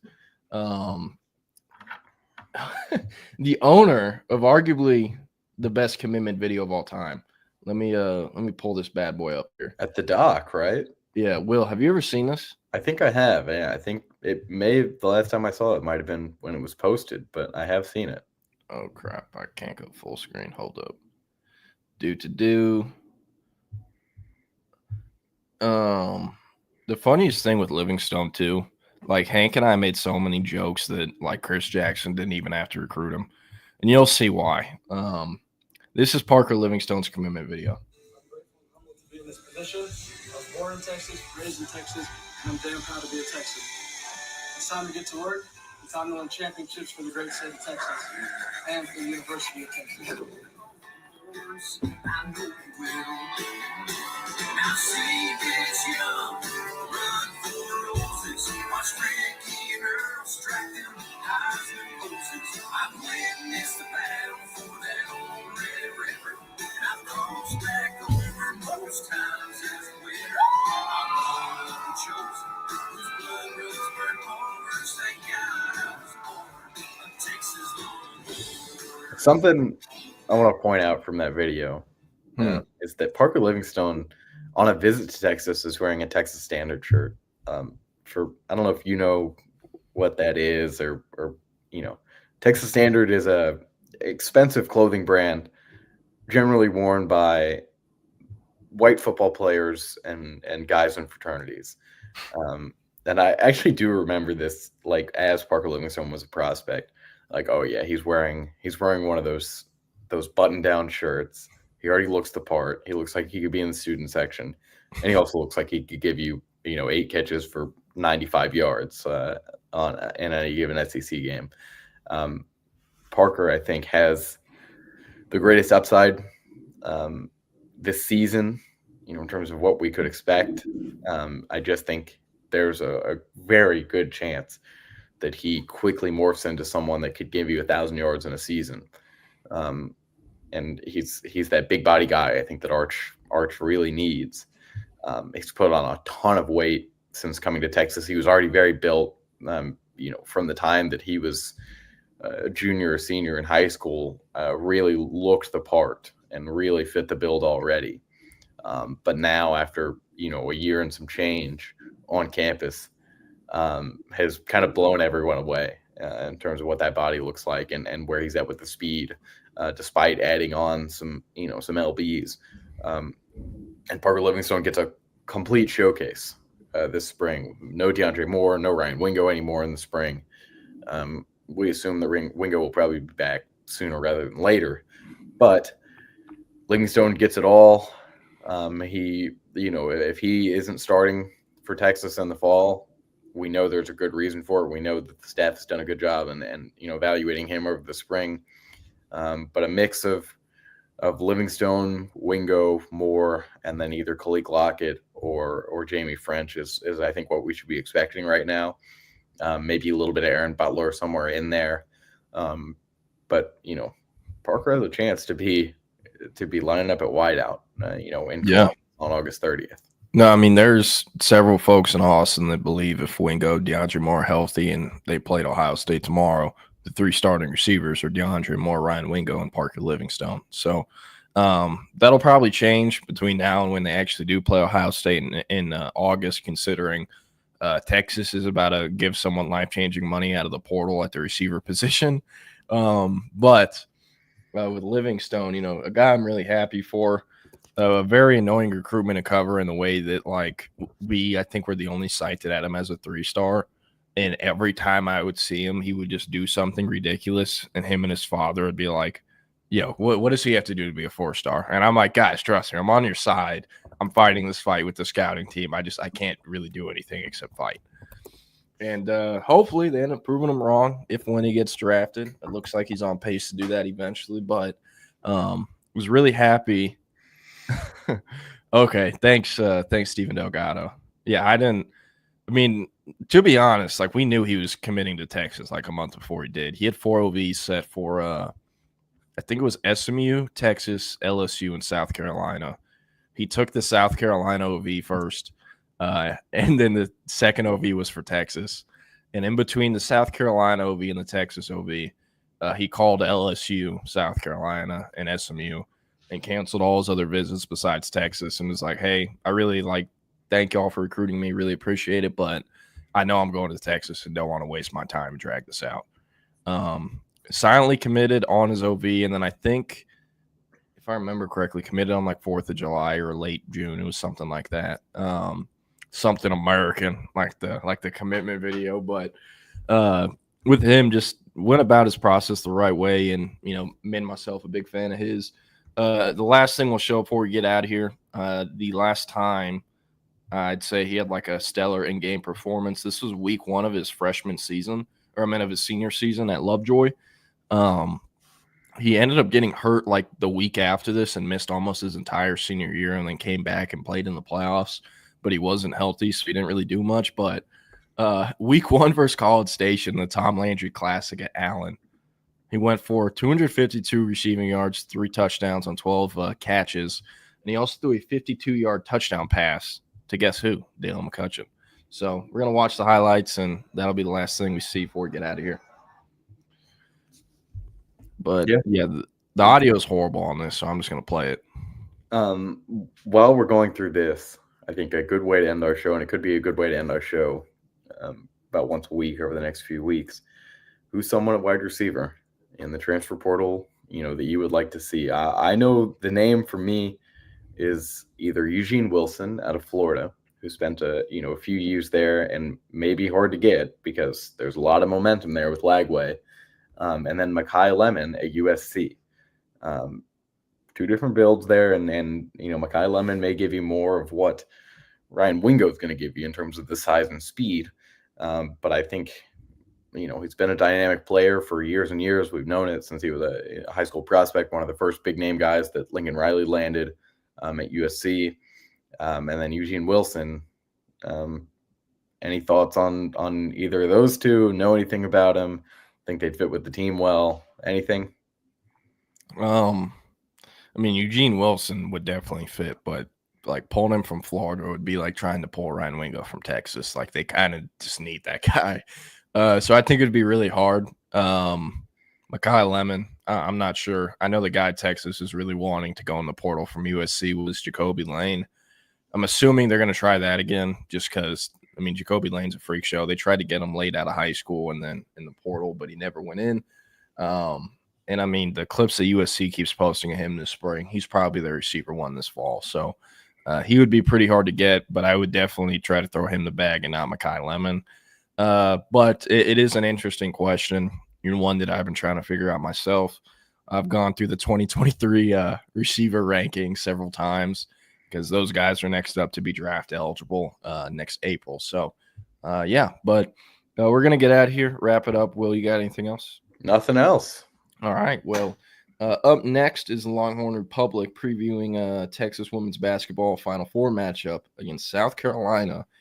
And SEC Unfiltered also gives you some of the biggest spring storylines from around the conference. So get over to the Texas Sports Unfiltered app to catch that, audio only.